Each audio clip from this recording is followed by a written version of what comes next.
Hey everyone, welcome. It's Julie B Deep Dives with Doug Hughes, our special guest and, well, member of our community at this point. Thanks for being here again, Doug. My pleasure.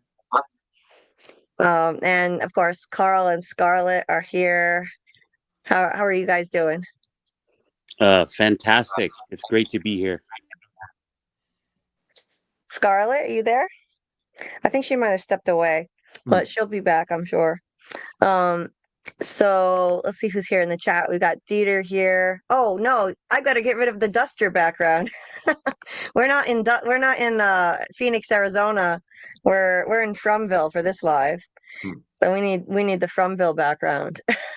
Our last live was for duster.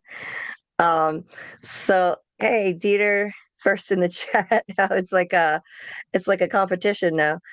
It's Dougie time. We love you, Doug. Never get tired of your stories. Thanks, Steven. Yeah, no one ever gets tired of your stories. You have an endless wealth of them. Hi, Bill Chill. Yeah, sorry. 10 o'clock p.m. You kind of got to round up by a little bit with me lately, but I'm trying to change that. At least I wasn't an hour late. Like the other night, we started alive at 2 a.m. That was the latest I've ever done it. Hi, Trace. Nice to see you. What was that? Oh, I was just saying hi to Trace. Oh, hi, and hi with Alice. Let's see. Quality. Thank you so much. I don't know if you're still in the chat, but thank you so much for popping in. For those who don't know, this is Quality Reacts. He has an amazing channel that reacts to hip hop and rap and a lot of Kendrick Lamar stuff. So if you enjoy that, if you enjoy rap, hip hop, Kendrick Lamar, and you love entertaining, funny content and insight from someone who used to do battle rap himself too. He's the whole package where that's concerned. So, and he's been amazingly supportive of me and this channel with the way that he supports every content creator who comes into his chat and puts it up on the screen. I've never seen anything like it. So I've got nothing but appreciation for that. And I know a couple. I mean, the least I could do is to shout you out in return, Quality, because AKA Brian. I mean, his actual name is Brian, and yeah, he, so whatever I can do in return, even if I could just throw a few people his way, I got a few people. I put a few people on to Brian's channel, and so I shout him out all the time. Anybody that shows me kindness, I want to be kind in return. I mean, that's just how the world should be. Like, we need more kind people, and I appreciate kindness where I see it, because it has been an unkind world for me mostly. And here's another awesome channel, Real Cinema Therapy. Our friend L'Oreella. So if you haven't checked out her channel, please check it out. She does awesome psychological analysis using her expertise as I believe a clinical social worker. So right now she's covering Dead City. If you like that, check out her channel. She does, I believe, lives with Sci-Fi Vision for Dead City as well. And please subscribe to our friend Lori. And if you enjoy rap, hip hop, Kendrick, subscribe to Quality Reacts. You will not regret it. Hi, Kelly. Nice to see you. Just so you know, if Lori starts psychoanalyzing me, I'm leaving. Yeah. Let's not. That would not be pretty. There was an episode of Friends where Rachel was dating a therapist, a psychiatrist, and he was psychoanalyzing everybody, and they all hated it. Like they wanted him gone. Like he was getting way too personal. No, but yeah, Lori won't do that. We don't have to worry about her. Hi, Kelly. I'm just teasing. Lori can psychoanalyze me all she wants to.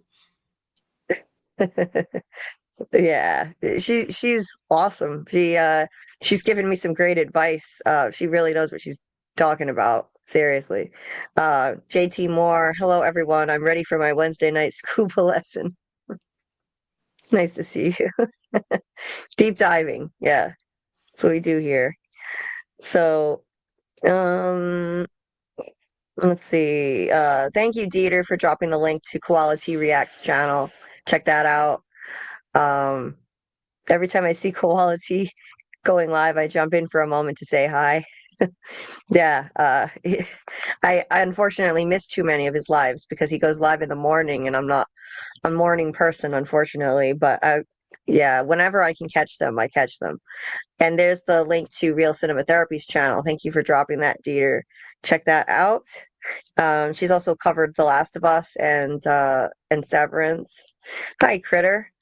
Said, hey y'all, love everyone. Got to be up in 5 hours. Have a great night. Critter is a close friend of Doc, actually, Doug. Oh, it's good to know. Yeah, Well, good he's night, a Critter. sweetheart. Yes, hello and goodbye, Twitter, Critter. Um, so so Doug, how have you been? How's everything going? Not too bad. It's still kind of semi-busy. So things keep cropping up, you know.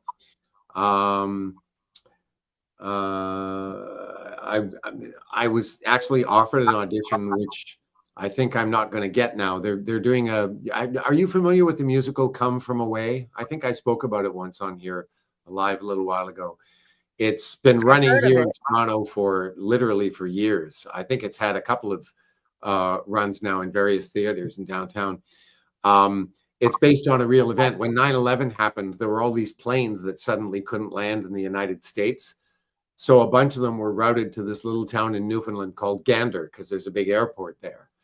And the town of Gander just basically opened its door to these hundreds of passengers on flights bound for the US, most of whom were American, and put them up for several days before they were finally able to make it back home. So this got turned into a musical several years ago and became a huge hit and has been running ever since. And it just closed it's like second or third run at this major theater in town, the Royal Alex. And now the regional theaters are able to get the rights. So they're doing a production at the Grand Theatre, which is in London, Ontario. And I was given an invitation to audition for it. But everybody in the play has a Newfoundland accent. And a Newfoundland accent is a tricky accent to do. And if there's one thing I don't like to do, it's auditions with accents that I'm not comfortable with. So I contacted my usual sources for help with dialects, and nobody got back to me. Nobody was available. And you had to go online and like fill in for a spot for these auditions. And by the time I finally decided, oh, screw it. I'm just going to, work it up on my own, use some online sources and do it that way because the auditions aren't until next week. So I made that decision. I went online to book an appointment. And by the time I did, all the appointments were gone. So missed out on that one. Oh, shoot. Easy come, easy go. Yeah. Uh, anything else? Anything else that you're like any other auditions coming your way lately or I anything like that? feel like I'm forgetting something that just happened, but I can't remember what it was. Oh yeah, I had a voiceover audition on the weekend. That's what it was. But yeah, it's funny. This is shaping up. It seems to be a really busy summer, which is funny because like I cannot tell you how many times in my career my agents have always said to me, various agents over the years, if I'm offered a show in the summer, like, oh no, don't go out of town. It's going to be really busy this summer. And then it never is, or if it is, I'm not getting any auditions. I have never seen anything like it. The last few weeks have been like, it's just been nuts. That's amazing. Well, I mean, it's a good thing then. I mean, you're it tends to be feast or famine in your business, and it's a good thing that you've got a lot coming your way. Although I'm sure it's hectic and stressful at times, and you've had to get up really early for a while. But think now things are a little more chill at the moment, right? Yeah, and I was looking forward to sleeping in this week, and then I found out that on Monday and Tuesday they were shutting down the water in the building at 9 o'clock in the morning for 2 days solid. So that meant having to Oh, get up early in the morning just to shower and have breakfast and do all that stuff and fill a bunch of pots with water to get me through the day until they turned it back on again. So yeah, had to deal with a little more of that at the beginning of the week. But now I get to sleep in. oh, now you can sleep in. Nice. Good. Yeah, yeah, you need a break. All those early mornings you were having. Thanks, Dieter. Well, thanks for being an amazing friend to me too. You're a rock star. You're unbelievable with this with everything you do for the channel and the Discord. So thank you. Whatever we can do for you, we love you. We all love you. Whatever we can do in return, we're happy to support you. And hey, Zapped and Kaboom. Doug, on auditions, don't reach out to people's throat. Yeah. No, I try to rule that out of my auditions. Yeah. Just me. Hey, just me. Nice to see you. Hi, just me. And so uh, she said, oh yeah, Dieter got himself a cameo from Shaun Majumder. That should be good. He's so he's so funny. He's got an amazing sense of humor, and I was surprised to find out he's normally a comedian. Uh, Yeah, you know, he's largely known in Canada as a stand-up comedian. interesting how he wound up getting the part of Father Khatri. This is anything but a comedy. Yeah, there are comedic elements in the show, but Khatri's not a comedic character. Well, hey, Jade, they gave me the King in Yellow, so what do you know? yeah, yeah, right. I'm beginning to think a Yeah, background in comedy is maybe a prerequisite to be on the series. maybe. Yeah. People underestimate what comedians are capable of. There are plenty of famous comedians who've done incredible dramatic work too. Well, You I could, have always maintained that, it's not a two-way street. There are lots of really good actors who aren't particularly adept at comedy. But if you can do comedy, in my book, you can do anything. You know, if you know how to handle comedy as an actor, you can handle anything. I mean, even yeah, look at guys like Adam Sandler, all those years they kept producing those goofy movies that he was in. And then they pull out Punch Drunk Love, you know, which I just thought was an awesome film. And I thought, where's this guy been hiding all this time? And one of the reasons that happens is because producers are reluctant to take people like that and put them in straight stories because they're afraid that there won't be an audience for them. People will be expecting the goofball. And that's a factor that doesn't really have anything to do with one's ability. That's just, public perception. And I get it because they're always worried about, who's going to be buying tickets. So that factors into it as well. But there are lots and lots of, I mean, look at Robin Williams, for God's sake. Look at the dramatic work he did in film, you know, yep. and Jim Carrey's another one, Doug, what about that movie, The King of Comedy, where you got Jerry Lewis and you got Robert De Niro sort of flipped, Yeah. and you've got Jerry Lewis being a total jerk in a dramatic role, and you got De Niro doing his stand-up routine in his basement. It's amazing. I agree with you. I think comedians are probably the better actors when they're able to really pull it off. Yeah. Yeah. Although from what I hear, Jerry Lewis was not a nice guy. Right. Thus, he was, I guess, a great actor because he was acting like he was a nice guy. Well, it's interesting in that film because I think you get to see a lot of the real Jerry Lewis in that performance. He's basically just playing himself, when he's not on camera. Ironically, while he was on camera, I found that one of the most difficult movies to sit through because of De Niro's performance. It's just so, what's the word I'm looking for? I can't think of it, but it just made my skin crawl. And I don't mean in a bad way. I mean, that was the intent, but it was the character was just so obnoxious. And just when you thought, okay, this guy's got to realize this is where the line is, he would step over it. And he just did it time and time and time again. And I found that painful to watch, but a brilliant film. Like when he's sitting in the lobby, he's like, "Oh, I'll wait, right?" You have like secondhand embarrassment for him or something, right? Exactly. It's mortifying, Yeah, I Sorry thought about that. I thought it was cool that in like Joker, you could sort of see they're playing with that idea, almost as though the De Niro character was playing the Jerry Lewis character in that movie. I don't know if you saw that movie Joker. I haven't seen it yet. No. Yeah, you should check it out just to see that, just to see if you see the similarities to that movie. But then again, if you didn't like the movie, maybe maybe you didn't want to watch it.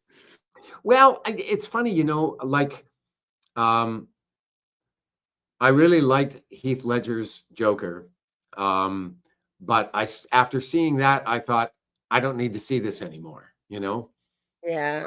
that was kind of enough of that. And I think I told the story on here a little while ago that when Ledger was preparing to do the part, or I think even before he had accepted it, he called Jack Nicholson, and Jack Nicholson said, "Don't do it." He said, "Yeah, because it will really mess you up, you know. And if you do it, just be prepared because you have to go to a really, really dark place." And that's exactly what happened to him when he did it. Yeah, and Yeah. unfortunately, I don't think, like you're saying, I don't think he came out of that place. No, no, Uh, indeed. And that's, I think, exactly what Nicholson was worried about. yeah. It's really hard to follow a performance like Heath Ledger's Joker. I know Joaquin Phoenix was acclaimed for doing his version, but yeah, I understand. Like, yeah, not even being able to see another interpretation after that, like after Heath Ledger's version. Yeah, sometimes acting can take you to dark places. I mean, Oh yeah. look at that the poor woman in The Shining. What happened to her? I don't Shelley remember her name Duvall. now. Shelley Duvall. Yeah, that messed her up for life. That messed her up for life. The way that she was, emotionally abused in the making of that movie. So yeah, it's a shame. It's a Well, shame, but um, what was I going to say about that? Um, Something about going to dark places. Yeah, this is something that I think Lori will probably agree with. The subconscious doesn't separate between real life emotion and dramatic performance. Like it doesn't separate between fact and fiction. That's the whole idea behind psychodrama. You know, you can work out stuff, play acting, a scene that deals with your issues. The thinking being that from the subconscious's point of view, that's the same as going through the real thing. And that's true of acting. I mean, when you're in the moment, you are, it's like it's happening for real in a sense, you know. Of course, by the end of the night, you get to go away and go back home and stuff like that. But while you're there, you know, you're there. And if it's a really heavy duty piece, that can be a rough ride, you know. yeah, absolutely. Like you have to deeply kind of tap in if you're really serious about acting, and you know what you're doing, you have to really tap in and try to embody that role. And if it's dark, and if you're surrounded by extremely dark um circumstances, as in that movie, then yeah, that she was actually traumatized by it. It also depends on who's Yeah. I directing would it it, too. I was gonna Sorry, say Kubrick Rewa. wasn't kind to her. That's the main thing. That both her and Jack Nicholson didn't treat her very well on set. Well, and he You know. wasn't he wasn't kind to anybody, Kubrick. Yeah. Basically. And yeah, and Nicholson has been known to do that too. Hmm. Yeah. Yeah, they would make her do the same take over and over and over again, screaming and crying, like many, many times, and like all day long. Like, it's crazy. Well, They and wouldn't that let anybody talk to her. Yeah, and that unfortunately is classic Kubrick. I mean, he does that in all Hmm. his, not just that, but I mean, with that kind of stuff, you have to have a little sensitivity. You can't ask somebody to go to that place time and time and time again, over and over and over again. I mean, yeah, that's a kind of abuse, you know. Oh, absolutely. Yeah, that was abusive. Hi, Wind Whispers. I haven't seen you before. Welcome. We cover from a lot on this channel. If you're new here, or if you just don't normally chat, I don't know, but we cover from related stuff on Wednesdays and Fridays, and when Doug can join us, it's usually on Wednesday, um and yeah, he's our frequent guest. We're so lucky that he likes to join us so much. And also covering Duster on Mondays, if you like that show. If you like that show. Sorry, my voice is a little messed up. Hi, Samuel. Hi, Samuel. Nice to see you. Um, oh, hi, Tony. There was a question Um, there from Dieter that popped up and then it disappeared. oh yeah, I'll bring that back. I clicked on it real quick and then I don't know, I lost it again. Um, Hey, Tony, well, Tony's in the chat. See, man, two huge YouTubers in one chat. I can't believe it. I still have to pinch myself sometimes, you know. First Quality reacts to the chat, then Tony's in the chat. It's awesome. I mean, Tony's a friend of mine now, but it's still kind of surreal to me just knowing what a huge success he is on YouTube, and here he is. But he said Tupac was more about Black Power and rights when he first came out. Then he played Bishop in Juice, then became that character in real life, kind of led to his death. Hmm. Oh, wow. I didn't know that. That's crazy. Yeah. Yeah, Yeah, that's awful. the bishop character was like a bit of a psycho, and it was very dark. So I could see that correlation to living that gangster life. I didn't even, yeah, I forgot that he was even an actor. I haven't seen anything that he was in. Um, but yeah, that's a shame. I'll bring up Dieter's question again. He said, Doug, any from season 4 news? Even Shaun talked about it in the cameo. He knows something. All I the party line actually came from Shaun. He said this on Instagram, I think weeks ago, and he just keeps repeating it. He just keeps saying season 4 is going to be fucking bananas. And that's Yeah, all I know, but it wouldn't surprise me. So yeah. yeah. Yeah, I don't know if he's just assuming that or what, just based on how crazy every season is, or if he knows something. He said that in the cameo for me, actually. So he's dropping little hints in in other people's cameos apparently too. I've got one that he made for Dieter. Here's the link to Tony's book, Darkest Before the Dawn, on Amazon. Check that out. There's the link to Tony's channel. I'm sure most of you guys already know his channel and follow it because a lot of you found me because of him. So, but anyway, thanks for dropping the link regardless, Dieter, because we always want to support however we can. Um, Dieter, wait, what? Julie, Pinch, but either way, they are here because you are awesome. Oh, thank you. I appreciate it. Yeah, I'm late once in a while sometimes. Okay, a lot. Yeah. Well, thank you very much. I appreciate the kind words. Yeah, he said fucking bananas. I'll be interested to see what he said on your cameo, Dieter. I still have heard nothing. I don't know if anyone else has heard anything at all. Because well, the only thing I heard was from a leaked email that it was a casting call for a double for somebody, and it said that they were going to shoot from late June until the fall, until like September. So I don't know. I don't know how valid it is. I don't know if it's, I can't be sure that it's legit, but it probably is. And so who And it knows? is that would have referred, because it was a casting call about a particular character, that shooting schedule would have referred to that particular character. So wherever they're starting, it could be slightly earlier than that. And of course, I imagine they'll be running, later than did you say September? Yeah. Yeah. Oh, I'm virtually positive they'll be going past that. So, Yeah.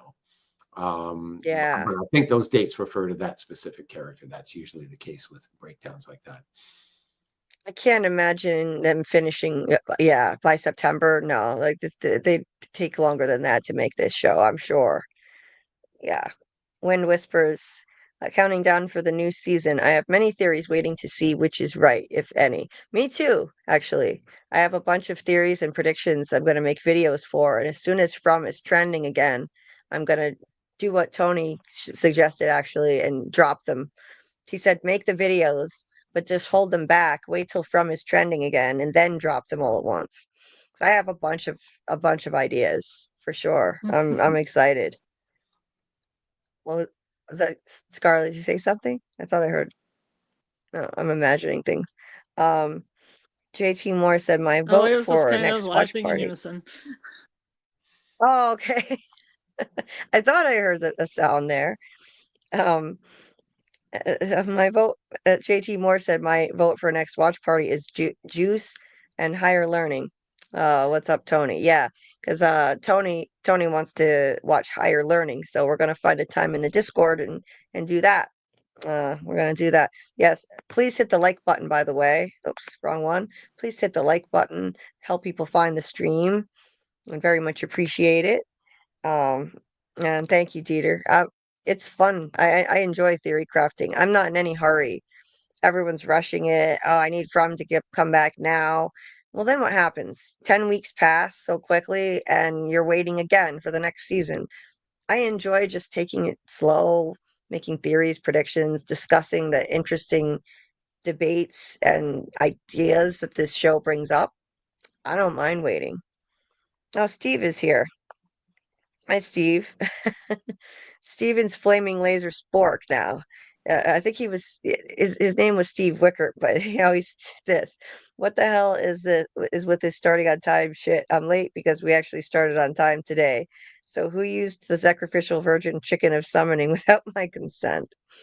We didn't Wasn't start me. on I haven't time. touched the version ever, actually, now that I think of it. Chickens or otherwise. I was here in StreamYard at 10. We weren't starting at 10. No, no. Or did you say We actually 10:15? weren't Did you on change it to 10:15? I changed it to 10:15. Yeah, sorry. I should have DM'd everybody and said that. But we put it in the chat and we tagged everybody on Discord. Um yeah, but we were close to being on time. This is still an improvement on the last few lives. Yeah, it wasn't a chicken. I had a Cornish game hen, so that's what brought you almost on time. Yeah, almost. Hey SL Rhodes. Sup, Brumley. Nice to see you. Wind Whispers says, I'm only rushing seasons. I like the debates on everything happening. I wish we had less time in between the seasons. Oh yeah, I know what you mean. I know what you mean. I like the debate too. It's hard to wait. Like in the old days, we'd only have to wait all summer for a new season of a show, and we thought that was a long wait. I remember thinking, "Oh no, like this show just ended on a cliffhanger in May. How am I going to wait until end of September for it to come back?" That we had it good. We didn't know how spoiled we were. Now we have to wait at least a year, sometimes up to 3 years, depending on the show. Severance was 3 years. Stranger Things is usually 3 years. So we have it pretty good with From. It's not too bad. I think From ended in November. End of November. We'll probably have it in January or February next year. I would think early 2026. It could be worse, but it's longer than we used to have to wait for a new season of a show. And there are a So number of and reasons for that. I mean, for yeah, one thing, they didn't know. I think it was announced that From was being picked up for the fourth season 3 days before the season 3 finale came out. So until until that point, they didn't even know if the thing was going to continue. So there's not a lot you can do. And I mean, there's a certain amount you can do in terms of prep, but you're not going to go and put in a whole lot of work for something that you then find out isn't actually happening. So, yeah, they came out of the starting blocks basically at the end of last season. Well, and yeah, as mapped out as the story may be, you still have to write the scripts. And yes, I'm sure that process was well underway, but that's very different from then writing to a deadline, knowing that stuff has to be ready.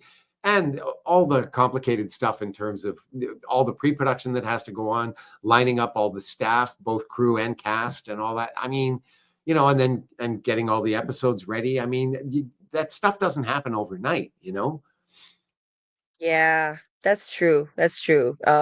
It's very much up in the air, and so they don't know. But it's tough because we wait longer for seasons of shows to come out, and then we have way less episodes on top of it. Yeah. I miss having 20 something episodes. Now we get 10, but there is less filler. I'll say that much. There's less filler. It's a tighter story and whatnot. Tony had a question here. Dougie Fresh, my man, what up? When you get called in, do they give you a week advance or a few days? Well, I don't have a sample size to draw from, Tony, because the only experience I've had so far was last year, and that was all very last minute. And I don't know why. I haven't actually really thought about that much. I've told this story before, but basically what happened was the first call we got was just an availability check. This happened around the middle of March of last year. And then it was basically from the middle of March until the middle of April. And almost that entire time had evaporated before they called and said, okay, we're going to audition you this weekend. And it was shooting a few days after that. I basically had, I guess it was 3.5 days from the time I was booked until the time I showed up in Halifax. That's not normal. That, normally you would have more lead time than that. And I don't know why that is. I mean, when they were putting people, when they were doing availability checks, they could have started the casting process at the beginning of that time rather than waiting until the end. And I don't know why that is. It could be that they had someone in mind and then they didn't get them. Any number of reasons why, or just because everybody was so busy. Jack, I don't know how many episodes Jack was directing at the time, but he obviously had to be part of the casting process. And this was going on right in the middle of shooting the season. So it may have been a bit of an anomaly, but in terms of this year, too early to say, for me anyway. Yeah. Yeah, I mean, I would think that they'd have to give you enough notice, so that you'd be ready. Like they do the availability check and stuff. They're not gonna call you last minute. But but I know that when they do need you, like you're not gonna be able to. Like, how will it work exactly? Like, so say like the week comes up where they need you to film. Um, you're not able to say like, oh, I'm gonna be going to shoot that week, so like we'll just find out when it happens, right? Generally the way it works is they'll say, okay, they'll do an availability check. They'll say, are you ready? Are you available for these 3 weeks? Say from the middle of June till the first week of July, for instance. And when I say yes, then they know I'm available, so they can slot me in anywhere in the 3 weeks. It doesn't mean they're going to need me for 3 weeks necessarily. They might just need me for a couple of days, but they know that somewhere in that 3 weeks they're safe putting me in there because I've let them know that I'm available. And the fact that they have asked for an availability check gives me a heads up that I've got to keep my options open for that time period. But when they decide to actually call and let you know whether you're being used and here's the other thing, they may decide not to use you at all. The schedule may change and they may say, forget about that. We're doing it later in the summer, whatever. So you basically don't really know anything until the day you get the call and they say, okay, you're booked for these dates. And then you can't tell anybody, right? Because your character, especially in your case, your character is one of the biggest mysteries going into season 4. So I'm guessing you can't tell anybody but beforehand. They'll just, you As know. far as I understand, I'm not allowed to. But I'm not, I don't know about that because, then, we've talked about how people in the series will, do little reels on Instagram or post photos from backstage, that kind of thing, while they're shooting. So that's clearly allowed, or they wouldn't all be doing it. I've never been in this position before, so as I've said before, I'm not entirely sure what the protocol is. Right. Yeah. I would think they'd have to, like, they fill you in, like, this is what you're allowed to say and this is what you're not, because the showrunners are extremely secretive. They're known for that. They're very protective of the secrets of the show and keeping the mystery going. Now, I mean, admittedly, season 3 did kind of went off the rails in terms of keeping a lid on things. I don't know what happened, but something went wrong somewhere. I don't know how the leaks happened, but there were leaks all over the place. I don't know if MGM maybe just gave the screeners to people who weren't really trustworthy, and so stuff leaked out like crazy. Um, and then I'm sure it's like an MGM situation that they probably, just gave screeners to some people who were irresponsible, and then the leaks got out. But normally they keep a tight lid on things, and they cracked down after that. I don't think that's going to happen again, because if anything now all of a sudden MGM started copyright claiming any clip of any length at all. I've heard from other content creators on From, like they can't even use any From clips without the copyright claims coming up. But I understand they feel like, okay, now we have to really crack down on this because some crazy stuff was happening where people were posting entire episodes that hadn't aired yet because they got the screeners and they were popping up on YouTube. It Man, was that crazy. yeah. Well, I don't imagine whoever did that will be getting any more screeners in the future. That's for Basically, what sure. all they've said to me, and this was very, very brief, was they said, nothing about the role, nothing about the plot. Well, that covers an awful lot of territory. That's a whole bunch of stuff I can't talk about, nor would I want to, quite frankly, because like you, I hate the idea of spoilers. What's the point of ruining the surprise for people? I mean, it just the series, among other things, is a mystery. What's the point of giving away the mystery before people have seen it? It's just, I mean, people who do that, I don't see what the benefit is for them. I don't see what they get out of it, other than just, the childish thrill of knowing that they got away with doing something naughty. I mean, I don't know. I know, right? It is extremely childish because it's just it's a bunch of trolls who enjoy ruining other people's fun and ruining the surprise for people. Like it'll be people who are not even fans of the show doing this. They'll catch wind of I mean, the people who get screeners, I don't understand how that gets out. Maybe I don't know. Maybe their computer gets accessed by somebody who's not trustworthy.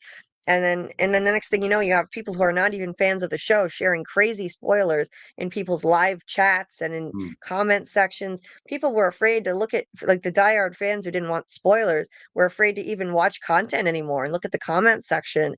Somebody came in my live chat and said Fatima's going to kill Tilly. And a few days later, that's what happened on the next episode.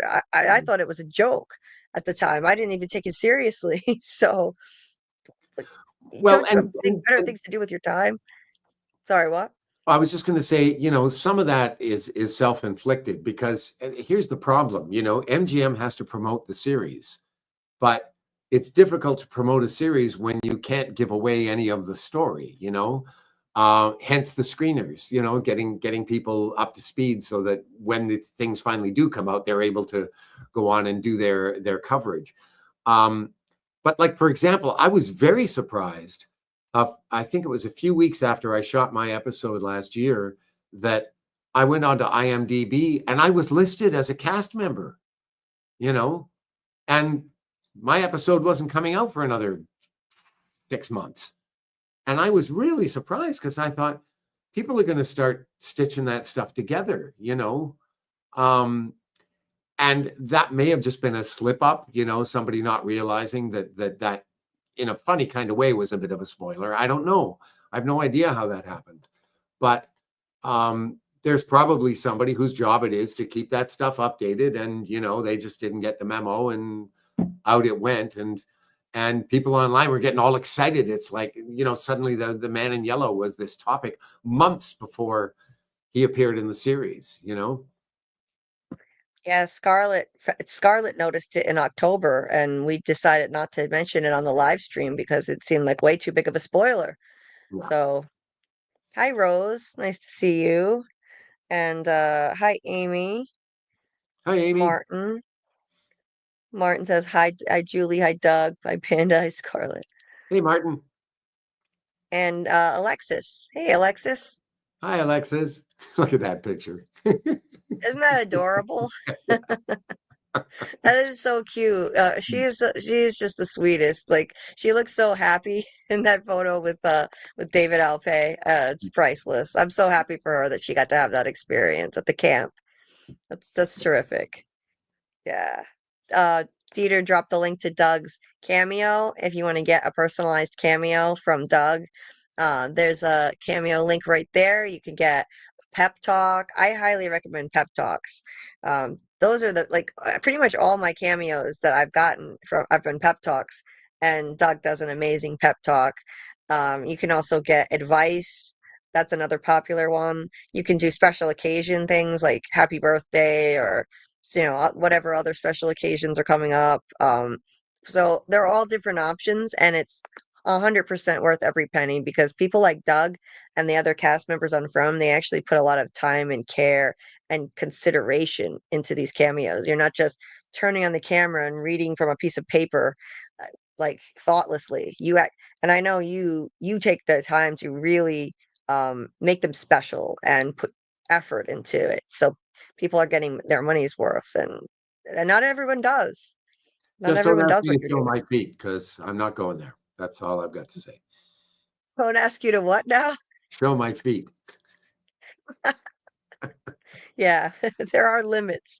He can't fulfill any request, just so you know. He can deny them. They're free to deny them at will. That's their discretion. Um, I'll, I'll go when ahead. when I'll go ahead and delete the DM I was going to send you then, Doug. yeah, uh, Trust me, you wouldn't want to see these feet anyway. Wind Whispers says I would think it would be all randomly unexpected because I heard the actors usually are left out of the loop as well. That's right. It's according to whatever they get in the script, they don't even know what's going to happen week to week. If they're getting killed off, they find out when they get the script.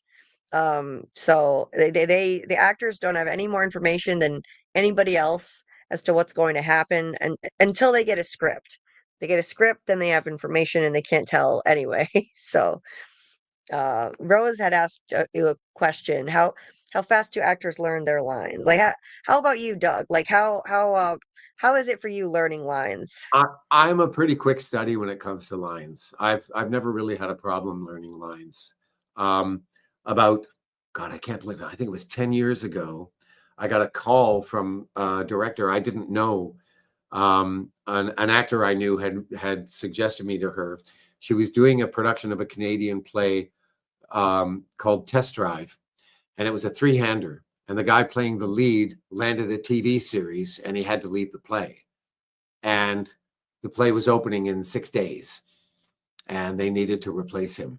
So she asked me if I would step in, and I thought, I said, well, send me the script. Let me have a look. So she sent me the script, and I read it, and it was only about 65 pages, which is not long for a script.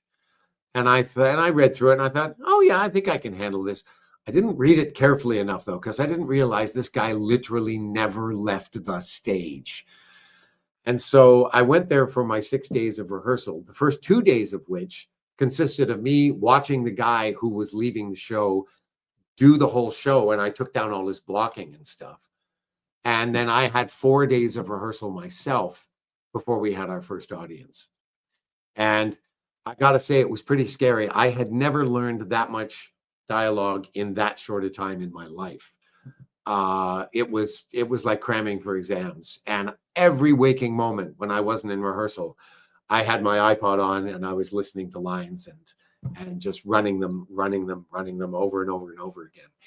And the director said to me, she said, look, if you have to go on with your book for the first show or two, that's totally fine with me. I'm going to be making an announcement before the show that you are a last minute replacement and you haven't had a lot of rehearsal. So all permissions are granted. And I said, well, I really don't want to do that. Let's see how it goes. And then the afternoon of we had an afternoon rehearsal on a Sunday, and then we had a preview audience that night. And when I showed up at the afternoon, I said to her, I think I might have to take the book on for Act 2. I said, I think I'm okay for Act 1, but I might need it for Act 2. She said, like I told you, that is fine, no problem.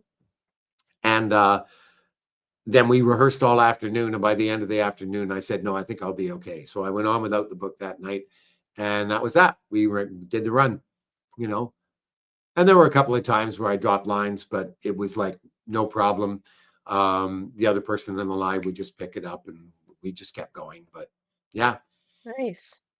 That's awesome. I couldn't do it. I have a terrible memory, but we got a surprise guest here. It's I don't know. Tony, Tony I Teflon is here. don't know if it's much Nice of to a see you, surprise. Tony. Nice to see you all. I hope everyone is good and everything else and all that. I when I was setting up real quick, I didn't get a chance. I didn't know where you were at, but I know you did talk about people stealing screeners and all that other stuff that people would do. I'm not. I don't know if it was a screener, whatever it was. It was. I have no idea. As someone who gets screeners, not has gotten a screener, but I did not get last season or the one before. But I did get the. I got the second season one, and I would say that it's a legitimate reason why people can get screeners to help review, to get your script ready so that you can come out and put your review out and everything else. But there's always going to be bad actors out there who do things for fame or whatever type of glory, whether they think it's a theory that they claim to get right, and they knew what was going to happen, or so it's impossible for it ever to happen, because there'll always be screeners out, even if it's not to YouTubers, it's going to be screeners going out to major publications all the time. Marvel probably has the biggest, setup in the world of trying to stop it, and their stuff gets leaked all the time. There's nothing that Marvel could put out there that doesn't get leaked. You can look and find a million leaked videos. It's just, in this day and age with computers and drones flying overhead and people who can hack computer systems, you can do the best you can. That's all you can do. But in the end, I think if a show is that popular, it's inevitable that someone's going to try to get the upper hand. And certain things get released in other countries before they get released in certain countries, right? That's what a lot of Marvel stuff, they release stuff in other countries, and they'll show it in the United States or other places like that. So it's a shame that's going to happen, but I think it's inevitable. But I will say that. Oh, go ahead, Jeff. I think the position that the producers take is, yes, that's going to happen, but in the big, in the grand scheme of things, the number of people who are actually, the percentage of people who are actually seeing that spoiler stuff is really tiny.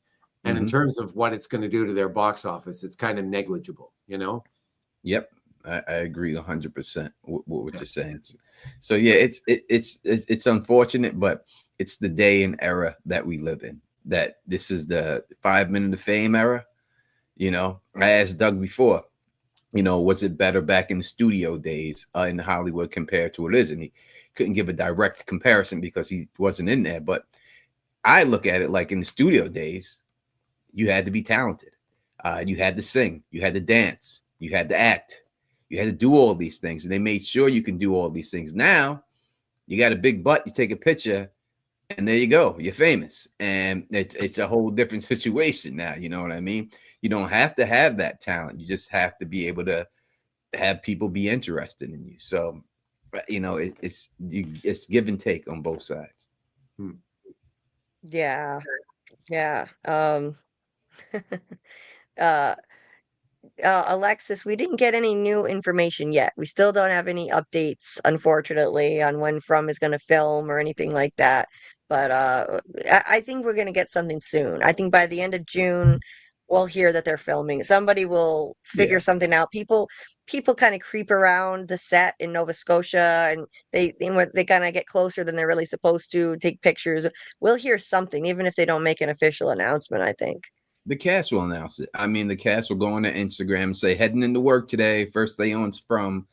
They're not going to care about people knowing they're shooting. Everyone knows they're going to shoot. That's not the secret. They just don't want the plot out. Like I said, right. I interviewed Liz while she was on set. When she was in the trailer, we interviewed her while she asked her how it was going on set and everything else. Didn't give no details, but she said it's going good. A lot of scary stuff's going to happen. They want that publicity. They'll take that. They don't care. Like if Doug got called in, Doug's like, "Oh, I'm leaving to go shoot," and they're not going to care about that. All they care about is plot and details. They don't want none of that stuff released. But as for filming, that just excites the fandom. That gets people talking about it again, and that's the main thing. Especially when dealing with From, a lot of these shows spend a lot of money on publicity, right? This is a purely fan-driven publicity for this show. There was nothing out there. They released one trailer on YouTube, and that was it. I didn't see any signs. It's not like it's on the bus station or anything like that. They had nothing out there. It was purely just fan-driven publicity for them that got the show where it was going, you know, especially on a network like Epix when it first came out, which was eventually bought out by Amazon. But before that, I mean, they didn't have anything. So they'll take all that publicity, free publicity, and try to get the word out and word of mouth. There's nothing like a grassroots organization to build a show up, you know, so they'll take all that. They just don't want people to be spoiled about what's going on. And I agree with them. It's not fun. They don't need to spend money on advertising now, because, you know, they got the little man in yellow here to do that for them for free. I was telling Julie yesterday, I said, he's going with me whenever I go, man. And he's going to be making lots of appearances online. I think he's good that stuff. I think he's going to be joined by a whole bunch of other crochet people. We might have to have a grudge match between a few of them or something. Yeah, you know, yeah. You see, and it's things like that, right? We have the crochet lady that I seen in the chat doing dolls like that. These things are things that Hollywood and places like that can't buy that. You can't buy that fan. When you have people doing that out of the love of their heart, and if they can make a couple extra bucks on the side, but that's not the reason why they got into it and doing it, you can't buy that. No matter how much pub you put on places and how many people you get to say things, the feeling isn't the same. And you could tell, you know what I mean, that people are doing these things for the fandom, for love of the show. So and to me, they were smart to embrace it. I would continue to embrace it House of the Dragon had gotten leaked, and everyone had gotten screeners. Everyone that I know got screeners for season 1 of House of the Dragon. I was one of the first ones who got it, and people couldn't believe I got it. And they kept hitting me up and I told everyone who to contact and everything else.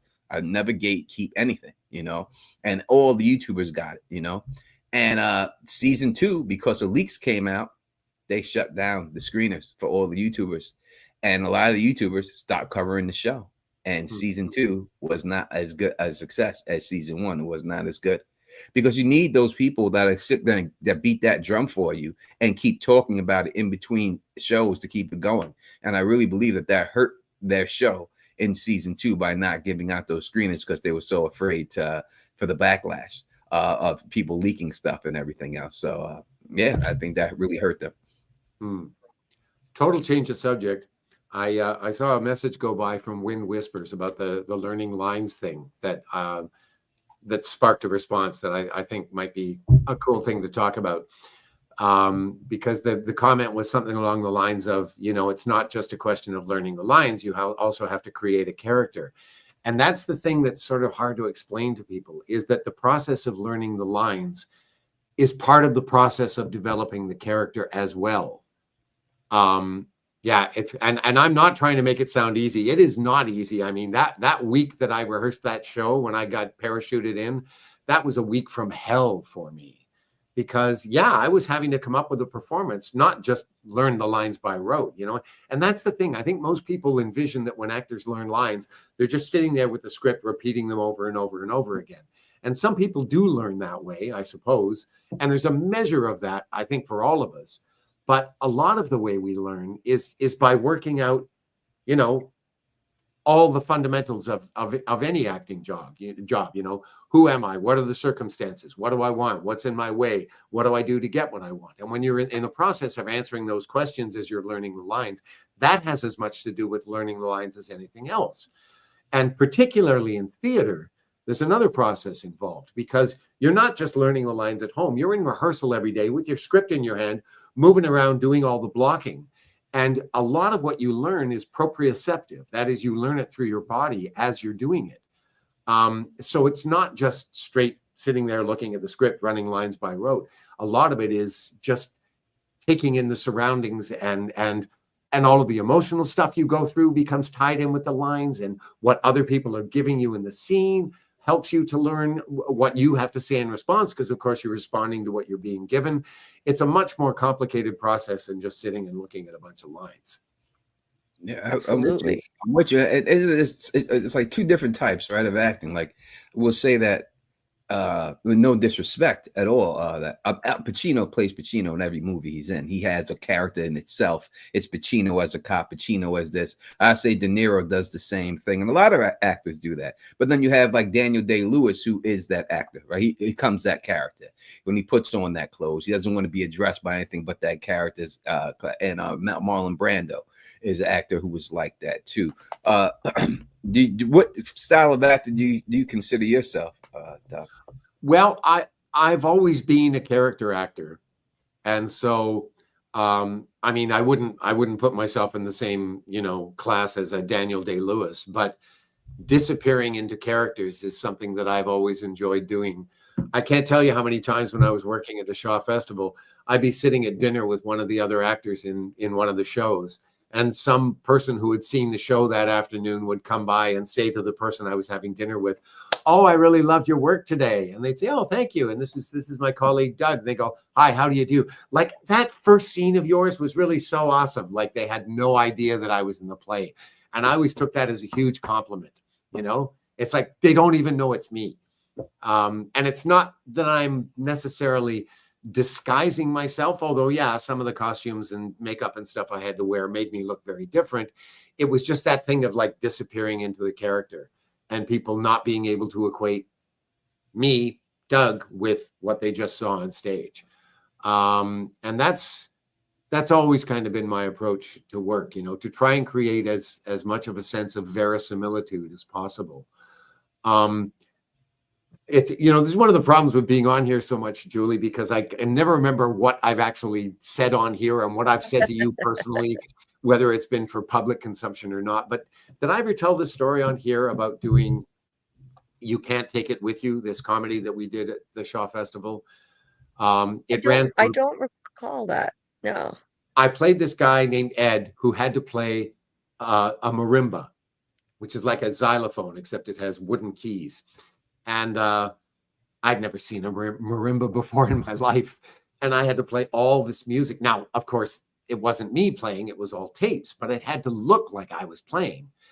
And I cannot tell you how much time I spent. I had never touched one of these things before in my life. And fortunately, the year that we did this show, the music director that season happened to be a professional marimba player. So I was like, thank God, you'll have to come to rehearsal one day. So very early on in rehearsal, this is like my second or third day of rehearsal, he came in and I played him the very first piece that I had to play in the show. And it was this very short but very complex bit of music. And I played it for him and I said, "What do you think?" And he said, "Yeah, there's about 6 marimba players on the planet that could actually play that." Who am I kidding? Who am I going to fool with this? So anyway, he sort of walked me through it. And the first thing was, I thought, oh, I guess you just use like one mallet in each hand. He's like, "No, dude, you have 2 in each hand. You have to do this." And I thought, oh, Christ, this is going to be a lot more complicated than I thought. I spent every spare moment of the entire rehearsal period playing with that stupid thing because I was bound and determined to look like I was actually playing it. So what they did was they gave me mallets that had foam covers on the heads so that they wouldn't make any noise. So I could hit the keys, but all you heard was the sound cue that was being played. You couldn't hear me. So every day, about 15 minutes before the half-hour call, I would go out on stage and I would run all of the sound cues every show with the stage manager. She would play the cues and I would play along with them. And then I would also take some time to use the real mallets and practice playing the pieces myself for real to get it as close to the tape as I could manage. And the most gratifying thing of that entire summer was one day towards the end of the season, one of the techies came up to me and he said, "My sister's here in the bar. You have to meet her. She's a professional marimba player. She was sitting in the 4th row tonight and she thought you were playing all those sound cues yourself." And I was like, yes. And that to me that's like the best of all possible worlds, That's amazing. And could I play the marimba like for real? No, although I have to say there were some times when I'd be playing the sound cues myself before the show and people would come by and they'd say, "Oh, are you running your sound cues?" And I'm like, "No, this is me." And I was like, "Oh, you're playing that," you know. But I don't play the marimba. It's one of the things I think that I love about this job is that I get to do a little bit of a lot of things like this for a brief period of time and learn this thing that I would otherwise know nothing about and get to do it for a little while and then move on to the next thing. And it's just creating that kind of air of verisimilitude that's a really gratifying aspect of what I do. That's awesome, Doug. Yeah, and like when you have to learn a new accent even for a role, you have to work. You said that you had to work a long, how many weeks does it take you normally to study with a coach and learn a new accent? Well, it's hard to say how many weeks it takes to learn an accent, but like for most of the time I was doing this was at the Shaw Festival, and our rehearsal periods were typically spread over 6 weeks, which is a long time, but that's because it's a repertory theater company. So you're not rehearsing the same show every day, all day long. You're usually rehearsing 2 shows at the same time. So it's really more like 3 weeks of rehearsal, maybe 3.5, but it's spread over like 6 weeks and change. And that entire 6-week period, if I was doing a show where I was required to work on an accent, I would be working on the accent. How long it took me to master it, it would depend. A lot of them were accents that I had done before, so you'd pick them up really quickly. It's not a problem. Some of them were easy accents to learn. Some of them were really tricky, and it took most of that time to really nail them down. It just depends. Steve had a question for you, going back to like the different methods of acting. What's the difference between a character actor and a method actor? I was always confused by what character actor meant because I foolishly assumed every actor was technically a character actor. And Well, you've done character actor type things, right? Yeah, basically my whole career I've been a character actor. A character actor just means someone who doesn't play leading roles. They play the characters. They play the Lincoln, the feisty sidekick, or the villain, or whatever. And character actors are usually people who are known for being able to play a broad variety of character types, of styles, of periods, of genres, that kind of thing. Whereas leading actors, like when Tony was talking about Al Pacino, you hire Al Pacino basically to be Al Pacino. That's a leading man. Character actors are people like, well, Tom Hanks is an interesting example because he's a lead actor, but he's also a character actor because he plays such a broad range of different characters. I'd say the same thing about Meryl Streep, for instance. Mm-hmm. You can be a character actor and not be a method actor. You can be a leading man and not be a method actor, or be a method actor. That doesn't really have anything to do with your acting method. Whether you're a character actor or a lead actor, they can be method actors. They cannot be method actors. It doesn't really have anything to do with whether you're a character actor or a lead actor. Those are just designations for basically the 2 types of actors you see. People who are generally always playing leads, or people who are always playing, different types of characters. That's basically it. Yeah, I guess, you hire Denzel Washington to be Denzel Washington. You hire, these guys do it. But as I say, Denzel Washington is also, I would put him in there with Tom Hanks. There's only a few actors who are able to pull everything off as well as they do. You know what I mean? So whether it's Tom Hanks, Denzel Washington, Shaun Penn, you can look at all these guys, and Viola Davis, can't leave her out of court, that can play all these different roles, whether it's vulnerability, whether it's comedy, whether it's a Western, whether you get Samuel Jackson, you know what you're getting and what you expect to get from Samuel Jackson. You know what you're motherfucking getting. Yes, indeed you do. Yeah. But you don't bring in Samuel Jackson to play a Michael Landon Little House on the Prairie role, unless you want to say something like, get the motherfucking cops going right now. That you're looking for, right? And everything else. Although in what's the name of that Tarantino film, Django? He plays a great character role in that. He does 100%. The house slave role was amazing. for him. Yeah. Yeah, that was amazing role. He did it. He did it. I couldn't see anyone doing it as good as he did it. And He you did know, it. it was still quintessentially Samuel L. Mhm. Jackson, but it was some fine character work, you know. It really was. I agree with you on that. That was probably, listen, could be his greatest role that he's played. He's got a whole lot of history when I look at it, but as for this pure acting ability and just transforming into that character, and it was great because they showed him as that character in the same movie. They showed him as Samuel Jackson when he was regular, right? So I think that's what made it even better, because you should see him doing all of the yes, master, this, that, blah, blah. But then when he's in closed doors, he's Samuel Jackson. Hey, like that. So I thought that's what made it really good. But y'all should watch the movie, TV series, and I'm sure that Scarlett and Pan has seen it. Doug may have, but I'm sure those two have, and Julie hasn't. The Offer. If you've ever seen that, The Offer. No, haven't heard of it. Absolutely a great show about the Godfather, right? Is it that one? Yes. It's a behind the scenes look. It's not a documentary. It's a show of how they made The Godfather. Oh wow, where is it? What streaming service is it on? It was originally on Paramount, I believe. Yeah. Oh. It is amazing. One of the greatest miniseries you will ever see, of how it goes all the way into the business of it, of how it got done, to all the actors and what they did. They have the actor playing Marlon Brando and how they wanted to get him, and he was turning the role down and blah, blah. They go through the whole thing of how the Godfather was, and they have the mafia people coming on set saying, wait a second, you can't say this, you can't say that.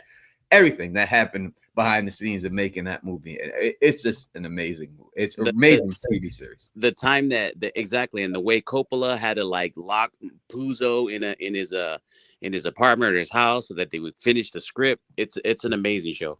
Yeah.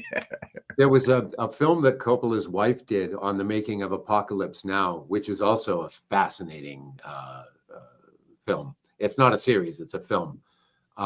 There's some astounding footage in that. I'd heard stories about a few of the things that the pitfalls that they had to deal with while shooting that, but that film was a real eye-opener. It was unbelievable. I mean, it takes a lot. Marty, what's his name? Scorsese? No. Martin Sheen having a heart attack, for instance, you know, and days where they had all these helicopters that they had leased from the Philippine Air Force, you know, and they'd be in the middle of shooting a scene, and suddenly some rebels somewhere in the north of the country were uprising, and all of the helicopters would take off to go and shoot at the rebels. And it's like, what the hell? It's an insane. You watch this film and you just go, I'm amazed this film ever got made. You know? Yeah, when you see, and it's, you know, I don't know how it is for everyone. When you see all of the behind the scenes for this Offer, you can see The Godfather wasn't going to get made. And it seems like most of the films that really become successful like that, especially at that time, there was so many monkey wrenches and so many moving pieces. I mean, all we see is the finished product, right? That's all we ever see as an audience, as viewers. We see the finished product. But there's so much stuff that goes on behind the scenes that this one little thing changes everything. And it's just, you know, one little change and everything else. And they really go into depth of showing exactly how all that stuff came about and everything else. It really is a good show. Y'all should definitely watch it on one of your watches. You'll really enjoy it. I just saw a clip about that very thing yesterday on YouTube. It was about the making of Blazing Saddles.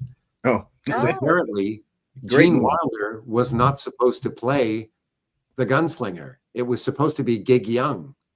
And he showed up on the first day of shooting, and he was a serious alcoholic, and he had stopped drinking, I guess, in order to do the film. And he was in serious withdrawal. He had the DTs, and he was completely messed up. And they went, okay, we can't use this guy.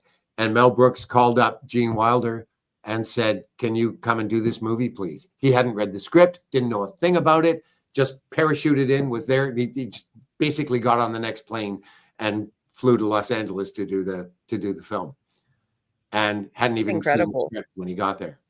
you know, and then you watch the film and you can't imagine anybody else playing. No, But, could never. No, it has to be Gene Wilder. It can't be anyone else. Play the Sandals is such a good movie.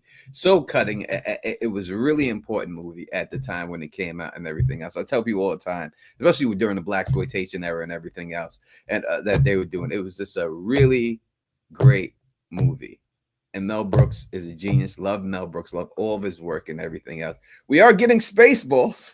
2 is coming out. They're doing Spaceballs 2. Finally, it's coming out. So we will. He's going to be in it. Yeah. He's 98 years old. I think he is right around there. Insane. Yeah. Yeah. I mean, and you know, so I can't wait to see it. Just for nostalgia purposes. I would love to see Spaceballs 2. I can't wait to see it. I'm finally checking classics like that off my long list of things I've never seen. In fact, we just recently did a watch party with Doug. Doug came to the Discord and we watched Blazing Saddles. I had never seen it before, and it was awesome. The Princess Bride, we just did one for that. So we're gonna keep on crossing those classics off my list like that. There's a lot I've never seen, Princess including Bride Spaceballs, actually. Princess Bride was amazing. Oh, that was amazing. Willow is amazing. That's on the same line. The Labyrinth, I would say, is something that's, you know, that you would have to watch. I mean, have you seen The Labyrinth, Julie? Julie. No. You haven't seen Nope. The Labyrinth. Oh my God. I don't know if Scarlett's seen it. I ain't even got to ask. You've seen it, Doug, right? The Labyrinth? Of course. No, I have not. What? Nope. Oh my God. There you go. It's something Doug's never seen. That's with David Bowie, right? Tony? Yeah, David Bowie. And young Jennifer Connelly. Yep. Yeah. You should see the Labyrinth. I mean, you got to see the Labyrinth. That's David Bowie.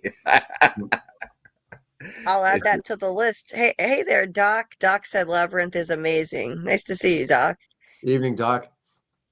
Yes, I will add that to the list. What genre is that, Tony? Is that it is? It's like the dark. It's like the Dark Crystal. You ever seen the Dark Crystal? No. It's like Jim Henson's like Muppets are in it, like that, but a darker thing of those. Yeah, dark fantasy with the Jim Henson Productions doing the puppets. Oh, that's amazing. I just adore Jim Henson's work. What a legend. Yeah, I heard that he did something dark before the Muppets. I'll have to add that to the list for sure. Yeah, that's interesting. All those shows. I mean, I just watched the documentary of Pee Wee Herman. And yes, I watched that too. It was fascinating. It was, right? Was it not, Doug? It was really, and again, that's a guy who we talked a little bit about this before, so it brings it back, who became famous as a character. It wasn't himself. He became famous as a character and really had to go on interviews as this character, got inducted, got a star on the Walk of Fame as this character. And people didn't want to see him for who he was. They only wanted to see the character. And he had to live this double life all the time. And it had to just hurt inside because you're getting credit. The character's getting credit and you're doing it, but it's not the credit of Paul Rubens. It's just Pee Wee. And people only care about Pee Wee and stuff. And I think a lot of that stuff led to the things that go on, that went on inside of him and everything. And from where he started from, I know he started from that comedy group. Kathy Griffiths was in that comedy group. There was a lot of people that came along in that comedy group and everything else and all that. And Aletha Kudrow was in that comedy group. That's how she got her start, in the same comedy group and all that. And Pee Wee was the big star. But when they got there, he was already blown up, but he was there way before all that and everything else. And I think it's just a really good documentary. Sad that he's not with us any longer, but it's a really good documentary. Yes, and I adored Pee Wee's Playhouse. I watched it religiously. I just thought it was just a brilliant piece of TV. You know? It really was. And amazing the people that were on that, like Lawrence Fishburne, for God's sake. Yeah, Lawrence Fishburne was on it, and he was praised. I remember Quentin Tarantino, when Lawrence Fishburne did The King of New York, said that Lawrence Fishburne is the next Marlon Brando. Like, he believed that he was that good of an actor that he was going to become the next Marlon Brando, because that character in King of New York is nothing like Lawrence Fishburne acts at all. That's far from him as a person, but he was as convincing as it got in that role. And yeah, Pee-wee's Playhouse was great because before that, if you look at all the kids shows that were out there, you had Romper Room, Captain Kangaroo, The Magic Garden. They were just so cookie cutter type stuff. Even though I love The Magic Garden, I always love it. But you know, it was more cutting edge and everything else when Pee-wee's Playhouse came out. And I wasn't a child when it came out and all that. I was a little older than that, but it was so much better than the things I had grown up on. You know, Captain Kangaroo and Romper Room. I hate Romper Room because she had a magic mirror and she would look into it and she would say all the kids she would see, and she never seen me. She never said my name once. And I was still upset about that to this day. We see you, Tony. We see you. Thank you. So Julie, you were talking about taking live questions tonight. Were you still interested in doing that? Yeah. You mean like call in, like let people call in? Yeah. Yeah. I'll post the link, and if anybody wants to call in and ask Doug a question, just treat it like it's basically like Tony's show. He has a phone number that you can call in. I just don't have a phone number. So if anybody has a question or a comment for Doug, for a couple of minutes, you want to call in and ask it, I'll post the link, and you click it, you turn off your camera if you don't want your camera on, and then I just add you to the panel for those who don't know, because we had a guy one time recently who didn't understand how it worked. I didn't explain it, and he just clicked the link, and he didn't expect to suddenly be like on the screen there, and his camera was on, and he was all embarrassed and shy and stuff. It was really sweet. But yeah, you don't have to have your camera on. You can shut it off. Just treat it like if anyone's ever seen, obviously, Tony's show, he has a phone line. I wish I had one. I tried to get one, but it's really difficult to get a phone line like that, a Google Voice phone line, so I haven't been able to do it. But here's the link if I'm anyone just wants gonna to go and call get in with myself a question or a a comment. refill of water. I'll be right back. So okay, there's the link. And yeah, like what was I gonna say? Steve Steve had said next you're gonna tell me Smiley gets reborn and it explains the squid monster in the cave wall somehow. Well, it does. It does. He's being sarcastic, but that's definitely what that symbol represented. It's gotta be. There's It no looks other way exactly around. like Smiley with that Yeah, it's no membrane, other. right, Tony? Yeah, it's no other way. It is that. Listen, we all had people want Cthulhu. I understand. Everyone in any horror movie, somebody wants Cthulhu, right? Everyone wants to see something like that, right? You get what the show gives us, and I always say, don't be mad that it didn't give you exactly what you wanted. Enjoy it for what it was, and this was their vision, and everything else, whether you agree with it or not, it's their vision. It's their show. Let them play their show out the way they want it. Again, listen, did I want a Cthulhu monster hovering around a course? Who wouldn't? We all love Cthulhu. We all want to see him. But that's not what it is. I'm reading an anthology of Lovecraft short stories as we speak, actually. Nice. Finally got to read the original Cthulhu story. Nice. Have you seen the show Lovecraft Country on HBO? No. Oh, Jesus. Doggy. You got to definitely check that out. That's a great show. Clearly, I'm not watching enough television. Yeah, Lovecraft Country was amazing. That's Jonathan Majors, one of his first big roles that broke him out was in that. He's the star of that show. I just saw a question on here. Muncher Luncher is asking if I invest in the stock market. My favorite investments. Oh God, all my money, all my investments, such as they are, all $12 worth, are in mutual funds. So I don't really get into like day trading or any of that stuff. I just don't know anywhere not near enough about that to risk my life savings on gambling with that stuff. So Safest way to do it, Doug. Just keep it, just keep it there. You'll get it back. Don't go, don't do with all that crazy stuff. I mean, it's high wins, high losses, man. I don't. You got to have enough money to gamble when you do that, right? And I don't got enough money. Mutual funds is what I got. 401k is what I got. That's sort of staying. If that's the way it's going, and I'll pull it out, whatever it is, when it's time to pull it out, and that's it. Pause. So that's just the way it's gonna be. Bill Chill's got a message here. It says, how interesting the MIY reading Lovecraft. There's a specific reason why, Bill, and that is that in the aftermath of the end of season 3, all this stuff started coming out online on channels like this one and Tony's about the various references that were made in the series, like Dr. Mabuse, Alexander Pym, the King in Yellow, all this stuff. And so I thought, well, I should read some of this stuff and, get some idea of what connection it may have to the series.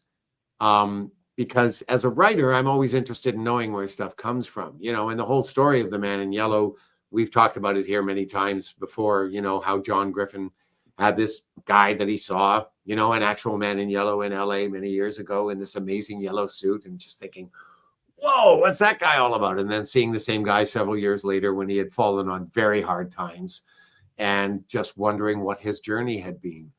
And it's always interesting to me how events like that, whether it's a book or an experience or a movie that they've seen or whatever, inform a writer's work.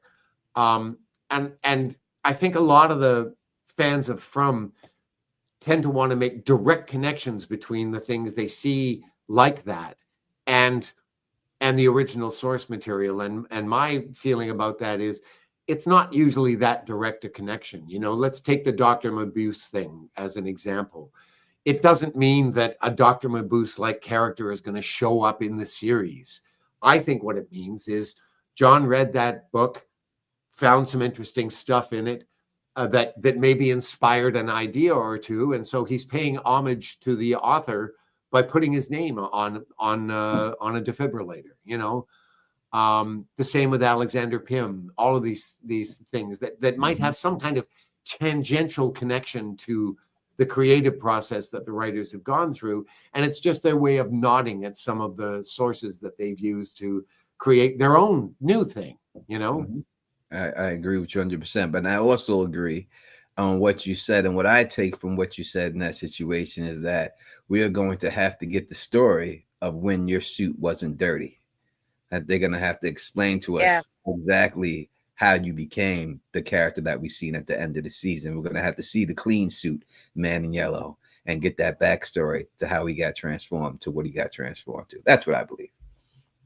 Yeah, I would be very interested to see that too. I mean, I've said all along, what I'm most interested in knowing about the Man in Yellow is not where he's going, but where he's been, where he's come from. Because as an actor, that kind of information is very useful, in terms of knowing what sort of choices to make when you're in a scene, Yep. And hopefully some of that stuff will come up this year. I mean, we'll see. I'm just kind of playing it all by ear. Yeah. But as far as where he goes, I'm willing to go wherever they take me. I think they're going to have to show us, they're eventually going to show us, probably through Julie's story walking as a narrative device, be able to show us certain things that happened in past cycles. She'll be able to observe chapters from the story, but not be able to change them, just like what Ethan told her. And I think we'll see how the Man in Yellow became this way eventually, maybe by season 5, because John Griffin said that this man on the street who was wearing the yellow suit, it looked like a magical figure who had gone on a quest and failed. So we've got to see how he became corrupted. And I believe the dirt on his suit represents the corruption of a once positive, hopeful person. I think that yellow in the show represents hope. Fatima's sweater that she gave away, I think, represented hope. She was like a ray of hope in that place, in that colony house, before she started going down this dark path. Boyd wears a yellow shirt. He's the hope of the town. He's the living embodiment of that hope. So yeah, the dirty yellow suit. I think represents the fact that he was not always this way. He was not always corrupted. Something turned him into this. So the dirty yellow, I think we're going to have to see where that came from. And it's symbolic of whatever quest he went on that where he wound up defeated, since that's what John said inspired him. That's what I'm thinking anyway. Wind Whispers, I just want to point this out really quick. Dieter's backstage, but I want to just point this out. Wind Whispers had said earlier, this was, I believe, directed at Doug. I appreciate that you took your time to speak to us. Thank you. Well, he always does. I don't know if you're new here, but Doug always gives us so much of his time, and we're so grateful for it. It's awesome. You're very And- welcome. Before Dieter gets in here, real quick, Doug, you're gonna go on set this year. You have seen the show. You're caught up in everything else. Out of all the actors, if you can have a scene with one of them, who would you look? And I'm sure you want to meet all of them and act with all of them, but who would you most want to work with in there from what we see in the show? That's an interesting question because, my favorite actor on the series, hands down, is Victor. But I don't know if I would necessarily, because of the nature of my character, I don't know if that's necessarily who I would want to have a scene with, if that makes sense to you. I sort of, somebody like Boyd, for instance, would be interesting. Or Donna. You're gonna get that with Boyd. Don't worry. I mean, it would be very interesting to have a scene with Victor. I think I'm just kind of reluctant because, I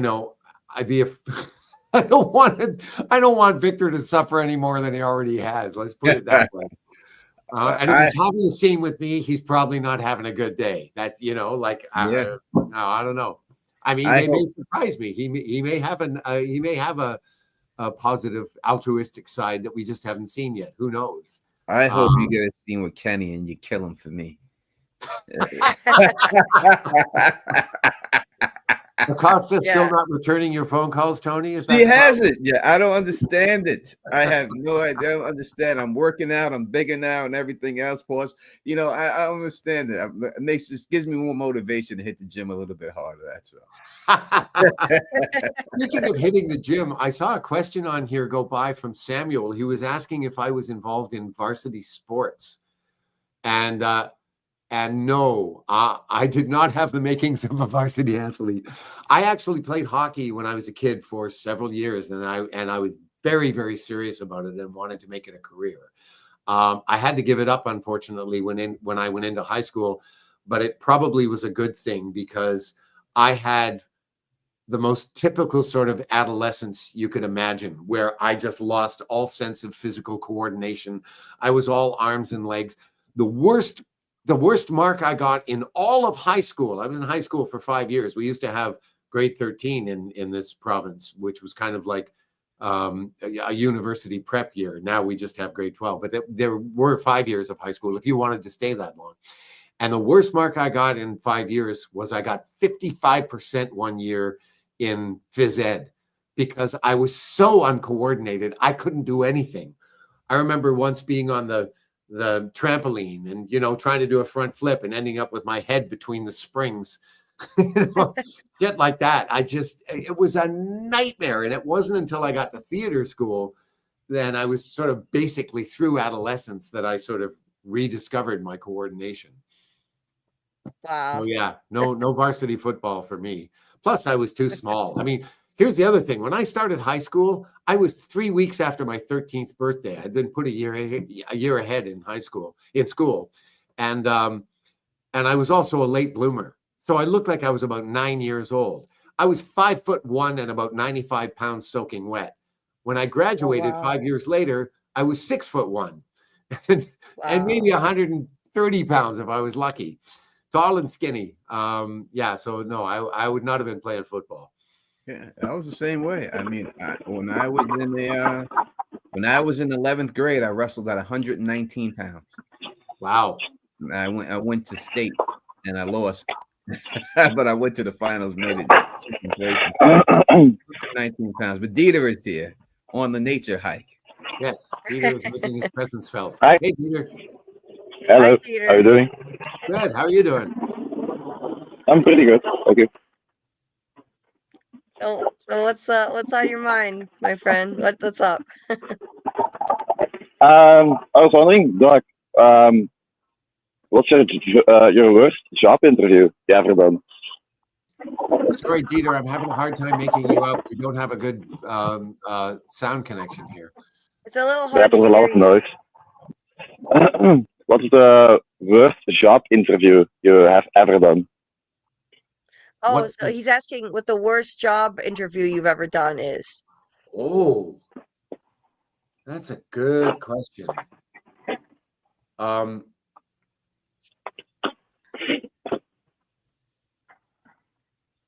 man.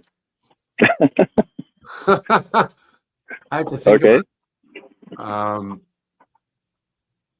I think this is kind of a boring story, but I once auditioned, or I once applied for a job at this very high-end menswear store and went through the entire interview, which was very involved. They had a form you had to fill out that was like several pages long, and then you had to wait and get interviewed by this guy. And I went through the whole thing. I must have been there for an entire afternoon, and it was only at the very end of the interview that he informed me that the salespeople in his store worked strictly on commission. There was no salary whatsoever. And I was like, yeah, there's no way I am working this job on 100% commission. That's just not going to happen. That is like the antithesis of the kind of job I would want. So yeah, total waste of an afternoon. Oh, damn. Is that all, Dieter? I know you have to get to work. Yeah, that's all. I was just want to say hi and ask the question, and my colleagues are arriving. Well, it's good to see you, albeit briefly. 100%. Very interesting seeing the sun up there while it's, the middle of the night here. Yeah, pitch black. Isn't that weird? Yeah. 6 No, hours ahead of it's us. 6 a.m. Yep. Yeah. Well, Dieter, I hope you have a great day at work. Awesome to see you pop on, as always. Thank you. You're welcome. Have fun, guys. I'll see you in chat. Take care, Dieter. Okay. Okay. Bye, Bye. Dieter. Oh, also, I wanted to point this out from earlier, Tony. I believe this was directed at you, Tony. She said, I think, I don't know if it's a she or he. I know this voice. I've never heard it live, though, usually on a replay, or am I wrong? And this is a creator talking. Well, hell yes, this is a creator talking. And I'm going to put his channel in the chat right now so you can find it, because it's awesome. There's the link to Tony's channel, and he is like the king of From. So if you enjoy From, you're going to love his channel. So now you can find it again easily, and make sure you subscribe to Tony Teflon. Well, thank you. I appreciate it. And she was talking about, and yes, I am a creator. I guess sort of. I try my best to be one. So, Tony, you're awesome, Tony. Tony, Rose is on here asking if I will officiate your and Acosta's wedding. Please do, Doug. I would appreciate that. Well, I don't have any accreditation, so I don't know if the wedding would be valid. It's got to just be valid for the night, Doug. I'm not worried about much after that. Hey, if you can get her to show up, I will be happy to come and read this. Trust me, this show is aired by September. I should have at least, I would say, 5 more. I would 3.5 to 4 more pounds of muscle on me. So yeah, I'll get a show up. Yeah, I'll be ready. I'll be ready. And David's where is Acosta back there? I was gonna say, Tony, you're blocking Acosta. She's back there somewhere, right behind you. Yeah, she's where is she? I think I gotta go this way. Yeah. Yeah, there she is. There she is. David's asking, has Doug ever done a Freddy Krueger skit? I get so many Freddy Krueger questions. I have never seen a Freddy Krueger movie. Never seen any of them. So no, I have not. I'd seen something, his first movie that he was on. Oh, it was V for Vendetta. Was Robert Eland's first acting gig. Like he got popular on. He was on V for Vendetta, that TV series that came on over here and all that. Yeah, Tony, he was like the nice alien oppressor. He was, and he was like acting like I think he worked against the people that were invading Earth. Yeah. I'm working on a new series. I'm trying to get it all together. I'm trying to get like 5 videos done, then I'll start putting them out one at a time and stuff and all that. But V is one of the things I'll be talking about. That was a great 80s series. I lived in Monrovia and I saw some of those scenes filmed as a little kid. Cool. Yeah, that's great. That's great. Only movie. Let's see. I besides the ones that I've been extras on, the movie set that I've seen them shooting, I've seen them shoot Coming to America. I've seen that being shot. I watched that on Queens Boulevard when I was little. And I went out there and seen Eddie Murphy and all the characters. They're all out there, and they had the McDowells out there and everything else. And it was just a huge crowd every day that people would just go up there and just stand around, just watch them shoot that movie. That's awesome. By the way, Wind Whispers, I almost missed this. This was a really lovely comment for Doug.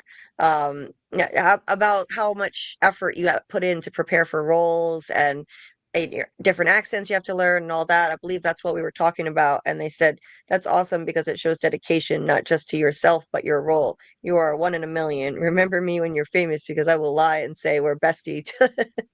We were besties since diapers, I guess they had supposed to say.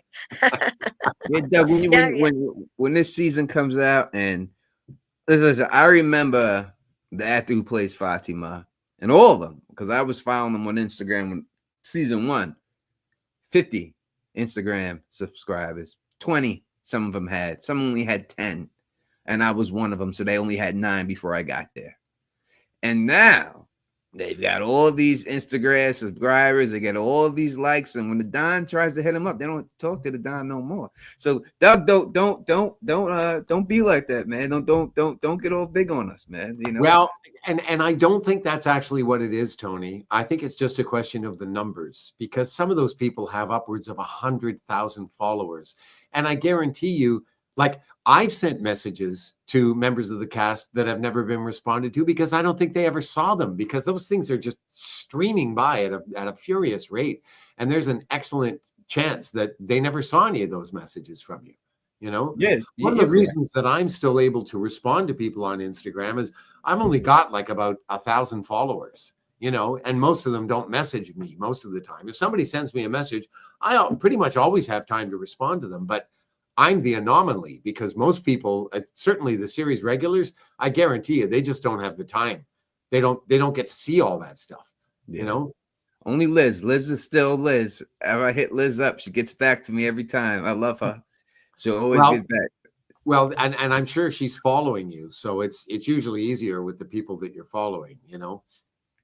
Yeah, Liz is the best. Yeah, she's always been number one at all. And I think, you know, it's different when you're a person of our age, Doug and Liz's age, compared to the younger people just experiencing the fame too, right?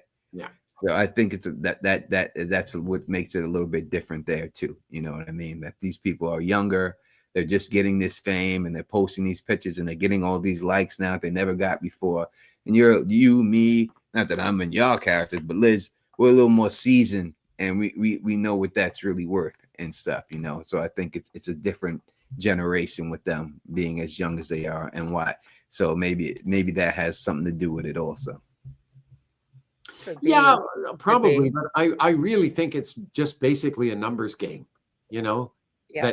That you know, it's like my my feed on Facebook. I can't tell you how much stuff the friends of mine are posting that I never see, because by the time, you know, I log on, that thing that they put on 20 minutes ago is long gone, you know, and I never get to see it. True. Unless somebody responds to it and it comes back.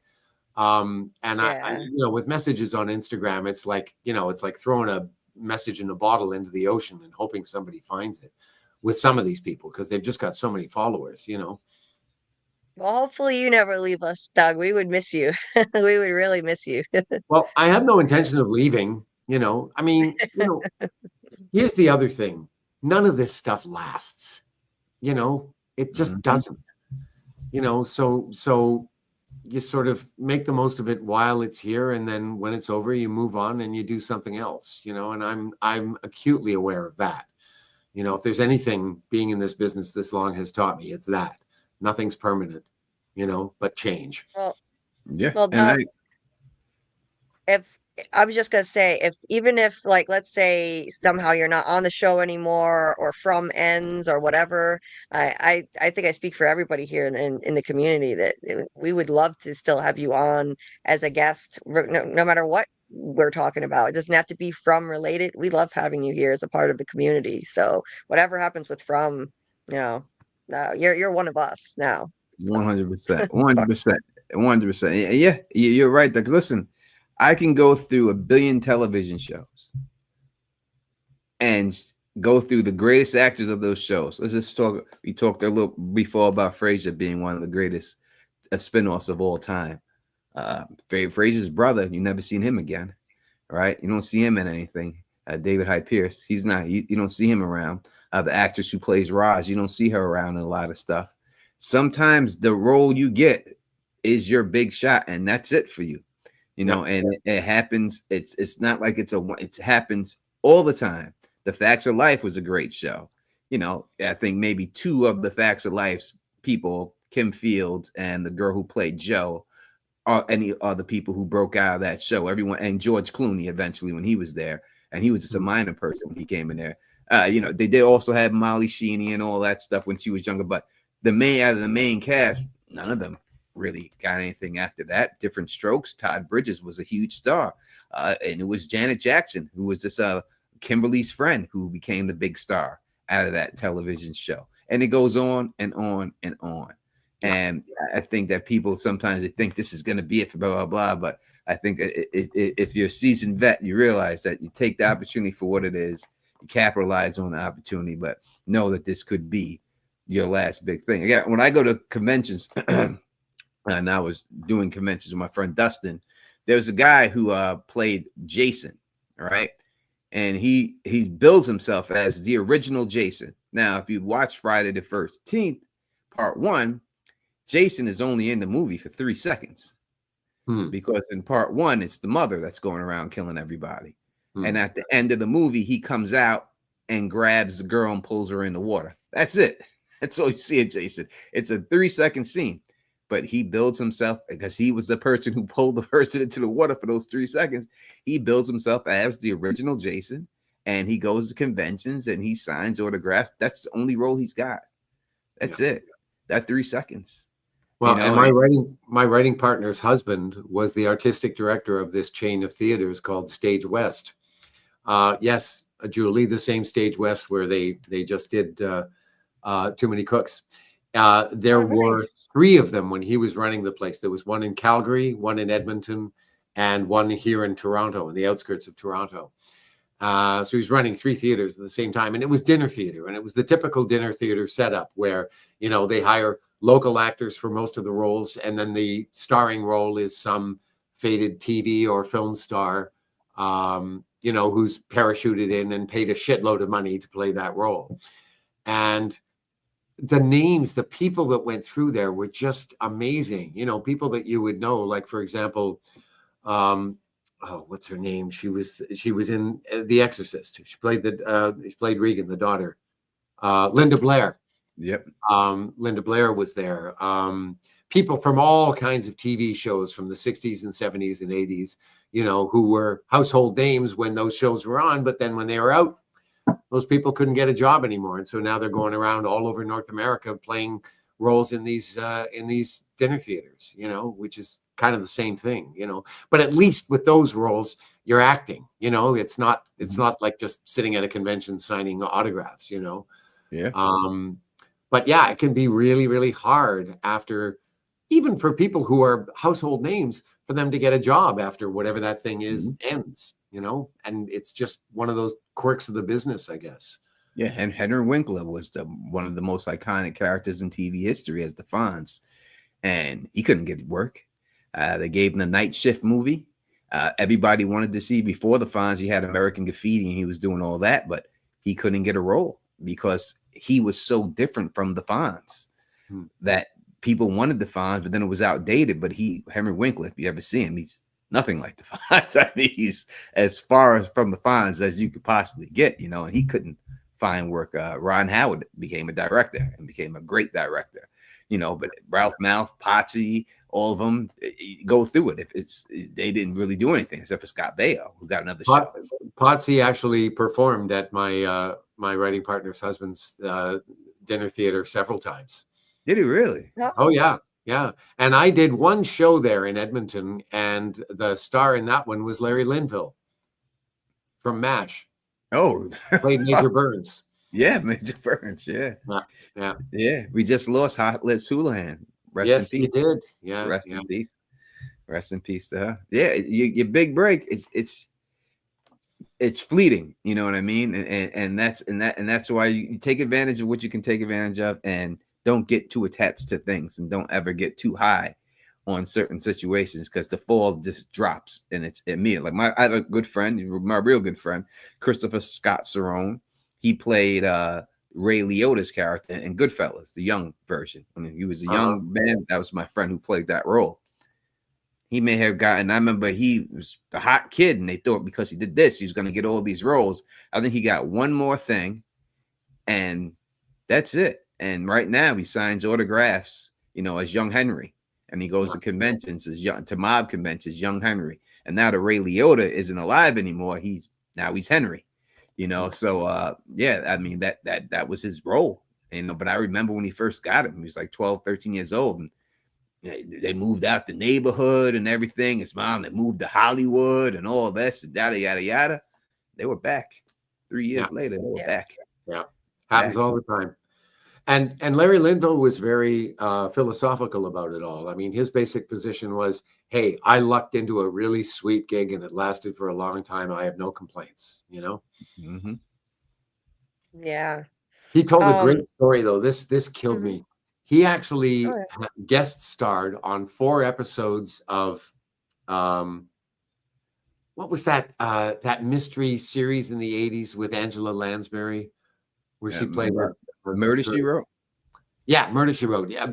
Larry Linville was in 4 different episodes, and his agent got a call one day from the casting people for that series asking if he could send in an audition reel because he was being considered for a role. So he made an audition reel of the 4 episodes of Murder, She Wrote that he had been in, and he sent them that. Oh, man. That is fucking awesome. It is. He's already been in the show. And I don't think he got the part either. Yeah, probably not. Probably not. And I thought, you know what? On one level, that is like the quintessential TV actor's story right there, you know? Mm-hmm. Yeah. In many ways, just a really, really heartless business, and you can't take it too seriously. I mean, all the fun stuff, you know, the fans and the celebrity and stuff, that's all fun, but it's like you can't believe that stuff, you know. You can't start thinking that that's your reality, you know. It's a fringe benefit of what you're doing. I mean, for me, the real excitement is just being in the goddamn series in the first place. Just doing the job, you know, at that level. It's like, that is a tremendous thrill, you know. The rest of it is just window dressing, you know. Yeah, Corey Haim and Corey Feldman were the biggest in the 80s as you can get. Every movie they came out with was a smash hit, whether Stand By Me or anything you can go out. And they both, after that, they had their time, that run, and it went away, and it was hard for them to deal with. And then drugs come involved and everything else and all that situation. So yeah, it's a cruel business. Yeah. And hi, Grant. How are you doing? Yeah, good. I thought I'd just jump on in a few minutes before I head off to work. been watching. I haven't really been talking much just because I've just been doing other things, but thought I would jump on because it's been a while and, say g'day to everyone. And I don't think I've been on with, I always say the name wrong, Pan de Kalima, or Carl, whatever you want to be known by. So, yeah, I thought I'd just jump on and say g'day, everyone. G'day. Bye, Nice, Grant. It's so nice to hear from you. I mean, I am obsessed with the video intro that you made for me. It's amazing, and I just love it so much. You're so kind to do that for me. And I Yes, hope you've been I doing sent it well. I off know to you've had Kendrick. a I hectic sent it week. off to Kendrick Lamar, and he hasn't replied yet. So we'll see if he even watches it. Yeah, Kendrick could cover it. And this thing's a bop. It's amazing. But it's so great to hear from you. It's been a while. I know you've been a lot busier. But yeah, it's awesome to hear from you, Grant. Good to see you. Grant. Work. It just work happens to happen around the same time that you're on stream, and I thought, all right, well, I've got a few minutes before I've got to duck off. I might as well just, as I said, just jump on. And it's been a while since I've been on with the Don, so I thought, yeah, let's just jump on for a bit. I appreciate it. You know who I am. There's an Most interesting people do. question. Well, yes, Doug. There's an interesting question here from Doc. He says, Doug, do you think everyone can learn fake accents? I can probably look up videos. And interesting you should mention that, Doc, because as I was saying to Julie earlier, I had an audition this week that I ultimately ended up not getting because, I didn't get the audition to begin with because it requires a Newfoundland accent, which is not one that I do. And it's a really tricky accent to learn.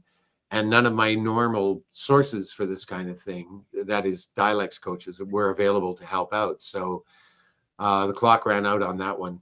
But there are a lot of good resources online for dialects. One of them, the acronym is IDEA. It's the International Database of English Accents. And it has English accents spoken literally around the world. You can find any country on there you want, and there will be taped samples of people speaking English with their local accent. And there are many, many sites like that. Lots and lots of YouTube channels that have accent stuff on them. Can anyone learn them? That's like saying, can anybody learn to play the piano?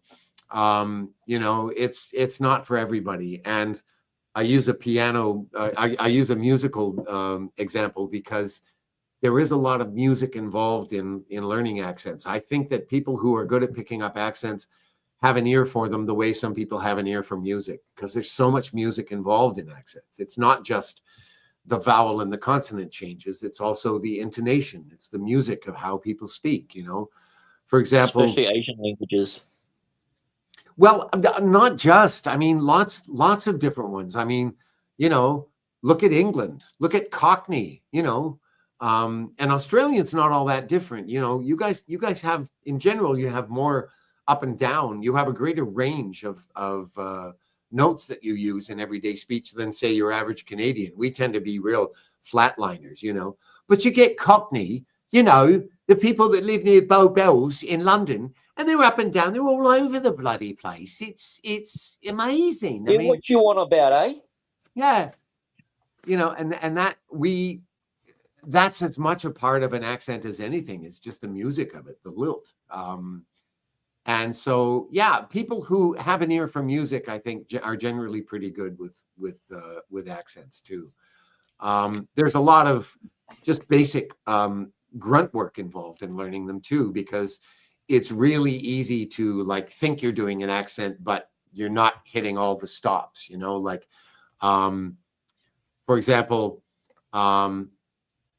if you're doing an Hispanic accent, Spanish people, if they have a word that starts with like an SP or an ST or anything like that, they always put an E on the beginning. Just like, they don't say Spain, they say España. I speak Spanish. So when you're doing a Spanish accent, you got to remember that. You got to throw all these little E's in at the beginning of all the SP words and the ST words and stuff like that. And you have to be so careful when you're learning an accent because it's easy to think you're doing it all the time. And half the time when you play it back, you realize, oh, I missed all of those, so it takes a lot of attention to detail if you want to do it really well. Yeah, and the Spanish accent from Spain is not the Puerto Rican worse use of it. And it's not the Mexican use of it at all. It's not the Colombian use of it, and it's That's not the Cuban use of it. It's all different. Well, and it depends on where in Spain you go, because in the north of Spain, you get Castilian Spanish, where no, it's very different. But when you go towards the south, it starts to sound more like what you would hear in Central and South America. And then you have people like Jamaicans. Julie, you're not falling asleep. Are you looking at the chat? Are you? I can't see your eyes. I'm here. All right. Yeah, I mean, What? look at people. Look at Jamaicans. Jamaicans speak English, but it sounds like a different language. Well, it really Yeah, is a dialect. I mean, that's the accent, the Jamaican patois, the way in which you pronounce the word is actually a part of the language. So Yeah. yeah, and I mean the line between what's an accent and what's a dialect is kind of blurry, but I would say Jamaican qualifies as a dialect rather than just an accent, because there are so many words that are and grammatical changes that are made with Jamaican English that it really is kind of like a separate dialect, I think. Yeah, I think I can do anyone. I just can't do it consistently. If I hear someone enough, I can imitate them for a few lines, but then I'll lose it. I just can't consistently do it. I mean, I got the worst accent in the world, right? So, but I if I could pick one, I would definitely pick the British accent to speak like. I would love to speak like them, because I think women find it more sexy. Yep. Well, and when you say the British accent, there are literally dozens of British accents, scores. you want to sound like you're from Liverpool? I want to be like Idris Elba. That's what I'll be looking for. Idris Elba, whatever he talks like, I will talk like him. Well, he's kind of like a sort of typical London accent, like a reasonably well-educated London accent. There are a variety of accents in London itself. In George Bernard Shaw's play Pygmalion, one of the guys is an expert in linguistics, and he claims in it that he can, if he hears a Londoner speak, he can place where they live within like 2 blocks, and it used to be that specific. It's not now. It's kind of, with mass media and all the rest of it, that kind of differentiation, that kind of granular differentiation has started to disappear. But still, you can go to various parts of the country in England, and you don't have to travel very far, and suddenly the accent is completely different to what you just heard 30 miles east of there, Yeah, so same as Wales. Wales has, like, from town to town, it'll vary. Yeah. That's wild. Yeah. Totally. Yeah, It's like that. there's certain British accents that just make you sound more proper and fancy. Yeah. So I hear what Tony's saying, but Yeah. Tony, your accent is great. There's nothing wrong with yours. Yeah. Sorry, Yeah, what were you I'll gonna say? take your deep voice, mate, any day. I don't know about that. I don't know about that. You say it now, but I don't know about that. My accent is in between. It's Queens, New York, because that's where I grew up. But then I moved to upstate New York, so I started sounding like some of them people up there. So now it's like a mixture of both of those combined and stuff. So it's not like when I speak to my friends in Queens, I don't sound like them. I could hear the difference. I used to sound like them when I hear videotapes, but I could hear that when I moved to upstate, how it changed some of the way I talked and sounded and stuff. So it's not the same. But in my neighborhood, all the Jewish girls and all that stuff from Queens and stuff, they sound totally different. When I listen to them, I love to hear them because I don't hear that anymore. It's like, oh, man, I don't hear that. So when I talk to them on the phone and stuff, it's just like, oh, I feel like I'm back at home. Sound like all my mother's friends and everybody else, So it is what it is. But depending on where you go to Atlanta, you go to California, you go anywhere. Boston's got a very strong, different accent over there. Everyone's got their own little things that they say. But the New York accent, I think, is the most replicated accent in Hollywood. I think everyone always is trying to pull off a genuine New York accent. I just had to do a New York accent for a film audition, actually, a few weeks ago. Oh, really? Yeah. Yeah. It's a relatively easy one. For Yeah. me Is to it do. really? Yeah. Now you're Yeah, talking yeah. Jewish. Yeah, this is Jewish. No, New York not accent. Jewish, just your standard sort of New York. All right, then you have that. Then you have, because a lot of people confuse like the Italian accent, like that's the standard New York accent, the Italian Yeah, that's accent. what I was thinking. Like Dustin Hoffman, I'm walking here.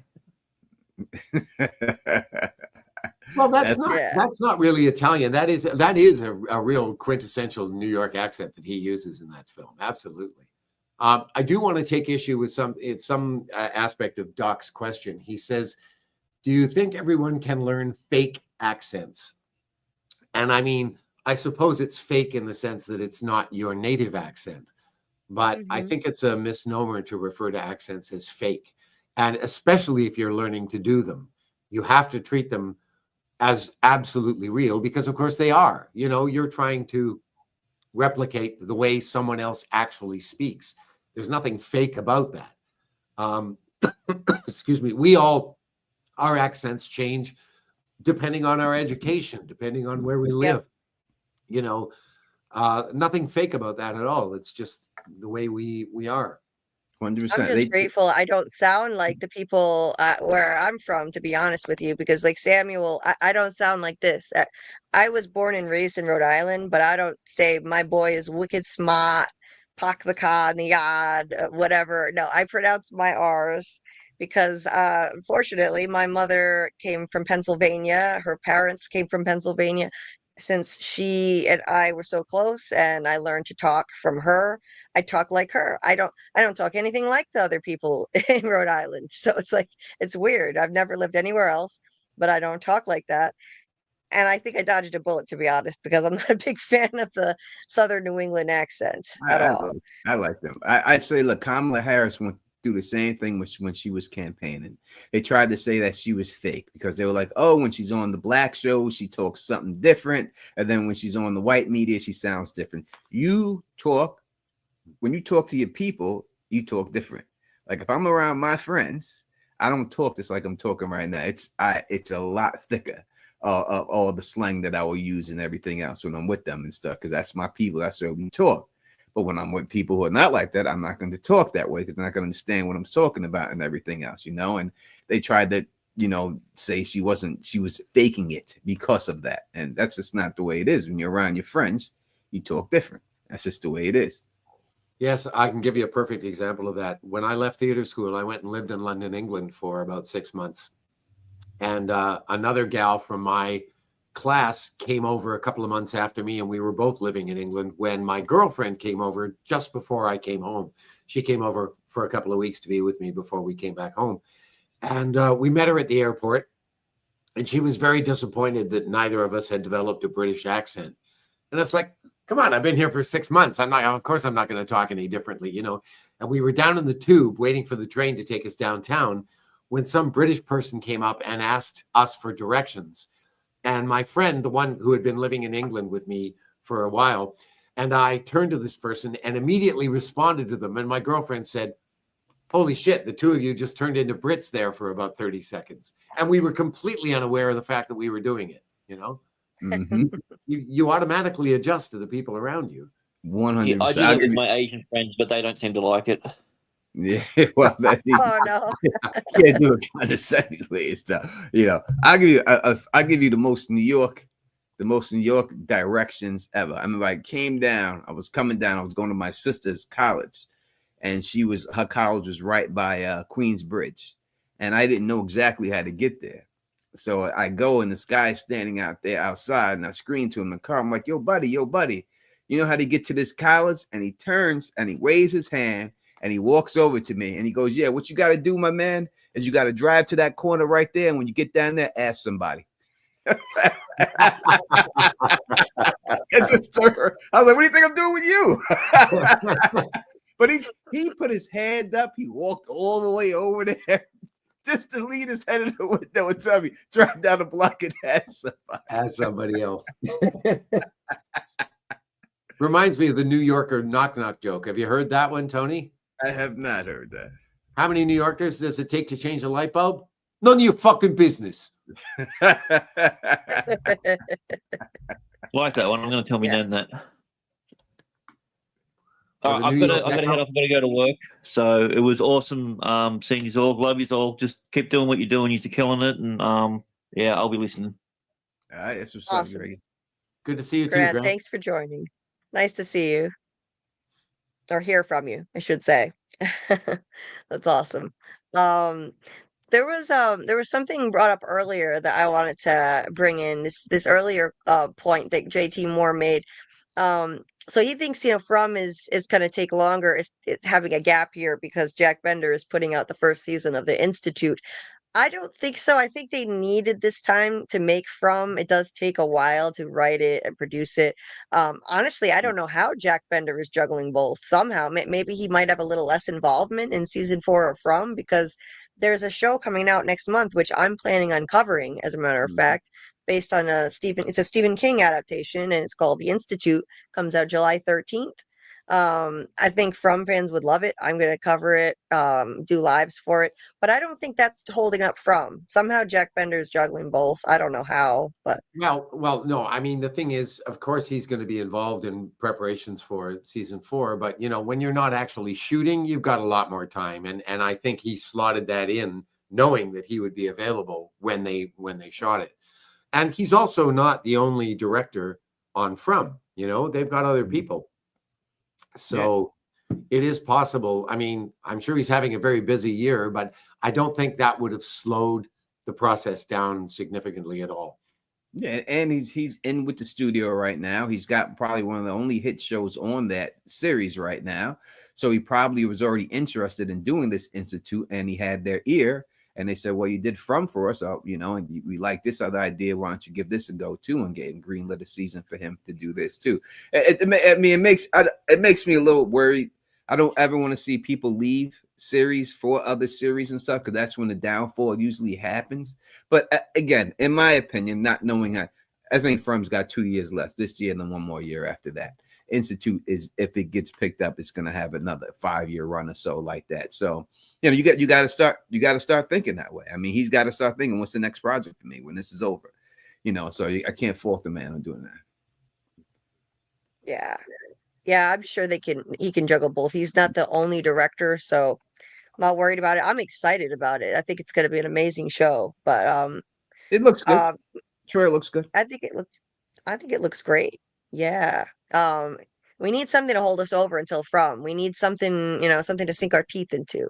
But Real Cinema Therapy asked this question earlier, and I didn't get a chance to ask it yet. What is your opinion of The Sopranos, Doug? Oh, I know you're going to hate me for saying this, Lori, but I actually have never seen an episode of The Sopranos. Ooh, me neither. Oh my God. Oh my God. Sopranos is, I would say, the top 3 show of all time. It's 3 top shows. Believe me, I know. And I mean, there have been times when I thought I should just go back and like binge watch it and stuff like that. But the thing that stopped me from getting into it is just the whole mafia world thing. It's like, I just don't want to. There are certain genres that I stay away from. Don't like movies about drugs, about the the whole drug trade and all that shit. I just, as a genre, I just can't stand that shit. And The Godfather aside, I mean, The Godfather for me was kind of enough. It's like, okay, I've got enough of that. And just the whole mafia world thing just doesn't interest me, and I know the show's brilliant and it's a brilliant concept. And I completely understand why Lori in particular would be interested in it. But no, it just didn't want to go there. The top 3 shows of all time you can't watch, because Breaking Bad, I'm not in any particular order. Breaking Bad, The Sopranos, and The Wire, about all 3 things you just said. Never seen The Wire, and I couldn't get through Breaking Bad. I tried, man. The tension was too much for me. I was so fucked up watching that show. I got through about 3 or 4 episodes, and I went, I can't do this anymore. I'm losing sleep. I'm a mess. So I had to give it up. But Better Call Saul. I think I would feel the same way if I tried it. Yeah. What, Tony? Better Call Saul could be better than Breaking Bad, in all honesty. It might be a better show. It really might be. It's hard to say, but it really might be a better show. everybody raves so much about Breaking Bad and Better Call Saul. I feel like I have to watch them, but the reason I haven't is the same as Doug. I don't like shows with that type of concept. I don't like drug related drug related premises. And Breaking Bad is, that's what it is. I know there's a lot more to it than that, but yeah, the premise of it is what kept me from watching it, even though I love Bryan Cranston and I've heard it's a brilliant show. It's Yeah. just not, certain things are not for everyone. Certain genres are just not for everyone's taste. Mob things, drug stuff. I don't like zombies as a rule, and I don't like things involving torture, stuff like that. But it's a matter of personal taste. That's all. Um, by the way, Samuel said you'd make a great Kruger earlier, Doug, and I think you would too. You definitely would. I mean, the way that you play the Man in Yellow, and then the resemblance to Robert Englund, yeah, you could play Kruger. You could totally do that. That's the one thing, Doug. I hear you say, and I'm not going to beat you on the head with it because I have said it before, but for them not to know that they were going to abuse you, it's unbelievable to me, because that picture of the Man in Yellow, which was drawn before you got the part, looks just like you. I mean, the ears and all, everything about it. But I guarantee you, they did not know that at the time. Didn't know it. Oh, I hear you. Yeah. I hear you. See, the funny thing is, he showed me that the day that we shot the scene. And I Mhm. thought that he had just made it because of, I mean, yeah, I looked at it. I mean, the first thing I said was, he said, "What do you think?" And I said, "Well, you got the ears right," because I assumed he had done this image of me with the yellow suit and all of this stuff that we had just put together, And then I find out when the season comes out that no, that was like 6 months ago that he came out with that. But no, they obviously didn't know that they were going to use me for that role, because they wouldn't have put me through the whole rigmarole of auditioning for it several months later. They would have just called up and said, "Hey, you want to do this thing?" And that did not happen. So I think that Maybe maybe he remembered you from your other auditions and sketched you out. that's what I was gonna say. Yep, took the words right out of my mouth. I was thinking maybe he had you in mind from those 2 auditions from season 1. You never know. It's possible. I think that's true. I mean, I think that's why they invited me to audition. But you don't invite other people to audition when you're going to give it to this guy. And initially they Right. didn't. I was told after the audition, I got a call from my agent who said, "You're on hold." And I just went through this a couple of weeks ago where I was on hold for something. And 9 times out of 10, that means you didn't get it. There's you and 3 other guys, and they gave it to one of the other guys. This time, about 8 hours later, they called me back and said, "You've been booked." And I was just floored when I got that call, because when I heard you were on hold, I thought, "Oh yeah, here we go again." And I literally said to my agent when she told me that, I said, "Yeah, thanks for ruining my day." So no, I don't think they knew at all. They obviously had me in mind from the earlier auditions, guaranteed. That's why they brought me in for this role to audition for it, but it was by no means a done deal. Rose Jones wanted to know if you like supernatural shows, Doug. True Blood, for example. I've never heard of it. Don't know it at all. I don't know if Vampire it's HBO. related. Did you get HBO back then, Doug? In Canada, they have HBO? I have HBO now, but I only got it recently. I haven't. Yeah. Well, I would Yeah. suggest a comedy, if you like comedies, one of the funniest comedies of all time, Doug. And I'm telling you, if you watch this comedy of all time, is East Down and Bound. It is one of the funniest shows of all time. Yes, I think you've mentioned this before. Yes. Is it on HBO? Yes, it's on HBO. I'll have to check it out then. Yeah. East Down and Bound, one of the funniest shows you will ever watch in your life. This hilarious, that show is. I watch it over and over again, and the jokes still land. It's just a hilarious show. It really is a funny show. That's a great show to watch. Check it out. What's You it called should. again? Oh, that's my list. East Down and Bound. Yeah. It's about Nice. this dude, Kenny Powers, who was a major league pitcher, and then he gets kicked out of the major leagues because of steroids and abuse.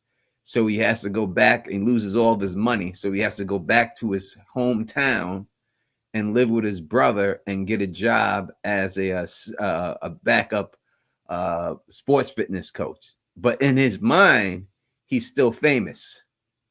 So he can't get over the fact that he's not famous anymore.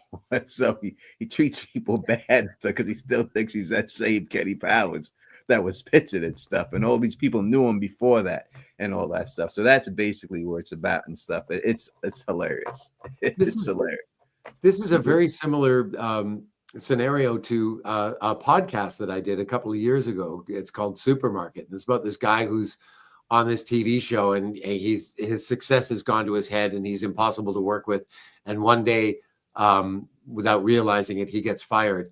And meanwhile, he's blown all his money. He hasn't, put anything away, and he's forced to go back to his hometown and work in this supermarket. And same thing, he's still a legend in his own mind, and he treats everybody like shit, and his life just gets worse and worse and worse.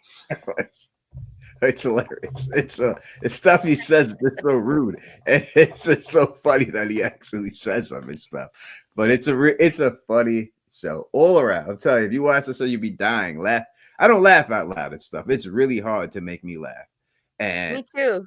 I laugh out loud when I watch, and I know the jokes that are coming, and it's still funny. It's still hilarious when he says them. That's awesome. I need that because I don't laugh at things easily either. So I could use some of that in my life, 100%. And Steve said, if you like Eastbound and Down, you'll love The Righteous Gemstones. And he said, Doug, you would probably really like True Detective Season 1. I've never seen any of those myself, but I'll have to check those out too. Doug, Yeah, have you seen True Detective? I haven't seen it yet, but I think I have the streaming service that it's on. So Yep, HBO. That's the one that Jodie Foster's in, that one, is she not? Yeah, she's in the last season. She was in it's HBO, yes, and she's in the last season. But season 1 is the one that won the awards. That's the one with Matthew McConaughey and Woody Harrelson. It's just basically a detective story, analogy, right? So it doesn't continue. It's just that 1 year for those people, next year for that next people, etc. and stuff. But the season 1 that got the praise that everyone praised about was that one. And Doc also has a recommendation for you, Doug. The autobiographies on Charles Band, Confessions of a Puppet Master, and Elvira. Elvira, who made an appearance in the Pee Wee Herman documentary. Yes, she did. She was in there. I guess she worked at that company too. She, because they were all coming up with characters, and that's another woman. She played it different. I guess, she's not famous for who she is. She's only famous as Elvira. Yeah. She's only famous as that character. I mean, when I remember seeing her and like regular, I had no idea it was her without the wig and the makeup. I had no idea that was. People were like, that's Elvira. I was like, where? Like that. And they were like, look at her chest. I was like, it is Elvira.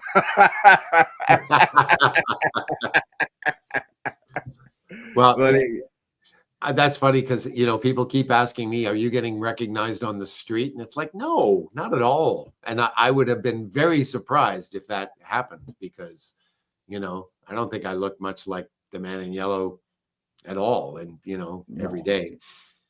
No, that's why. You did a great job. That's another reason why I really would love to see something crazy like the Man in Yellow arriving in town as our new arrival for season 4, except he looks like you, just a regular guy, and nobody knows what he's glamored, like the monsters are glamored, and then nobody knows what he actually is. And that could work because you look totally different than what they did to you as the Man in Yellow. So who knows? It'll be a wild twist, but they do an amazing job with the makeup on you. I don't think they will do that, and I'll tell you why. Because for the diehard fans, they're gonna know it's me, of course, and they're gonna go. Yeah. The question is going to be, how can these people not know who he is? That I think would create quite a backlash if they did it. It's a cool idea. But I think they would have to not just, they would have to exaggerate the difference. Like they'd have to disguise me in some way, Yeah. And they had to get you a car, number one, because you can't just show up. You got to drive it, right? So you had to get you a car before anything and stuff and all that to get up in there. Yeah.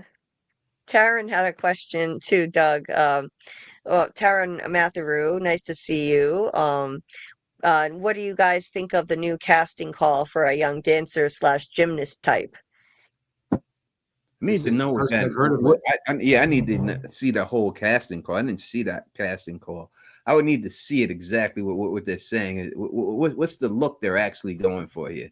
Gymnastics types is vague in itself. I mean, listen, we could look at did the casting call when they casted the ballerina that she have to be a ballerina type? Did they say that?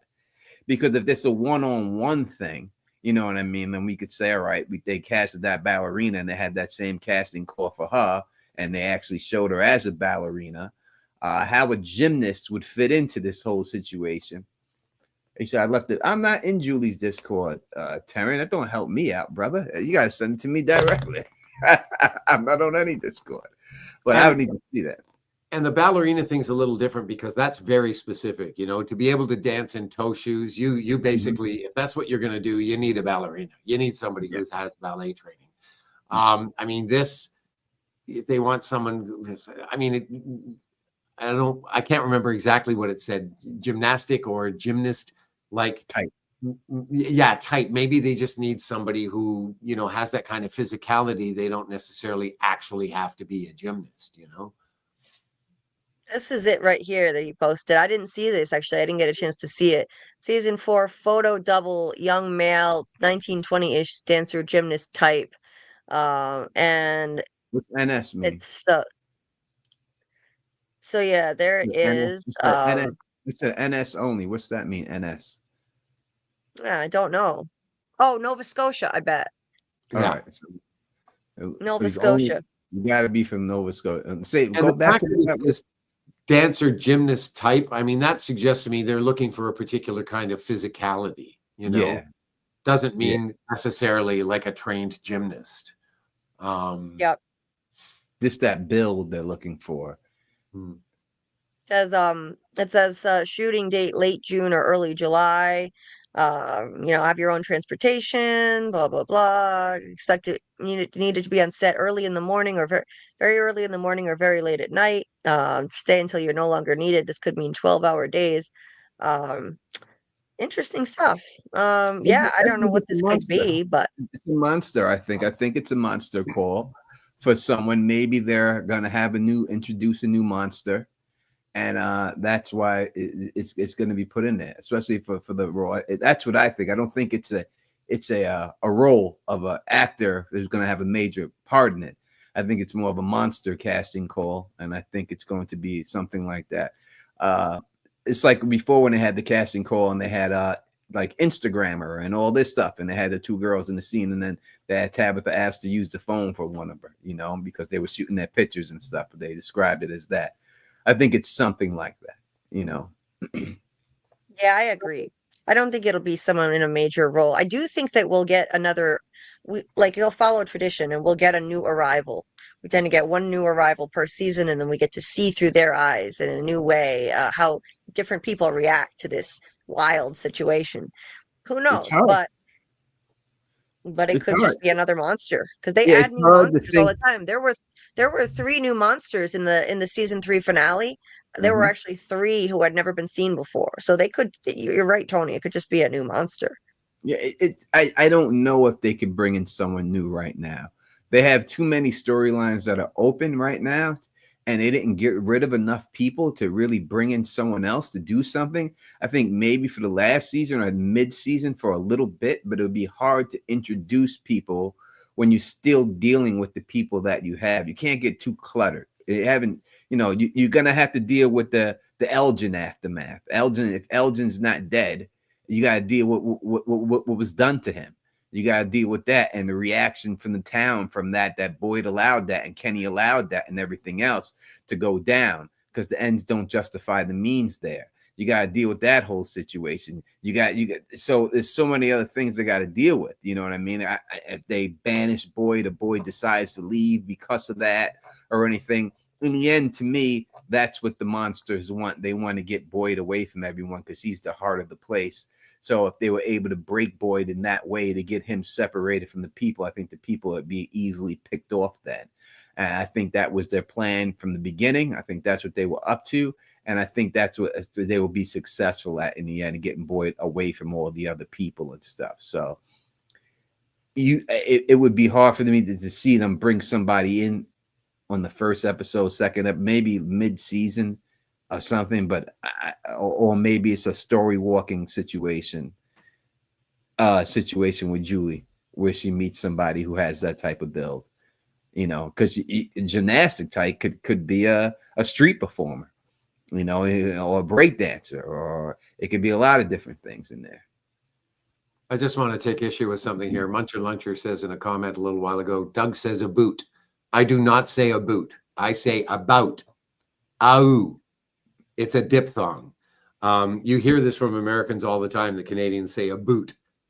And there are places in Canada where it starts to move towards that, particularly the West Coast. Conversely, if you go to the East Coast, you get about. It's very similar to the Irish, but it is a diphthong. There are very, very few Canadians who actually say a boot. You know, Americans do about. We do about. That's and in some places it actually becomes a triphthong. If you get up into Northern Ontario, you start to hear about, which is like there's 3 vowels in there, and that comes straight from the Scots that settled a lot of this part of the country. But there is just about nobody in Canada who actually says a boot. Yeah, boot and a Put that boot out out. there for the record. Yeah, a boot out here is what they put on your car when they got to tow you, but they don't want you to leave it. They put a boot on your car. That's one thing I know about a boot out here and stuff. Julie is back.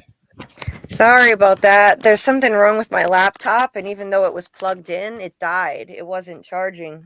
So sorry about that, guys. But I was gonna say before I dropped off, I think that they can handle a new arrival as long as they have a massacre this season. I think they're overdue for another massacre, and I expect more people will get killed off in season 4. So I think they could handle maybe one new person. But I'm with you, Tony, on things are too cluttered right now. The only way it would work is if they kill off more people, because we need more screen time for everyone who's still there, who's already there. We need enough screen time for these people. They got to deal with the Elgin aftermath, as I said that. They also got to deal with Randall getting sliced up and how he's going to accept that whole situation. The Fatima Ellis situation with the rebirth of Smiley, they got to deal with the aftermath of that. You still got Baca is in there. You got Chrissy and her girlfriend you got to deal with. You got Kenny's situation. You got Acosta running around. You got a lot of and they've never given Liz a storyline yet. So I think it's her. She's due. We gotten storylines for everyone but that one character. Even the new people came in has more storyline than she's ever gotten. And I think it's due that they have to expose her storyline, and she has to get one too. Plus, you got the whole Doug situation and everything else going there. So it'd be hard to bring people in. And I do think a lot of people are going to die. Hopefully, Kenny's one of them. They're not going to kill Kenny. Listen, Doug. All right, leave me alone here. All right, the whole family's got to go. El Fodo. All right, I want them all out of here. Everyone. Yeah. I think they're just gonna torture Kenny. Kenny, there's nothing left to do to Kenny except kill him off after everything that he's suffered. So I think Kenny's sticking around to the end. I'm afraid, if you Tony. want to make an impact, though, that's the type of character you kill. Yeah, everyone believes Kenny's going to make it to the end, right? That's the typical thing. No one believes Kenny's going to die. And if you want to make an impact, you kill Kenny. That's how you make the impact. When you kill the people that no one thinks you're going to get out of here. Kenny got to go. I think they made enough of an impact with the way both his mother and father died, for starters.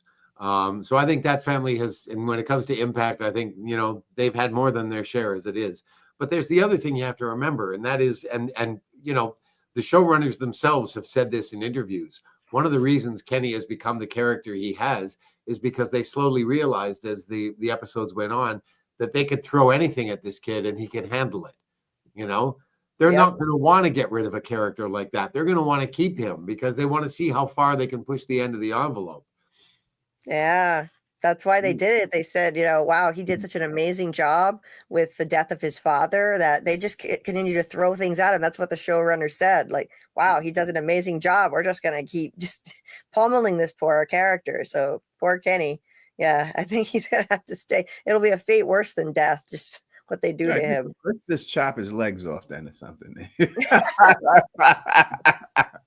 Let's maim him somehow, right? Let's just maim him. No, it's hard for me to see them taking Kenny out. I wish they would, but I do believe that in the end, someone from the main cast has got to go. Right? You can't just keep having everyone survive every season. Jim is the main cast, and they did get rid of him. Thank you, Doug, for doing that. I appreciate that.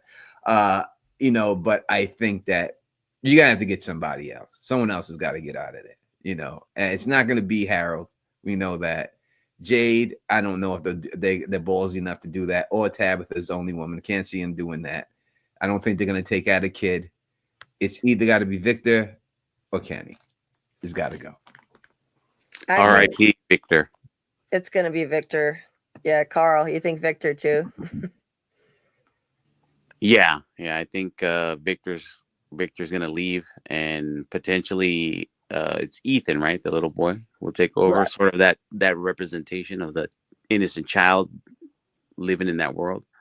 Mm-hmm. Yeah. I think, sadly, I don't think Victor makes it out of the series alive. Hopefully, I think they'll keep him around till the final season because Scott McCord is too amazing to get rid of.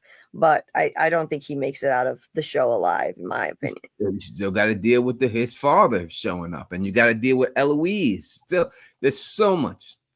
You'll have to tie these threads. And listen, back in the day, you'd be able to do things and get away with these plot holes. But now, with the internet and everything else, plot holes, you can't really get away with it because everyone's looking for everything, and everything else. Yeah. Game of Thrones was a critically acclaimed show, when it came out, but they got smashed for all the plot holes that they set up, and they did not fill in those gaps and just left it for people just to go on. What would they call that? They would call it the Chuck Cunningham effect, basically. Julie doesn't know who Chuck Cunningham is. Doug, she's too young to know, but Chuck Cunningham is it's like jumping the shark, but basically came from the same show. Chuck Cunningham was Richie Cunningham's brother when Happy Days first started. And this one episode, he goes upstairs and he was never there. They never mentioned him again. It was like he was never there. They don't talk about him. They don't act like he has another brother. It just cancels him. So it's like Chuck just goes upstairs and then he's gone. And that's a Chuck Cunningham effect that they put in there and everything else. You can't run something like that nowadays, and they did that in multiple shows all the time. If you go back through the history, you'll see it happen a lot of times, even in the Family Matters, there was someone there. There was another daughter that they got rid of, and they never mentioned her again, and she got taken off. 227. They had Rose, Marla Gibbs's best friend, had a daughter. For 3 seasons, and all of a sudden she's going and never mentioned her again, like she was never there. So they happen. So I just think that they need to plug up these plot holes and get these things straight and just develop the story before expanding it more, in my opinion. That's what I want them to do instead of bringing in more characters. Bringing in the bus season 2, you did a great thing there. People aren't supposed to be arriving here every day. It's a very rare thing. That's what we were told from the beginning. So just to have more people come in every season would be odd. And again, this is not taking place over years. This is a matter of a month or so, a couple of months that we've seen these seasons, right? So I just think that they have to finish what they're finishing right now before that they can go bring more people up in there. Well, whoever said that they think Ethan's going to get killed off, I disagree. He's the narrator, for God's sake. Yeah, he's the one who he's the referee. He's the one who keeps explaining the rules, how this place works. And I don't think, I would be very surprised if that happened. It may, but I would be surprised. I would be too. I mean, they killed a child in the first thing that we seen. Yes, they have killed children, but it would be different. I don't think that they have them suffer like that after killing the father and then they kill the son. That's just not going to be. It's not in good entertainment to do that. So I can't see them doing that to him. I think the only way Kenny dies is if he sacrifices himself for other people. Like he purposely sets himself up out there to save other people's lives. That would be, if they're gonna get rid of him, that's how Kenny would go out. Yeah, and this is really interesting, David Agil. There are so many biblical references in the show, so this totally fits. Kenny is literally a representation of Job. Everything bad happens to him, and he stays true. In the story with Job, the devil wasn't allowed to kill Job, but he could do anything else to tempt him. Nail on the head. I agree. Well, did he stay true to the game? I mean, he bounced off with all the bad stuff. He took the sheriff's uniform off, so he gave that up. He threatened Sarah and broke her little snowman. He put a gun to her head too, right? So I don't know if he stayed true to who he was there. I think, you know, he got pushed to the limit and came back for Boyd and everything else in the end and stuff. So I agree that he is suffering and everything else. He has suffered, and it's terrible that what has happened to his parents. But I could see them taking him out because he's that type of hero. Him or Randall, because Randall thinks he's a hero too, sacrificing themselves to save somebody else. And that's how he would go. Sacrifice himself to save Julie. Like, go, Julie, go. And here comes Doug, and Doug rips Kenny apart. And then that's it. And then before you do it, Doug, you got to hold him tight and whisper in his ear, "This is from the Don."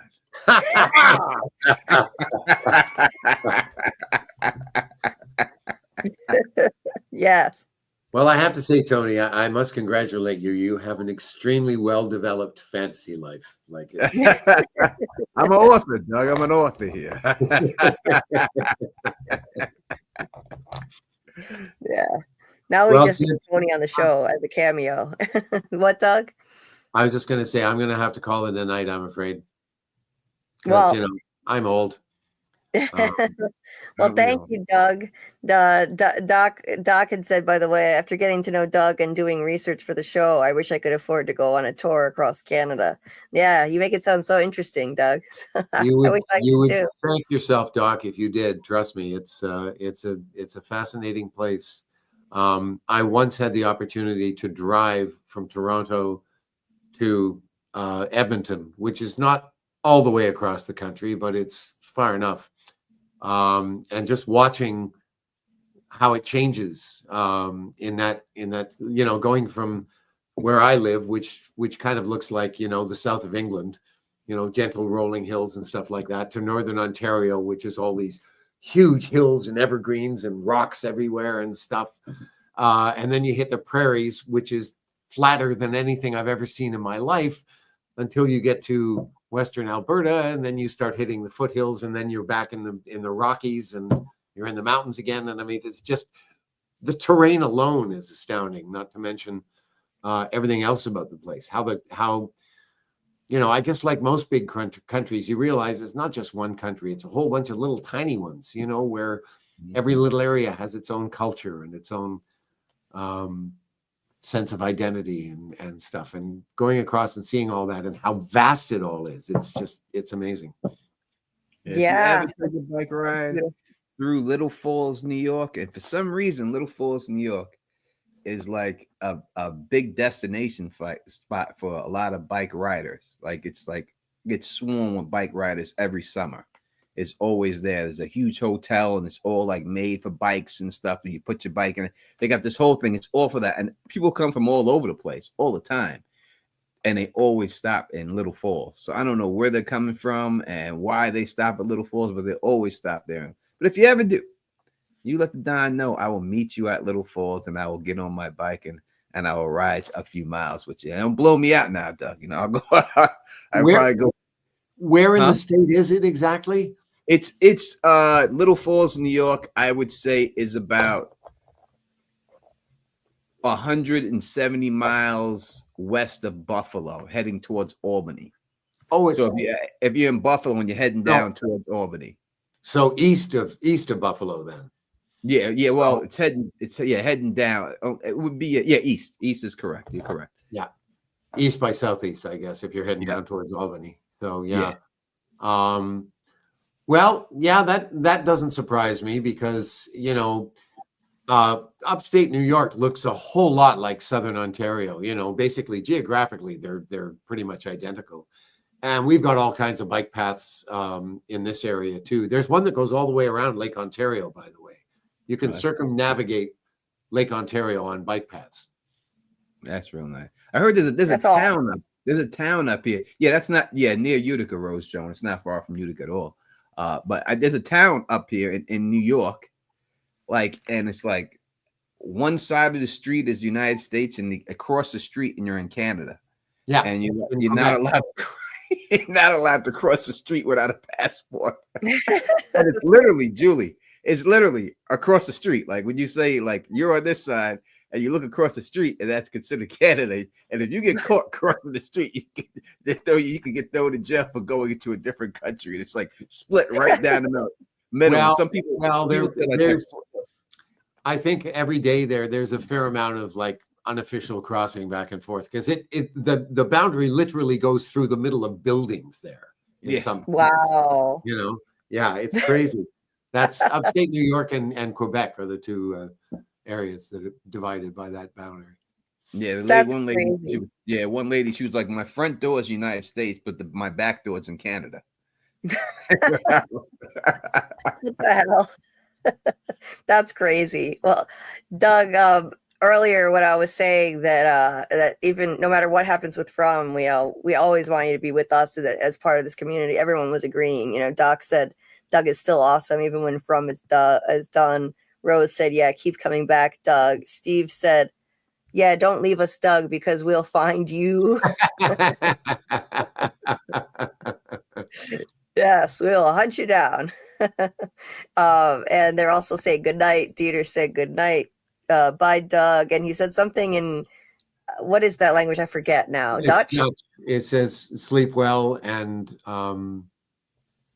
the rest I don't know. Something about I think what it might say is sleep well when you get to sleep or something like that.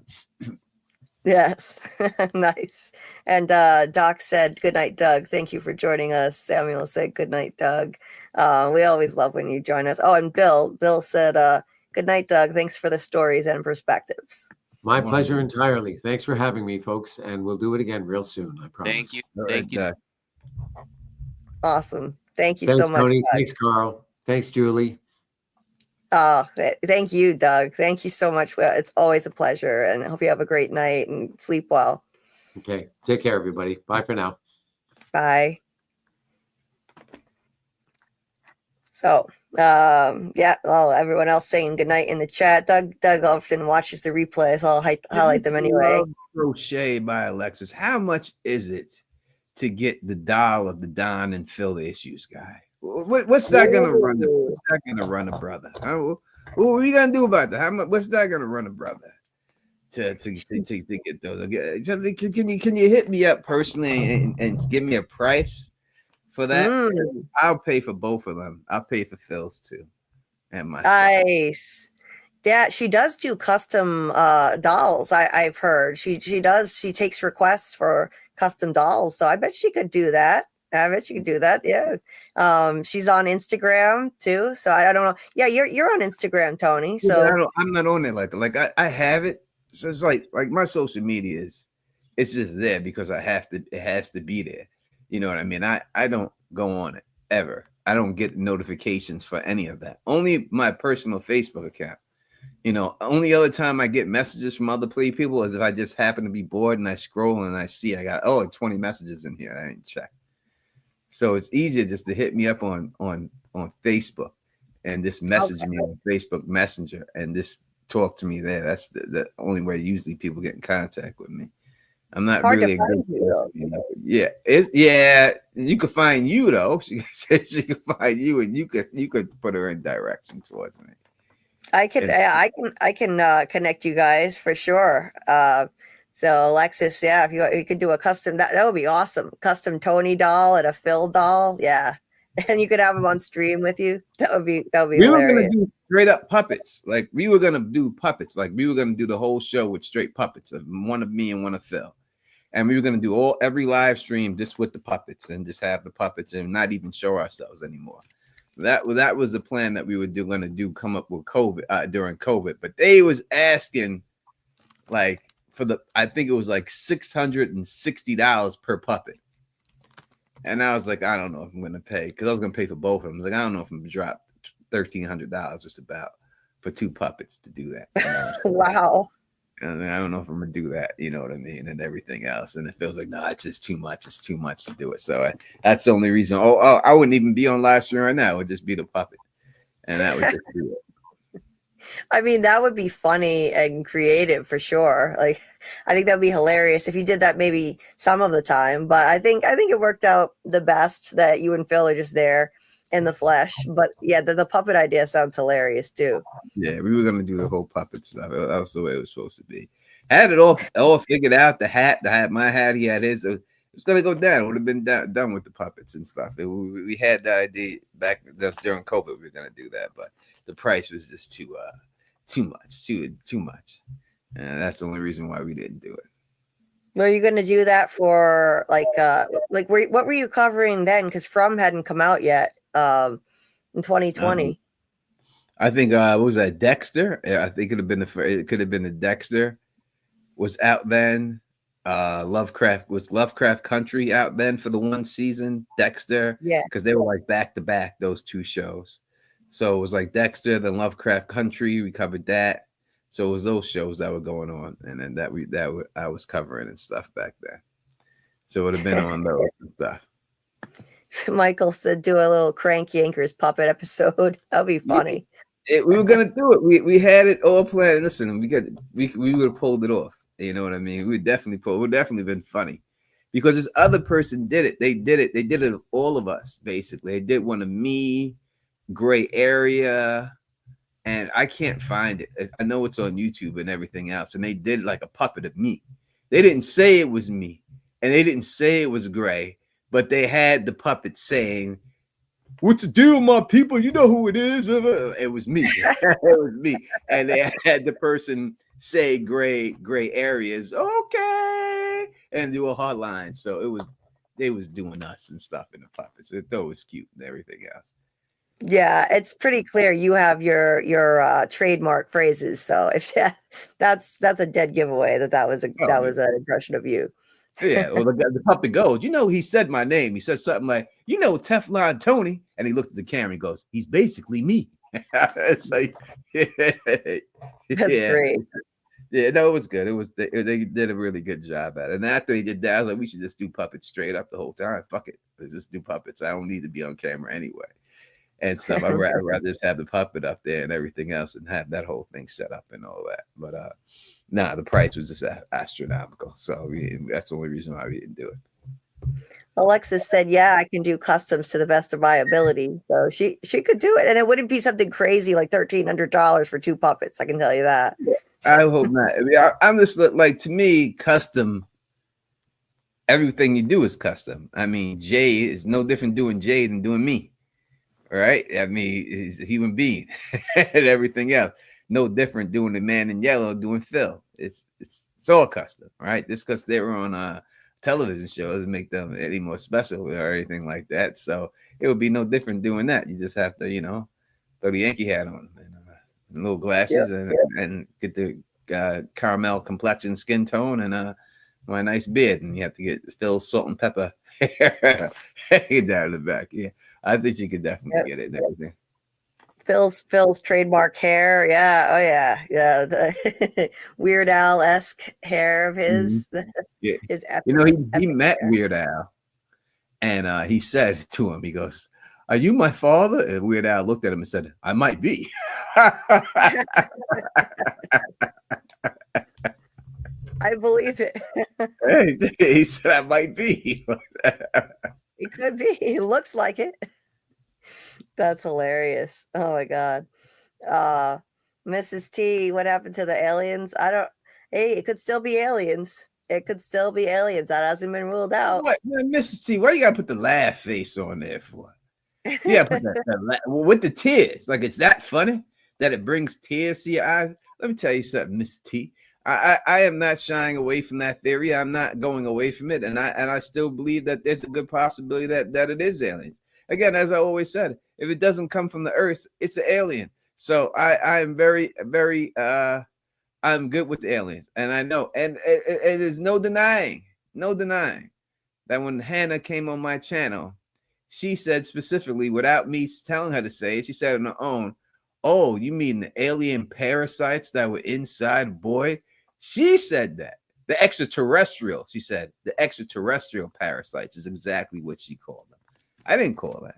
She called them that. And and to me, it's not a word you just throw it around. Like, it just doesn't come out commonly, extraterrestrial. That doesn't just come out in a sentence. You know what I mean? So I don't know. I'm still good on it. And when it happens, I will be here. I will be here to rub everybody's nose in it, to let you all know that I'm done. And I was right from season 1. They also, right up on the wall there, like you pointed out, when Jim was writing everything on the wall, at one point, at one part, it says aliens right up there. Yeah, it's still on the table. The alien theory is still the chocolate chip. The chocolate bar had an alien in the flying saucer saying "out of this world" on it.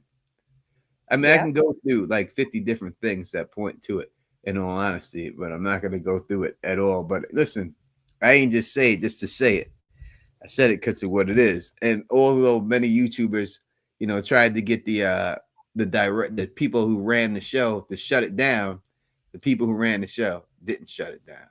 Even when they attempted to get it shut down, he didn't. She shut down the other things. Shut those down, right? Well, sleeping, no, that's not what it is. This is not what it is. How about aliens? Oh, people can think that if they want, right? He didn't shut it down. He shut down the other ones. And I think it's interesting that he did it that way, because easily he could have said, no, that's not what it is. But he did not say that for that. He did for the other two before that, but he did not say it for that one, right? So we'll see what happens. Absolutely. Yeah, he said, and he was asked, Jack Bender was asked point blank, can you debunk aliens? You can't, that's not fair. Like, you ask a question like that, if it were aliens, he couldn't say. So he just said, oh yeah, people can think what they want. That's a non-denial. That's a non-answer. Yeah. He can't answer that. Especially the fact that he shut down the 2 questions before that. Definitively. Yeah. When people asked him, are they asleep? No, they are not asleep. It's not that. Are they this? Whatever the second question was. No, it's not that. Actually, and then came to the aliens right after that, and he didn't shut that. He was already shutting stuff down. He could easily just said, nope, it's not that at all. Actually, it was even more convincing. I don't know why my camera's lagging. It was even more convincing. Like what was asked was, what are some theories you can debunk? So they didn't even ask point blank, okay, are they asleep? Are they dead? They just said, what are some theories you can debunk? And the showrunner said, it's not a dream and it's not purgatory.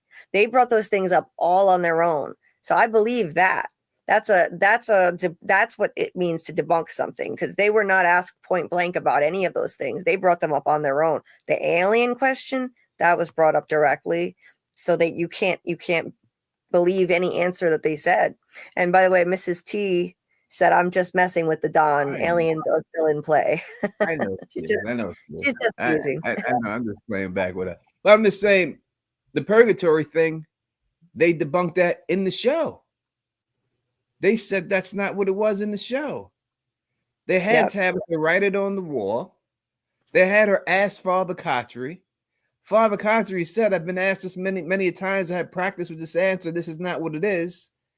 And then people still kept saying it when they already told you in the show that this is not what it is. So that's just more on the fans just not wanting to believe what the show is showing you.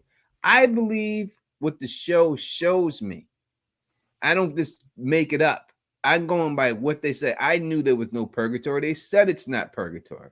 They said it in the show. They put that out there with 100%. So I know it wasn't that, because the show said it. So I go by what the show is showing me. The evidence that I'm seeing in here goes to aliens. Now, if it's some fae fairies, 100% it can be. They were brought up in the first scene of the show. And I always say within the first two episodes, they tell you what it is. And the first scene of the show, they bring up fairies, right? And it's like the dream thing, it has to be something dealing with, they said they weren't asleep, or wasn't it? No one's saying that people are just sleeping somewhere and they're just there and they wake up and none of this stuff happens. But if it's a nightmarish realm like Freddy Krueger, that's a different situation. That is not a dream at all. They're really living in there and stuff like that. You know what I mean? So I do believe that that's what's going on there and everything, because it's just too many references to nightmare. I mean, the creatures are called nightmare creatures. We've been through this before, Joe. I don't want to bore people with it, but it's just too many references to it for it not to have something to do with it. Absolutely. Yeah. It has to have something to do with dreams. It has to have something to do with that, because there are too many references that are ubiquitous in the show, every single season. So I agree with you. Like, they're not literally, obviously that was debunked. They're not literally asleep, but it is some kind of a nightmare realm. I think that's absolutely plausible, and it makes sense. There has to be a reason why they mention nightmares and dreams so many times. Taryn had a point here. He said, I do believe there will be an alien component to the finale where one of the monstrous beings playing a game on the show evolves to look like an alien, in effect updating to this generation's mythos. Well, that's an interesting idea. It is. Could be. It is. It definitely could be. It's gonna be in the end. I already know. I ain't worried about it. Like I this is out of a lot of theories I made. There's a lot of them out getting there. I ain't worried about this one. I already know what it's gonna be. It's gonna be this, and I'm gonna be here to say I told you so. And that's it. And then when it happens, everyone's gonna be home and be like, God damn, Teflon was right. And they ain't gonna want to go on that live when I go in. They're all gonna be lurking on the live when I come in there with that live. They're all gonna be lurking. They're all gonna be in the comment section. Be 500 people watching, but no one in the comment section. I'm like, I'm gonna say, I know y'all out there. I know y'all see this, and that's it. And that's the way it's gonna go down. It's gonna happen. Yeah. We will see. Hey, Jackson Rains, haven't seen you in a while. He said it's Carcosa. Yeah, he thinks that, it's very much inspired by The King in Yellow and Carcosa, H.P. Lovecraft, that kind of thing. It could be the show took some inspiration from that. I think they probably are drawing from a lot of different sources of inspiration. I don't think it's going to be any one thing that they're just plagiarizing. You know what I mean? So it could be an influence, but Taryn said Bigfoot is still coming, and he said, I think he evolves into King Kong for the same reasons. Oh, I haven't heard that part of it. Yeah, you got to tell me the King Kong thing personally, Taryn, because I don't understand how Bigfoot becomes King Kong. I need to know that more myself. I need to hear how you're gonna have that gets pulled off and everything else. But yeah, happy Juneteenth to everybody out there. It's Juneteenth today. This early morning. Happy Juneteenth. I'm actually doing there's a Juneteenth celebration. I'm the host of it tomorrow at the Love nice. And stuff. So I'll be hosting the Juneteenth celebration there and all that good stuff. So happy Juneteenth to everybody out there. That's awesome, Tony. Yes, happy Juneteenth. Oh, that's so cool. What is it exactly that you're hosting again?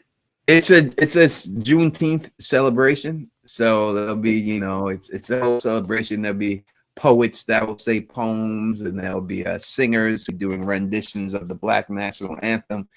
Have awards that are be giving away. There's a couple of sheriffs who are going to speak and everything else. A couple of mayor candidates are going to be there speaking. It's just a celebration of Juneteenth, and to let people know what it's about and everything else and all that good stuff, and and celebrate people coming together. And the reason why Juneteenth is important, and why everyone should celebrate it and everything else. That's a beautiful thing. I was so glad that we finally recognized that and made that a national holiday. It's about time. I think it's amazing, and that's so cool that you're hosting a celebration like that.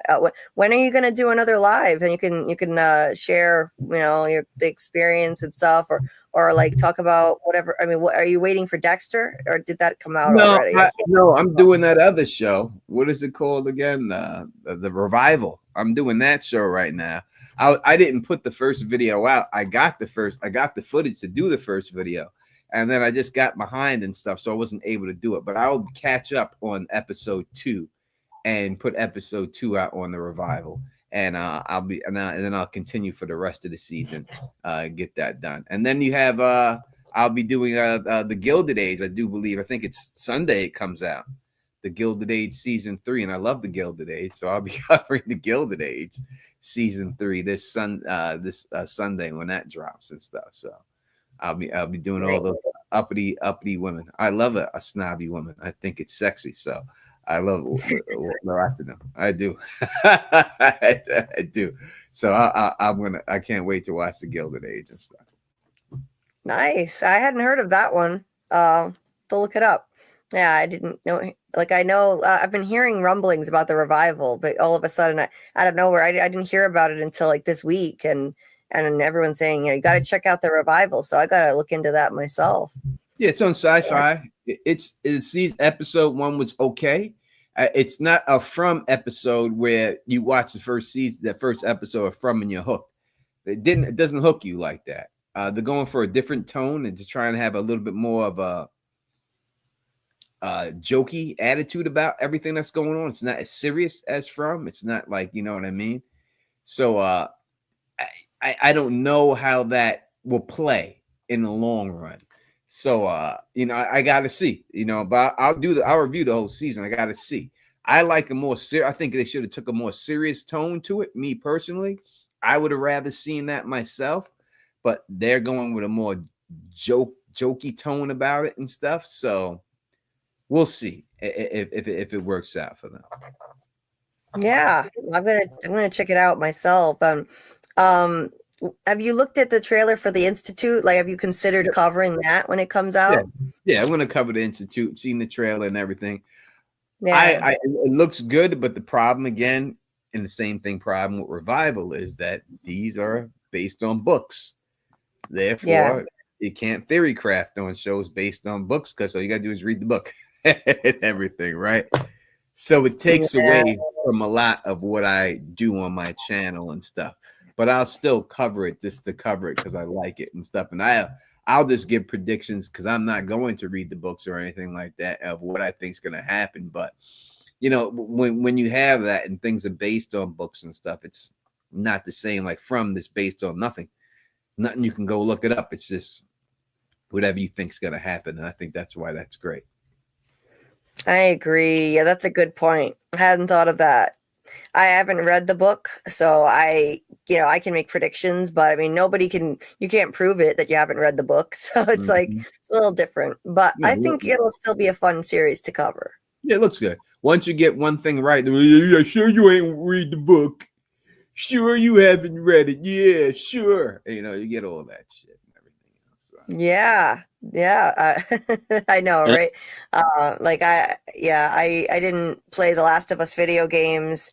I didn't read, the Silo books. So, if I were covering, I didn't even cover Silo. I didn't end up doing it. But with The Last of Us, I was guessing what was going to happen. But nobody could prove. I didn't watch and play the games. But yeah, I still think it'll be fun to cover. Michael said, hopefully season 4 is fucking bananas. Like, in a cameo to me that was gifted to me by Dieter, Shaun Majumder said season 4 is going to be fucking bananas. Who is Shaun Majumder? Who is that? He plays Khatri. Oh, Father Khatri. All right. Yep. All right. He says it's going to be fucking bananas. And in interviews, somebody said the series starts to pop off after season 3. So I've been hearing rumblings about that too. Yeah. Hopefully season 4 will in fact be bananas. They said the same thing about season 3. Like, season 3 is crazy. It's going to be crazy and everything else. They said they ran that same line before, right? So we'll see. Again, it's, to me, It's how they handle this time travel thing. When you bring that element into it, it either works or it ruins it. That's it. It's either going to be one or the other. And it all comes down to how they handle that. If they use it to fix things that they messed up on, then it's not going to work. But if they use it in a good way and it works, but time travel is always a difficult thing. I really don't even like it to be introduced in shows because it's a magic eraser for anything that you've done. And I just hope that they can handle it right.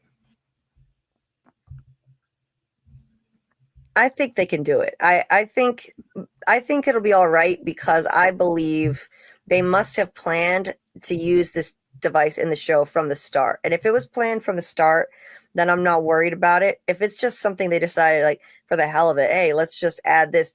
On Lost, they actually they didn't have a plan, really, a long-term plan when they started. So the time travel got a little confusing and some fans weren't crazy about how it was done.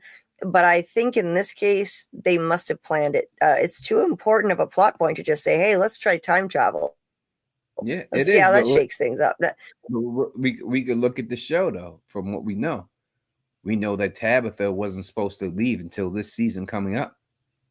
All right. That means you don't get Tabitha. You don't get Victor's father. You don't get Acosta. You can't get the man in yellow. You don't get all that stuff. That was supposed to be season 4, but they moved all that up to season 3.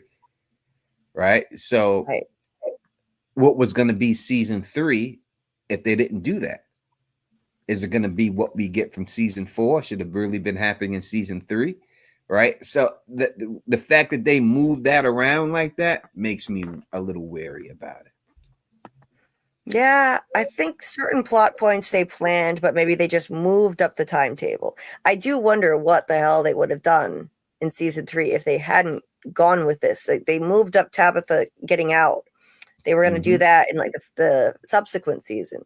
So that's a good point. You know, it was going to be this season right now. Should have been. That means all the storyline we got from Tabitha, the musical notes, the man in yellow, Victor's father, Acosta, anything, all that stuff happening wasn't supposed to happen this season. Would have happened next season. The season we're about to watch, we did all that. So what would they have put in that spot? What would have been going on that whole time instead? That's what I'm interested in knowing. Yeah, me too. I remember they said something about how they wanted to move it up because they wanted to kind of, give us some answers sooner and kind of like set the table for the rest of the series. Like, okay, give us something. They gave us some huge answers as a result of moving up that timetable with Tabitha, and they decided like let's move some of this exciting stuff up earlier, and then it's just a matter of, okay, now that we have these answers, like what do we do with them? What's next? Where are the characters going to go next? How do they use this new information that they've learned? Like the monsters, everything that happened, the monsters used to be human and they were turned into that because they wanted to be immortal. I think all of that was probably moved up, and now it's just a matter of, okay, what do they do with this information? They were reincarnated, Tabitha and Jade. We wouldn't have learned that if they had moved Tabitha's escape, then we wouldn't have learned about the reincarnation thing yet. So now they wanted to kind of establish that, and now, okay, what do we do with it? Where do they go next with this info? Hopefully it'll work out. I think they know what they're doing. Yeah, listen, I hope so. I just say, what did you do with the original season 3? Did you just throw it in the garbage?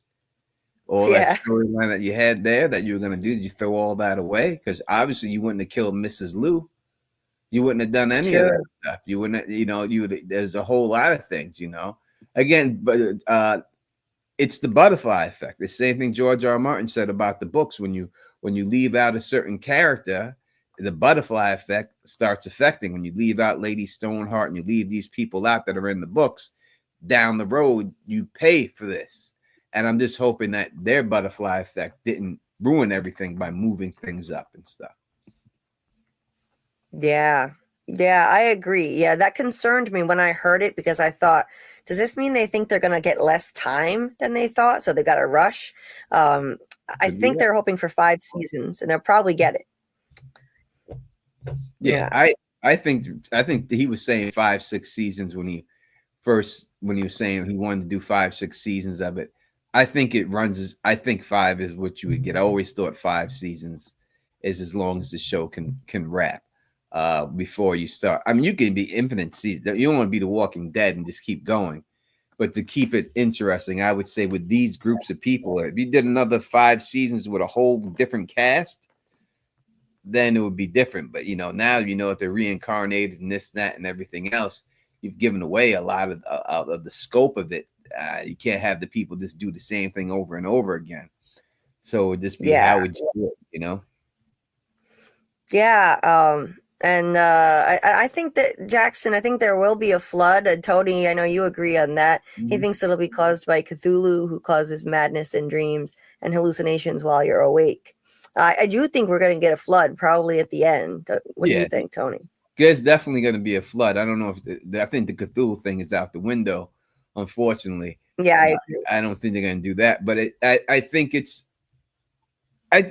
easily that if it's not, if it depends how you want to look at it. If you want to look at it as a practical sense, that this is a Truman Show going on, and this is an experiment, and these people are in that bubble getting experimented on and stuff like that, and that's what's going on. That's what Randall said, basically, right? Then she says specifically when she's inside of the tunnel, she says to Victor, "Where is this water coming from?" And she points out that the water is there and it shouldn't be coming there. There's no stream, there's no nothing. But where is the water coming from? She says that specifically. So if it's a Truman Show situation, then there could be pipes, and that could be how they flood the town out. And it could be a way like, oh, people are getting too close to escape. Let's reset everything else. Let's flood the town out, kill everybody off, and then we bring in a whole bunch of new people and start over. I could easily see him doing that. But the fact that we've already seen the flood in Victor's photos and people standing on top of the roofs, the fact that on the painting wall, we see people in canoes paddling downstream, and the fact that we have a lighthouse there, that there's no way around it that I don't think that they can't not do the flood. I just think they have to do it at the end of the season because it's expensive. You'd have to get a giant water tank. You have to do, shoot at these. It's expensive to shoot water scenes, especially if you ever looked at how much it costs them to do the Last of Us water scene for this season. It's expensive. It's a big ordeal to do a water scene. So you'd have to do it at the end of the season and stuff. It'd have to be the last thing that happens. Yeah, and if chickens and goats can manifest in the woods for no apparent reason, I think a flood, a boat can manifest too. Boyd's boat is going to show up eventually. There's going to be a boat. I'm convinced of it. Yeah, well, there's places they haven't been. There's a lot of places they haven't been. They didn't know about this village, right? So if you didn't know about this village that they just found, what other places are out there that you don't know about? Because apparently when Boyd goes out there, when he goes out there with Sarah the first time, that's the farthest anyone's ever gotten, until we learn how far that Victor's mother and them had gotten. But in that group, that's the farthest anyone's gone out in the woods. So there could be a lot of different things. It could be a boat just laid up somewhere, or a canoe, or you could just build one. Gilligan's Island, they built everything. You could build, they have the supplies to build a canoe. They could easily build a raft and a canoe. They could build a boat. That's a good point. They could build a boat. Either, yeah, no matter what, I think that's going to manifest somewhere. Yeah, Jesse also thinks it's a flood. Yeah, I think we'll get that, but probably not until the end. That could be the way out. That could be the only way out, by water somehow. So yeah, I think so. Michael said, I think there's only 2 opposing reincarnation cycles. Would make more sense if the other folks are destined to be there due to being descendants of the original townsfolk, or the 2 parents, or both. Yeah, I don't know. I think people are just chosen for specific purposes to manipulate, like Sarah and Elgin. They were chosen so that they could be manipulated for their specific traits or weaknesses. I don't know. I think just Jade and Tabitha are reincarnated personally, but who knows? I mean, I would love to see Sarah. It does seem like Sarah is the only one that fits the bill that she's Eloise. That would be the only one. I mean, they already said before that, Jade and Tabitha had a daughter, you know what I mean, already, and that we didn't know about, and they had a daughter back, and they could always be another child. Sarah, the way they have her interacting with Victor, out of all the two people to hang out together, I just think it's too much. Even when they have the photos, on set photos of her sitting down with Victor and Sarah and Miranda and them, I think there's something to that. I don't think they just did that just to do it. I think it's just too much. It makes much more sense if it's Sarah. Now, as for the other town folks and stuff, they specifically saying that the other town folks went along with the sacrifice, so they got their punishment. The ones who didn't go along with the sacrifice are punished to come back over and over again. So that's why I would think it's just going to be those two, unless Sarah's a part of that. But the other ones are just already there. They're the monsters who've been sacrificed, and that's their eternal life that they've been granted and stuff by this evil genie, right? So that's just what it is. So it's just them that got to keep reliving it over and over again. That's their punishment for not going through with it. Yeah, I love your Jinn theory. I mean, there has to be some. Sorry about my lagging camera, by the way. My Chromebook is too full of stuff, so my camera is lagging like crazy. I have to delete stuff, and my laptop won't turn on. But I love your Jinn theory. Like, I think what is this entity? We have to have some kind of entity that granted the immortality, and Fatima referred to the entity as it. They sacrificed their children because it promised them they would live forever. So it's some kind of being. It has to have some kind of incredible powers to be able to turn them into immortal monsters. So a Jinn, that makes total sense. And Jinns trick people. We wish for things and then it backfires on you. Right? So that makes total sense to me. Yeah, it looks like that. I think that's the way they're going to go. Again, it go that way. That's what it seems like to me. But again, if people wanted to say the Truman Show situation, it could be these jinns are playing a game and they're the ones doing the experiments. It doesn't have to be human beings doing that. It could be the jinns are doing it. And if some people want to say it's witches, then go ahead and say it's witches. And if people want to say it's fairies, fairy is a jinn. It's like they're basically the same thing, right? So I could see it going any way, one of those ways, 100%, but these people were tricked into making a foolish wish and sacrificing their children for this wish. And they got hit with it and they got their eternal life, but this is what they're stuck with for eternal life. Yeah, it makes total sense. It's like the monkey's paw, the monkey's paw classic story. That's what happens. You wish for something, it backfires on you. It's the same thing with jinns. It's not. This isn't. We're not talking about the happy-go-lucky genie from Aladdin. Jinns are not actually in mythology. Jinns are not like that at all. It's not Will Smith running around singing songs to you or anything like that. It's just not the way it goes. It's the same thing. Like, what do you want? I want $1 million, and you open your door and $1 million deer just run through your door, right? It's that. Yeah. Yes. Yeah, exactly. And that's that. I think that could be our answer as to like what granted the immortality. It's got to be some kind of supernatural being. David said jinn or possession. Why the talismans work? It could be somewhat related to the talismans somehow. Like, yeah, do they work though? I mean, again, we're assuming they work because they're allowed to work, right? Because they're allowed. It could all just be part of the game. They may not work because when in the first episode we see. When the lady comes through the house and they come back in, she throw the talisman right on the floor. So there's nothing magical in that talisman because she touches it and throws it on the floor. So there's nothing like she's touching it and it electrocutes her or do anything. You know what I mean? So is the talisman that's actually working, or is it just part of the game that when this is what it is, you can't do it? Right. I honestly, personally, I think the talismans are just part of the game. I'm gonna just shut. This is so annoying with the lag. I'm gonna just shut off the camera. I think the talismans are just part of the game. I think this whole thing functions like a game. The people are being used as pawns. I think they're brought in there by, entities that are using them and manipulating them.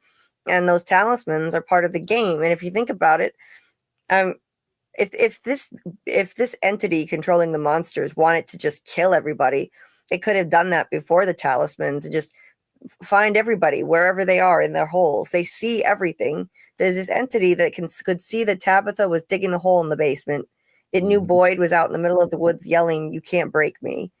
So how did all these people survive every night in holes? Seen Father Khatri bury the whole situation there, right? Yeah. So it's just a straight game that people are playing and stuff. That's just what it is and stuff. So it just seems I have a theory. I'm just not going to say it here, but I'll put the video out eventually and stuff. But I have an explanation for all of it. I have it all in one theory. And I'll drop explanation for all those things that we talked about and explain away how it's going to work and how I think they're going to do it. Oh, interesting. So when From starts trending again, is that going to be one of those videos you got ready to drop? Yep. As soon as the first trailer drops, it'll be out right after that. So when we get the From trailer. When we get the From it's trailer, a theory on what exactly? Like a theory about how it ends, how it's all going to end? I'm going to put it all in there. I'm going to put the whole thing of how everything works in FROMLAND and everything else and how it ends. The whole kit and caboodle, how it's all going to, why it's happening, everything that we've seen, everything there. I'll explain everything in one video. I'll drop it all in there. Nice. And how it's going to end. Oh, I'm looking forward to seeing that. I've got a whole bunch of ideas I can't wait to put out, but I'm going to do what you suggested, take your advice and wait till it's trending. I'll just start making them. I'll have them ready and just start dropping them when it's trending again. Yep, that's the best way. You can do it right now. No one's going to see it. It's only going to be like 1,000 views, if that, 2,000 views, if that. It's not that type of show. The fandom's not that rabid where they stay on YouTube looking for videos. I mean, the views drop as soon as the season ends on this show, but while the season's going on, everybody's into it. So which is not, it does it for a lot of shows. It's not just that show. A lot of shows you can do like Dexter. I dropped a video on the week the Dexter trailer came out, the first video I'd done on this thing. I think I got like 13,000 views. I did another video on it the week after, and I think I got like 2,000 views. That's just what it is. It's when people are searching, when there's something new and they're there. But when that gets dried up, it's over just that quick. It's boom, boom. Yep. So yeah, that makes sense. The timing. I'll hold it back. I'll wait. Who knows when we'll get a trailer? Probably not for a really long time. Maybe in the fall. But I'll have them ready. It depends. It's always a month before they only ever drop one trailer. And they always drop it a month before the show comes out. So that's the way it's always been. They don't do multiple trailers for the show. They do one trailer, and it's usually 30 days before it drops because they give you the date of when it drops in that trailer. So it's going to be 30 days before it airs is when we'll get it. So you figure they'll be done shooting the main stuff by September. Then there may be a couple of reshoots in there because usually people do a lot of reshoots. So you give them another half a month for reshoots or stuff like that. Then final production and editing and everything, November, December. And then probably I would say the earliest would be February or the month after, February, March. I don't think they'll put it out in January. So February, March would be the earliest I think it comes out. Wow, that's a long time. Damn. I was thinking at least maybe we'd get a teaser sooner than that. Oh, that's a long wait. Yeah, they only do one trailer a year. They've never done teasers. I mean, it's always one trailer. That's all we got. Remember the trailer we got? We got that's it. We got one trailer. That's how they do it. That's the way they've always done it. And I can't see them changing up now, doing it and everything else. Yeah, yeah, you're probably right. So I'll make these videos and they'll just be sitting there for like the next I don't know, 8 months maybe. That sucks. Uh, well, at least I'll have them ready to go whenever they drop Mhm. something, it's trending again. But in the meantime, there are other shows to cover. I mean, there's That's right. the Institute looks really interesting. Welcome to Derry. I'm really looking forward to that. Yeah. Yeah, You know, that's going to be good. You get Welcome to Derry. You got the Dexter show will come out in July. That's going to be good. Welcome to Derry comes out in the fall. That's going to be good. Yeah, Institute. Listen, they got it. They got to give people a reason. Bless you. They got to give people a reason to keep this MGM subscription churning, right? So they got to put a show on there to get some churn right now, and they only got one show that's working. They had another show, Domina, but that ended. So besides that, all they got is From on that network. That's it on that whole app, and yep. that's not good enough to make people spend $10 a month. So they got to start cranking some stuff out, some hits, because every other show they tried to put out there flopped. They tried to put the show out there with Lena Headey. That didn't work at all. That show was terrible. Mhm. And you go through them all. They just haven't worked. So they got to get some shows that actually can stick. Earth Abides and Nine Baddies and Bodies in a Mexican Morgue. It didn't pull the numbers like it should have. It just didn't do it. It's very campy, those shows. I tried Nine Bodies in a Mexican Morgue, and it was just it wasn't watchable for me. It was a great premise that was just the execution was just too flawed. What a waste of a great premise, in my opinion. It's not a single character was likable on that show, and the writing was not good. I called the killer in the first episode and was right. Period. Oh man. First episode, I called the killer. I never wavered, and it was done. I told my brother to watch the show. He called the killer in the first episode and was right. They didn't hide it very well. I think it could have been like a White Lotus type situation where you had 9 bodies in the Mexican morgue, and now you can do 9 bodies in the Italian morgue, and next thing can be 9 bodies in the New York morgue. And you can keep doing the show over and over again, like they do with the White Lotus. They could have did that with it if they would have did it right.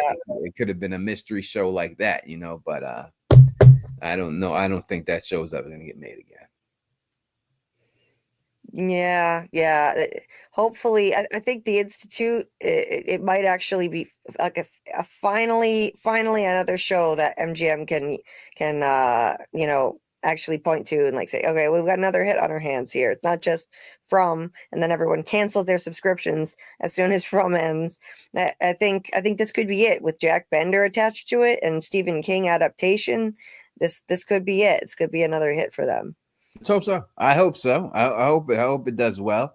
Again, we'll cover it. You'll cover it. We'll see what it is, and I hope it does well. But again, what made From what it was the community that grew around the show.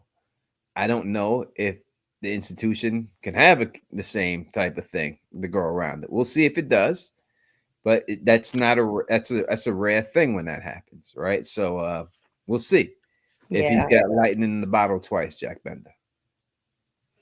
Yeah, I think he's a creative genius. That guy. I think he's gonna pull it off. I think so. By the way, there's a cameo here that Dieter got from Shaun Majumder, who plays Khatri. He said there's some kind of a little hint he dropped about season 4, maybe. So I've got it here. Let's check it out. Roll it. Hey, what's up, Dieter? Good morning, brother. It's morning me time. I'm not sure where you are or when you're watching this, but pep talk. That's something I know what to do. I know how to be a pep talker because I'll tell you what, I've been struggling as a parent. I've been struggling as a parent, as a person who has very high aspirations for my own self, and it's a lot. first I want to acknowledge that life is not easy. And I just had this awesome dinner with my buddy Pete, one of my best friends since we were like 14. And I hadn't seen him in a long time. And we got together and we were talking about the hardship of being a parent, being a dad, and also just managing, trying to maintain compassion for our partners who are going through rough times too, just by the fact that they are female and they hit a certain age and their hormones are all out of whack. And I can't even relate because we have no idea. I mean, we have stuff too, but anyway, it was, we bonded over the fact that like life is pretty hard, but also, the fact that when we get in these headspaces of struggle and challenges and like it's a grind and how are we going to get through things, he sent me this podcast that was so good. It was just a reminder of stuff that even back in the day when we were like backpacking through Thailand together, me and my buddy Pete, we were reading books. And one book was this guy named Krishnamurti, J. Krishnamurti, who is this really amazing guy who you should look him up. The book is called To Be Human. And it goes into this. It's this deep dive into asking the question of like, what does the self mean? What does it mean to be ourselves? What does it mean just to be? These deep questions, but challenging how we perceive what self is. And he sent me this podcast by this guy. What's his name? Michael Singer, I think the guy's. He wrote a book called The Untethered Soul. My point being was in this podcast, very simply, he's talking about thoughts and talking about how we as human beings, we go through life and we build up this thing that we think is a self. We attach ourselves to identity and we attach ourselves to, success and what does it mean to be successful. But we attach our thoughts to all this stuff. But really, it's just a thought. And the thoughts come into our body and then they go. It never stops. We never stop thinking. Like it never stops.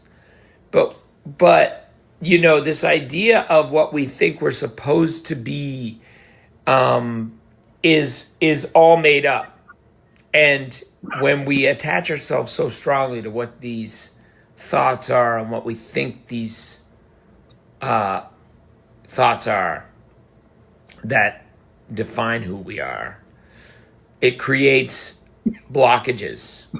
And he talks about being able to allow these thoughts to come into ourselves and then allow the thoughts to just leave, to pass. The way that the ocean is this massive body of water, and these thoughts are like drops of water in this massive ocean.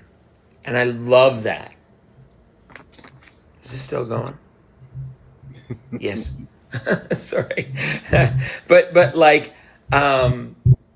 this idea of these drops of water in a massive body of water known as the ocean, we attach ourselves to what we think is like, oh, our whole life is this thought, but really it's not. It's like letting all this stuff go and allowing ourselves to become one with the ocean. I know that sounds so super deep, but it really does help when you start thinking about like, oh, I'm really stressing and fussing over this thing and my kid, why did I, snap at my kid? This means that the kid's going to end up being a serial killer, because of the way I was like impatient with them. Anyway, dude, I'm constantly beating myself up and stressing over certain things. And I realized like, no, you know what, man, big picture, just let it all go. It's not that big of a deal. Even yesterday, I'm working on this new TV show here in Toronto and it's called The Miniature Wife. And the very last thing we had to do yesterday was a scene with me and my fake wife. And It was like at a wedding. We were giving a speech at a wedding, and then they let us improvise. And we tried a couple things, and neither of them really worked. And then after, the girl who was playing my wife, I could tell she was upset. She was like, this means that we're not going to be back for next season. I was like, I went straight to the water analysis, and I was like, none of it matters. Big picture, none of it is real. It's a thought. They love us, and who cares? Whatever. We move through it. And as long as we're bringing, energy that's present, and we're bringing our love and our compassion and our professionalism, and we're putting the effort into doing the work, then that's how, that's how we move forward. And I love all that. And so, buddy, I know if you're struggling, which it sounds like, you're just being a human being who's going through some shit, you got this. And don't attach.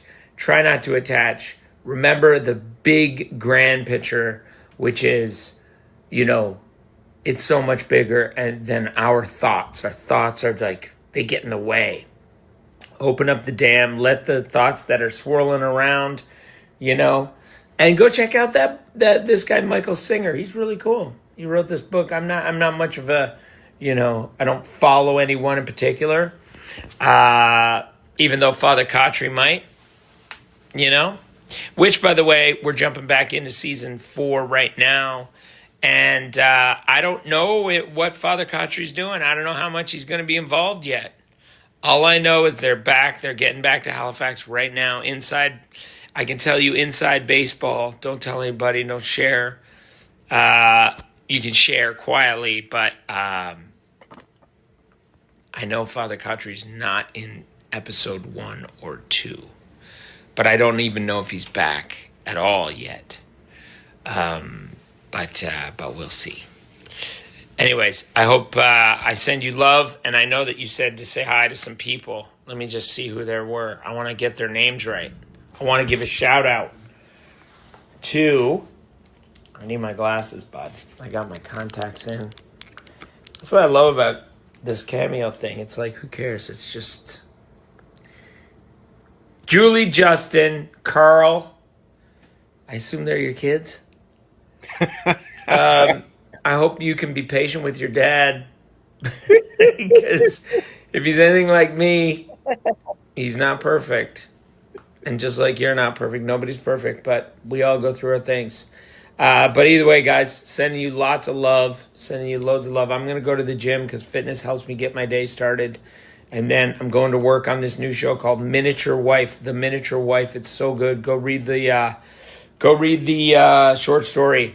It's a good thing happening with Matthew McFadden, Elizabeth Banks, bunch of amazing Canadian actors. It's so good. Dieter, much love, brother. Much love. Stay positive if you can. Easier said than done. I think it's not about being positive. It's actually about not hanging on to shit because it really doesn't matter.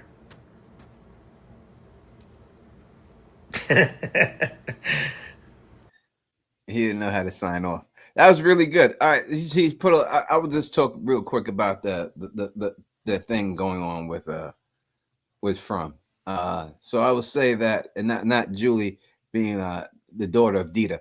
I will say that him not being in episode 1, episode 2, he said that they're already going back to shoot. They know that that's done. That we know that they're shooting this June. There's going back to shoot. He's not in episode 1 or 2, but he's seen some of the episodes. This guy, he said he doesn't know what episode he's in. So he must have seen episode 1 or 2. He must have already read them or something to know that he's not in them. And that's something I would want to know. Do they get the episodes, or are they just getting dailies when they get on the set? Are they getting full episodes where they get to read through? And what I believe is that they're getting the full episodes to read through. I think they all get the full episodes. I'm going to give them all up. Yeah, it's interesting. I am not happy about this news. I love Ghost Khatri. I want to see as much Ghost Khatri as we can get. And last season he appeared in the premiere. He was talking to Boyd already. So I hope we get a lot of him in season 4. I don't really like that he's not going to be showing up right away, but I'm sure he'll be back. He said he doesn't know. Did I hear that right? He said he doesn't know if he'll even be back. I forget now. Yeah, well, if he knows he's not in episode 1 or 2, he knows he's back. You know, unless they write him off completely, but they're not going to do that. I mean, he's in contact with them, obviously, because he knows they're shooting, and he knows he's not in the first 2 episodes, and he's doing this other show right now too. That's probably taking up some of his time, right? So they know his availability, and they know everything else. I would say Boyd gets banished or voluntarily episode 3, episode 2, and then winds up in that little place over there that they found with the vegetables by episode 3 and starts living out there for what he did to Elgin. Mm-hmm. And then Kenny and Acosta take over and they fuck up everything. And it all gets fucked up, and people start dying because Boyd's not there and everything else, and Boyd's all the way out there. So it could be Boyd, Fatima, and Ellis all together leave and get banished to go up there. All 3 of them. Yeah. And Acosta and Kenny take over as sheriff, and they all stay down there. Yeah. Well, it's funny you say that, because Dieter was asking what you think is going to happen in season 4. Yeah, I think that's a good prediction. I do think there's going to be a schism now. When the truth comes out, Acosta is not going to be quiet about this, and Kenny, I think he will side with her. He's been getting closer to her. He knows her first name. Sorry, Tony. He called her Danny, and also, you know, he'll find out that Boyd lied to him again, broke his trust. Boyd didn't tell him that Fatima killed Tilly. That's another breach of trust, and that's another problem. So yeah, I think there's going to be a schism, and then some people will side with Boyd and Fatima and Ellis, and then it's going to be Kenny and Acosta on the other side. Yeah, that way you can do both places.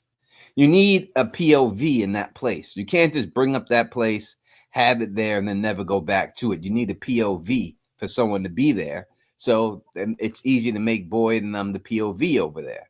You put them over there, and now they're there living there. And now you have the POV over there, and then you have what's going on in town. And obviously, Acosta, she's too hot-headed. I mean, Boyd brought it up already. He said, you know, Kenny, if anyone's going to take over for me, I want it to be you, not someone like Acosta who's hot-headed, right? So they've already said that, and they didn't just say that just to say it. They said it because she's taking over. She's going to take over. Because in the end, she's going to see herself as, I'm the actual cop here. You're just a pretend town cop. I'm the actual cop. Yeah. I'm the one who's been trained. I'm the one who's done this, right? So she's going to take over. And Kenny could get, you know, get big booty matized. And you know, and just fall for it, and until people start getting killed because of them, and they're gonna need Boyd's help. And again, you know, the whole plan of the town was to break Boyd. Like you said, you said we couldn't break you. So how we break you? We'll take you away from everybody and make you live by yourself. And when you watch them all get picked off one at a time because they don't not have your leadership, then that'll break you. And that's what they're gonna do. Yeah, it's metaphorical breaking of Boyd, and this is the process is already it's continuing. He just tortured Elgin, and Ghost Khatri warned him. You know, if you do this, there's no coming back from it. People will look at you differently. This is the process of breaking him, bit by bit. Yeah, and Sarah too may have to run away too. I mean, she ripped dude's eye out. Yeah. I mean, you know, unless Boyd falls on his sword and says, "I did it all. It was all me," because he did say that I'm gonna take the blame for it. Don't worry about it. This is me. So he made to stand up and just say, "This was me. I took his eye. I did all this. I don't blame them. It was me, and I'll leave because of it." No one's bad enough to put Boyd in the box. But you know, when you have sheriffs, right, and people like this, say FBI agent in the movie, right? I'm gonna set it up for you, Julie, and I know what you're gonna say. We're gonna set it up for you. Or Penny's still there.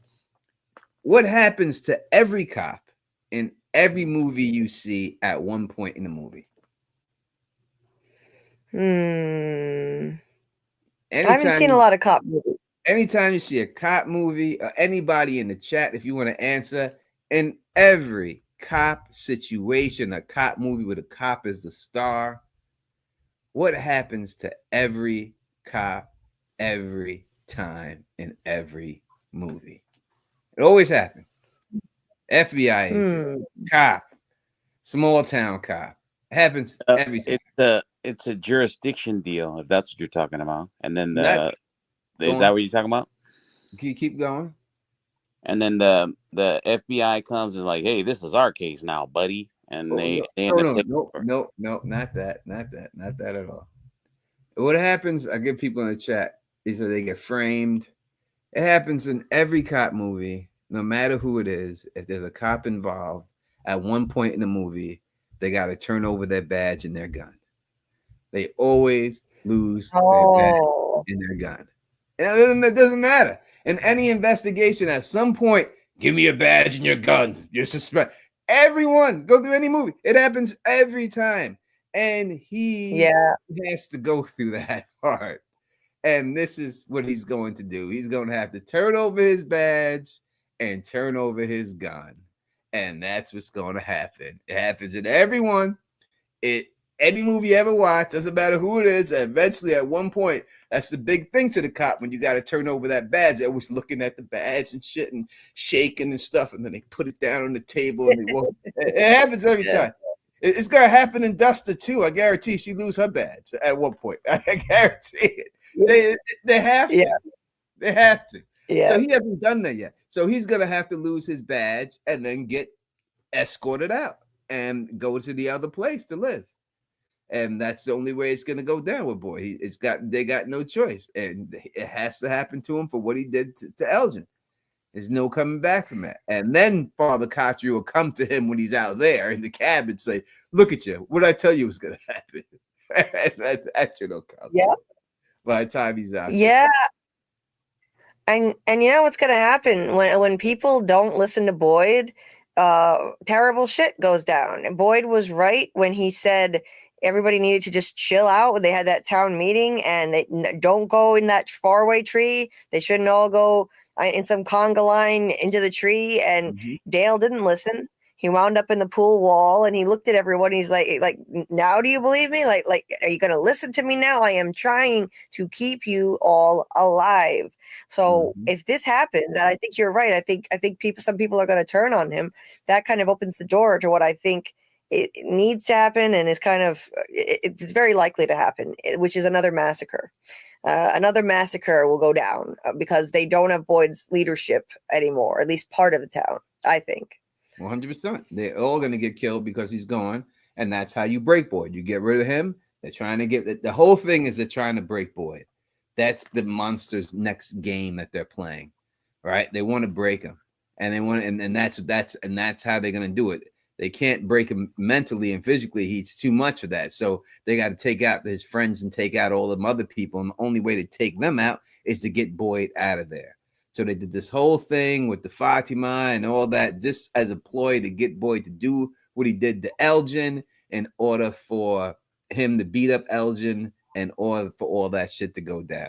That'll be his storyline. That's how that's all going to go and everything else. Because now you're going to be like, people will be like, all right, well, where's this lighthouse that she's out the window? Let's all just storm that place and get the hell out of here. And that, you ain't going to have anyone to hold that back. You ain't going to have no one to calm these people down. They didn't listen to Kenny. Even when the new people came, Kenny had to shoot a gun in the air to get their attention. No one cared about him. No one's afraid of him. Yep. They're afraid of Boyd. Boyd step in your face and be like, well, you want to do something? And no one want to do it. There's no one got that same type of fear of Kenny. Nobody. And they'll walk right over Kenny. They're going to walk right over this dude. Watch. Randall and these dudes, they're going to walk right through Kenny. He ain't nothing to him. You know, so that's what's going to happen. Yeah, I agree. Who's going to take his place? He was saying, he was telling Kenny, I think this is foreshadowing too. At the end of season 3, he was telling Kenny that Acosta is too much of a hothead and she cannot be the one to ever take over if something happens to him because his hands are shaking again. He thinks his Parkinson's is getting worse. And he tells Kenny, you need to be the one to take my place if something happens to me. Acosta cannot lead everyone. Well, yeah, I think that's going to be proven when everyone divides, and Acosta will screw it all up, just like he said. She's too much of a hothead. She's a rookie cop, and it's going to go sideways. And Kenny is not going to be the one to step up. He'll just follow Acosta's lead, I think. Of course he will, especially if she gives him son. Kenny's a virgin. I mean, Yeah. Jesus, he's been pining after that Bigfoot chick for a very long time, you know. And so if she give him anything, any type of attention, then that's going to be the end of Kenny. Kenny's going to be pussy whipped, and that's just going to be the end of Kenny. So Kenny ain't going to do nothing until it's too late. Until it's already too late, it's going to be done, and that's just what it's going to be. You know what I mean? So no, it is what it is. It's I don't see them. I don't see how they could not do that this season. Like, I don't see how it works. You have to pay the price for what happened to Elgin. There's no way around that. Yeah. And no one's going to trust you or look at you the same. You're not going to go in the box. And they brought up that one place for a reason. They showed that little town for a reason. It wasn't just to get vegetables. They didn't have all the just his chick's big ass foot to get caught in the bear trap. It wasn't for that. It was for because he's going back there and something else is going on there that he's going to find out when he gets there, when they actually have a time to investigate it. What the knocking noise was out there. They have to figure that out. What was knocking on the outside of the cabin while they were there? You can't just leave that open-ended and not do anything. Everyone who went there at night heard that sound, but no one knows what it is. They got to show what that sound was. Absolutely. They set that up. They have to pay it off. I wish they had given us at least some payoff in season 3. I feel like it was just too frustrating. There one instance of footsteps at the cabins, another there was knocking at the cabins, and then some exposition where some people, red shirts, were talking about how they heard it the night before. It's like, okay, all right, we get it. There's something going on out there. And Dale, you know, they set something up with Dale where I thought this was going to pay off in season 3 too. These totems right here. Really bad idea. There's nothing else strong enough to pry that trap open. You really want to start pulling apart the ancient tower of holy scary shit? I'm sure whoever built it won't mind. Oh, Jesus. Fuck.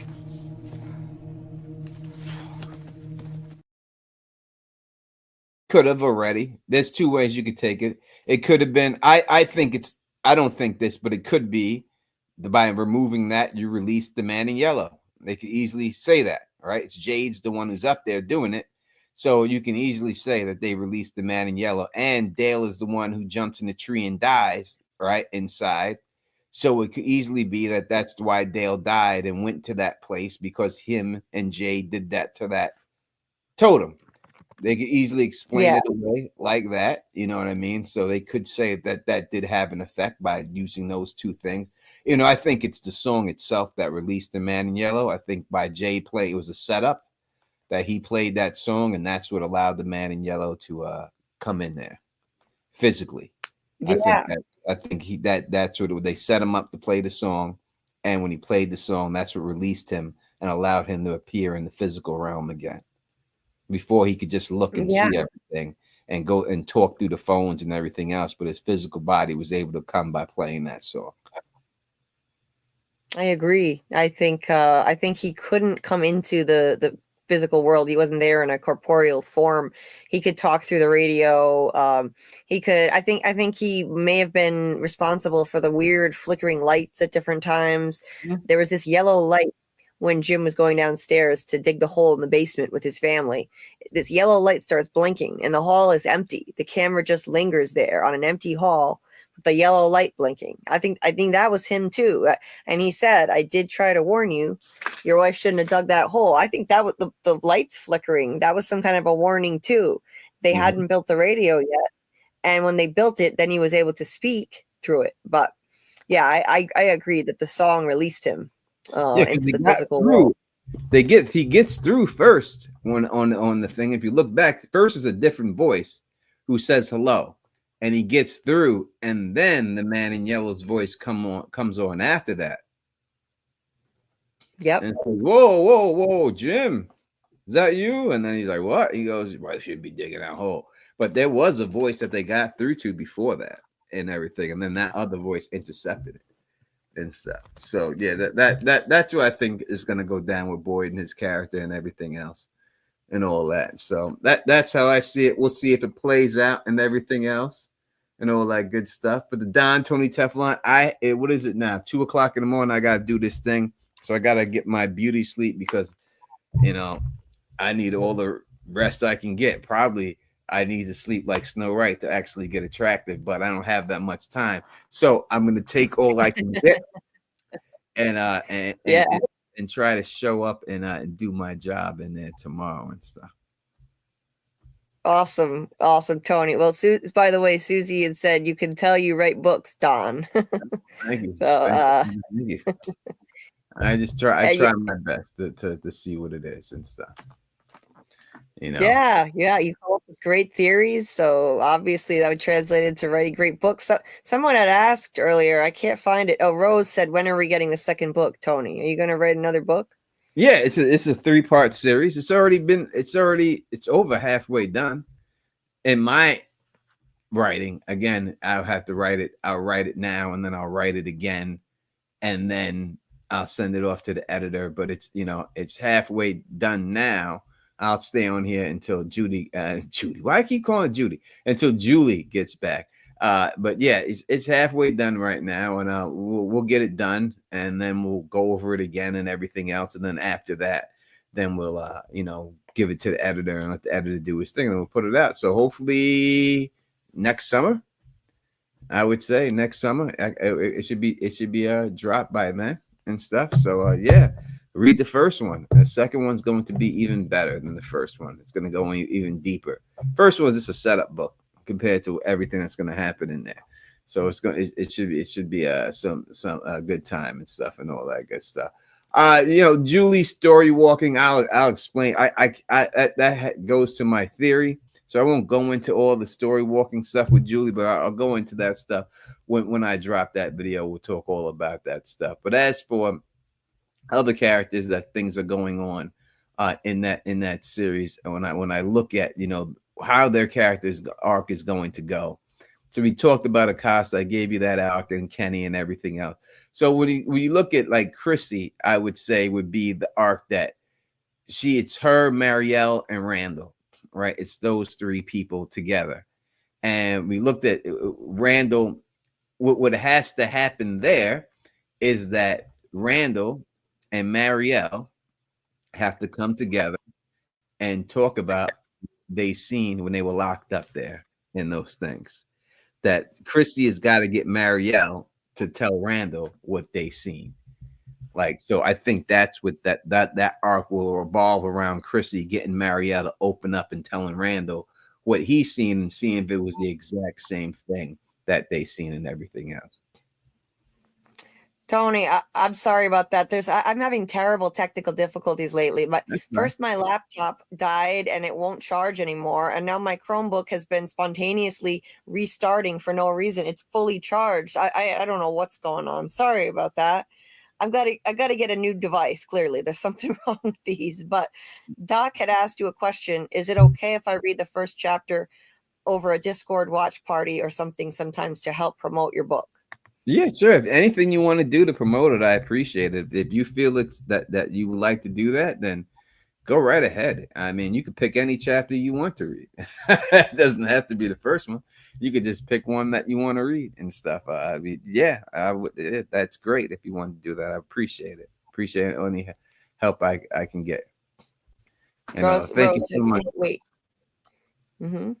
Yeah, the second book's going to be a lot more how could I say it, a lot more mystery in the second book, a lot more crime solving in the second book. I will say that I can't say much because people are I was going to say how it picks up and everything, but the first one I won't say because it'll ruin some of the stuff in the first book. So yeah, a lot more of that will go on and stuff and everything else. So You know, it should be a good time, but a lot more sleuthing around for Barb in this book.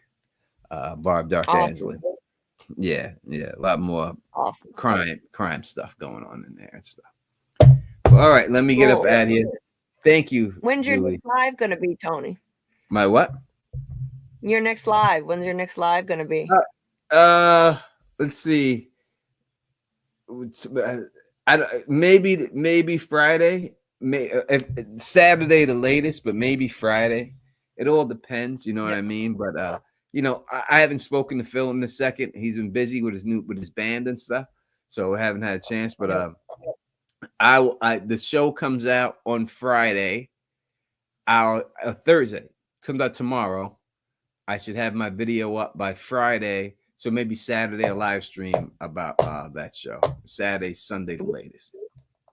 About the revival? Yeah, about revival. Nice. Cool. Yeah. Everybody make sure you check that out.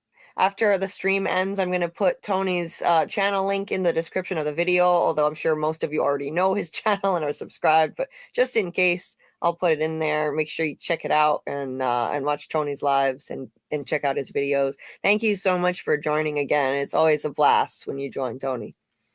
Well, thank you so much. And again, thank you, Julie, for having me. Pan, peace out, my ninja. Hope you have a good night. Y'all keep on rocking and stuff. And thanks to everybody in the chat, especially Dita and Doc and all y'all, Chill Bill and Susie and all y'all other people out there, you know what I mean, that's been out there rocking with the Don. Rose for buying the book actually and stuff. Anyone's been rocking with the Don. Truly appreciate it. And until next time.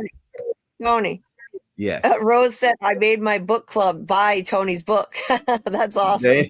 That's what I'm talking about. That's it. Everybody do that. Thank you, Tony. Thank you, my brother. No problem. No problem. Until next time, y'all know who it is. Peace and stay sexy. See you, Tony.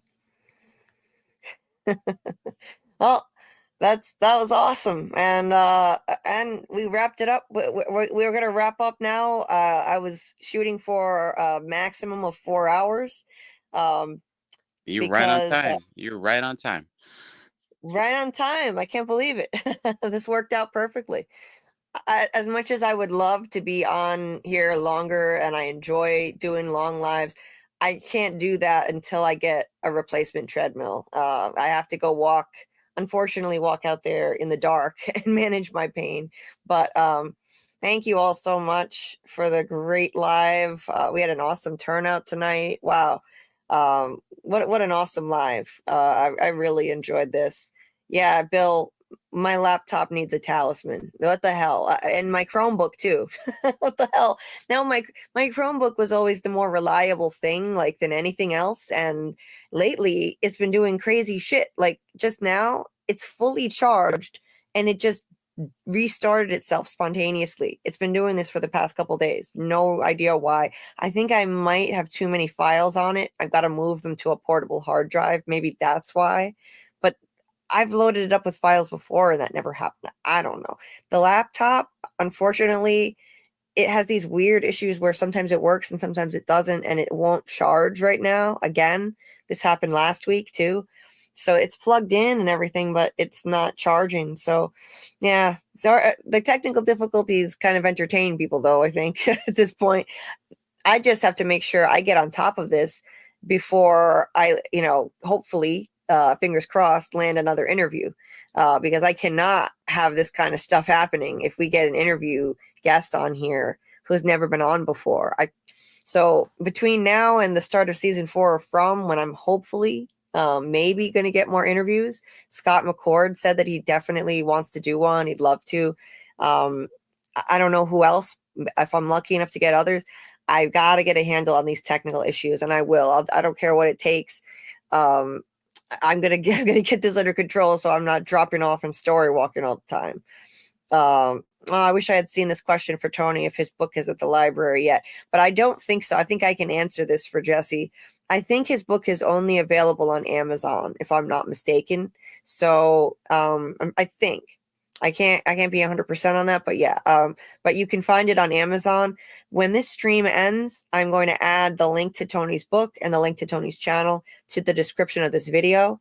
and I'll pin it in a comment as well. So so if you're looking for it, you can find it there. I think on Amazon it shouldn't be too expensive. There might be an ebook too. I don't know. But I'll get the link. I'll put that in the description. Definitely check out his book, check out his channel. Anyone out there who hasn't, but most of you have. And let's see, anything I missed before I head out? Let me just scan through here real quick. Oh, Dieter bought the digital edition. So there is an ebook. Awesome. Some people just like that better nowadays. Personally, I like a regular book, but that's me. Rose, thank you so much for the support. Yes, please hit the like button on the way out as I'm wrapping up here. I would greatly appreciate it. Please hit the like and subscribe. I'm trying to get to 2,000 subscribers. Right now, I'm sitting at 1.91K. And I'm going to start putting out a duster video, my first duster video, hopefully within the next few days. So with new content, oh, Scarlett is here. I'm wrapping up now, but I'll add you, Scarlett. Scarlett's been having issues with her cat. Okay, that's great. Yeah, just Yeah, as I'm about cat to issues. Yeah. Just as Well, I'm I knew she was better when she started meowing really loud again, so she's back to normal. okay. I'm glad she's okay. She was coughing. Yeah, that's the second time she's got something stuck in her throat, and I thought she was going to throw up, but then she didn't. And she gets all like cats get like they purr really loud and they're anxious, and she couldn't she just kind of kept coughing. But if I calm her down, then I guess she doesn't cough because her throat's calm. Uh-huh. I try to give her water. She never wants water. I mean, she's getting older too, kind of like your cat, and I'm just kind of cautious, and I want, I'm kind of like messaging a vet friend of mine to make sure it's okay. Maybe I'll take her into the vet and see if it's fine. Yeah, definitely. Because it can be a sign of something else when they just cough and nothing comes out. It can be a sign of some other health problems. So I'll just take her in and get her checked up. Yeah, definitely. I would get that checked out. My mom's cat started coughing for a while too, and it was scary. He's getting older. Ultimately, it started to get better. There's this thing that can help with that. It's what is it? I'll DM you about it. There's this thing that it's this like gooey stuff that comes in a tube, and it tastes like fish. You put it on their nose, and then instinctively they lick it off, and it helped stop his coughing whenever he has coughing issues. They probably coated the throat, Yeah, I'll DM you about it. I hope your kitty is okay and will be okay. Definitely get that checked out. She had, what's really weird is both her and her brother never they don't like dry food. So, I mean, sorry, the opposite way. They don't like wet food. It's like the weirdest thing because they prefer dry food. That's weird. Usually it's the opposite. Yeah. Yeah, like when you go to the vet would be like, "Oh, try this," and it wouldn't. Those things, like those little brothy things, would never work. They would never go for them. I'm just like, this is so weird because you would think it'd be totally the opposite way, that they would love wet food and hate dry food. Yeah, that's odd. That is very odd. Yeah, and good night, Samuel. And a few others said good night here. Good night, Kelly. Good night, Doc. Yeah, so that's so strange about we're preferring dry food over wet. But all of our cats love wet food, and they eat the dry. Most cats do. Indeed. So, not this Tuxie, she don't. Weird. Dieter, I prefer it because I like dry food is a lot less messy than wet food, so I'm not complaining about that. I hate the smell of wet cat food. It's expensive. Oh yeah. Yeah. But it is healthy. It's good for them to have some of it in their diet if they'll eat it. It helps keep them hydrated. She won't eat it. Try different flavors. They're all different flavors and brands. Like about some fancy feast stuff. She wouldn't eat it. Yeah. Well, that can be tricky. Do I have to put it in a fancy glass like in the commercial? Maybe. A little goblet. Maybe, yeah. She's a little princess who needs that, right? Dieter pointed out that Tony's ebook is $10 on Amazon, and physical book is $20 for his book Darkest Before the Dawn. Check that out. I'll put the link in the description of the video to Tony's book. And Bill said hi, Scarlett. Doc said welcome back, Scarlett, as Hi. well. Hi, guys. Hi and bye, guys. Hello, goodbye.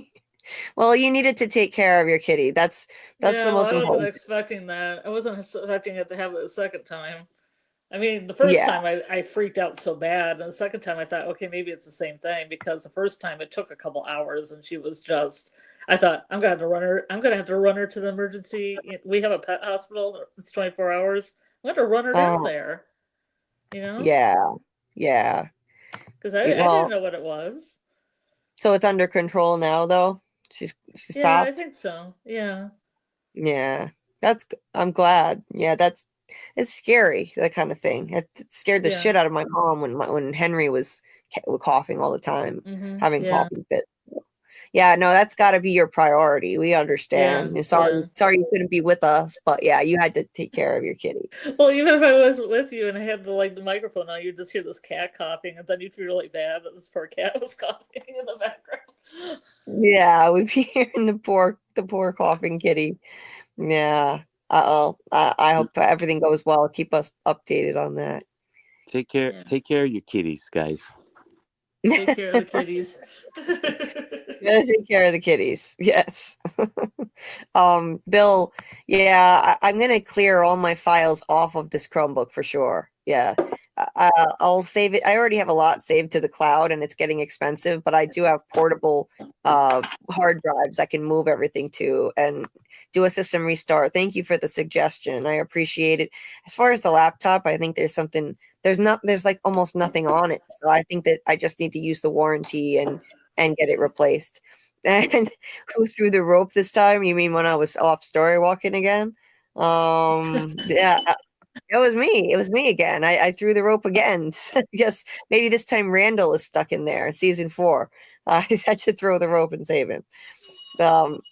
Eventually, I got to stop the story walking. If we get a special guest on here who's never been on here before, can you imagine? Might drop off. Oh my God, it'll be a disaster. Anyway, yeah, I was story walking so the man in yellow can stay away. Indeed. I have a question. Where's Yes. Mackie been? I mean, I got my bell ready. Where's Mackie? Mackie, yeah. What happened to Mackie? We haven't seen Mackie in a while. Mackie. See if we can summon him on the way out here. I conjure you. Yes. So summon Mackie with our witchy powers here. Yes. Yeah. We miss Mackie. Oh, Lori said her cat also only likes dry food. Interesting. So Dad, in the world. So that's Dieter, you take care too. Take care too, Dieter. I know how much you're struggling right now, and we all love you, and we're here for you. So, just hang in there. It's gonna get better.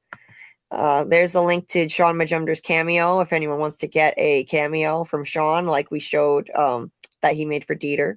So that link is there. Doc said good vibes for Kitty Scarlett. Oh, thanks, Doc. Yeah.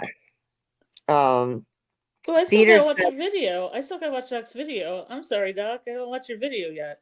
I'm gonna go over there and like it right after this. Yeah, his video is awesome. Dieter said, okay, seems like I can't share it. JulieBDeepDives. Okay. Can I give away a physical book from Tony next time he goes live? If I'm not on the live, it doesn't matter. Just let them DM me via Discord. Yeah, I don't see why not. That would be awesome. That's so kind of you, Dieter. I'm sure Tony would really appreciate it if we did a giveaway. So let's talk about that for sure. And what was I gonna say? Now I forget. There was something else, but went out of my head. Oh yeah, subscribe to Doc. Doc put out an awesome new video. Subscribe to Doc. He makes really interesting, creative content on his channel, and his link I'll put in the description of the video too. At the end of the stream, I'll put in Doc's link and Tony's link. Also, Doc did a guest appearance on, I think it's Hal Preezy. What is it? Hal Preezy something universe. Yeah. Right? Yeah. Yeah, I think that's it. Yeah, that's right. Hal Preezy universe. Yep, Doc just did a guest appearance on their From kind of a revisit, they call it. Their From revisit as they're going back through the episodes. So yeah, I'm so happy for your Doc networking and doing his own thing. That's awesome. That's great. That's amazing, Doc. This video's got over 800 views and over 50 likes on TikTok. Oh, that's so cool. Yeah, TikTok is a great platform for content like that. That's terrific. Yeah, but check it out. Everybody check it out on YouTube too. Check out his channel. Dieter dropped the link right here. It's not lame at all. Not lame at all. You're so creative and funny. So yeah, we love all your content, and we'll support you however we can. And he's going to be back Sunday at 9 p.m. on Hal Preezy Universe. Awesome, Doc. Also, I'll highlight this real quick. So if anybody is so inclined, there are ways to donate since I am not monetized. In my description of the video, I have a Cash App and a Venmo if you're in the US. If you're out of the US, the only option is PayPal, and Dieter set that up for me in his name, but all of it goes toward the channel, laptop expenses. Clearly I need something to change here with the laptop situation, and every little bit helps. So if anyone is so inclined, all that info is there in the description of the video. If you're listening on the replay, Dieter dropped the link to Hal Preezy's channel. And also, Scarlett, what do you have going on next before we head out of here? I got The Librarians, the next chapter on Sci-Fi Vision at 11 p.m. EST. Awesome. It's a great fun show. It's light, it's fun, it's got historical references. You can vibe with it and chill and learn something maybe. Cool. The god Cupid was on the last one. You never know who's going to show up. What night is that again? Thursday? Nice. Awesome. Yeah. On the Sci-Fi Vision channel. Mm-hmm. Cool. So check that out. I'll see if I can, let me find the link so I can drop the link. And okay, that's cool. Yeah, I'll find the link and drop it in here. It's fun. It's a fun show. You can watch one episode and it's like a complete adventure. There's not a really long, you can kind of theorize a little bit, but not much. But everything's contained. Each episode's contained as its own little thing, its own little adventure. That's cool. Yeah. I don't know if you've seen it before, Julie, but it's fun. I mean, they had 4 movies, and then they had 1 series, and now they have another one. And it's fun. I mean, it's kind of like Warehouse 13, if you've seen Warehouse 13. It's got that vibe. I haven't. Yeah, sounds like an interesting. Sounds like an interesting show. So here, I'm going to drop the link to the next live. Jamie from Sci-Fi Vision already has it scheduled. So let's see, link to the Librarians live.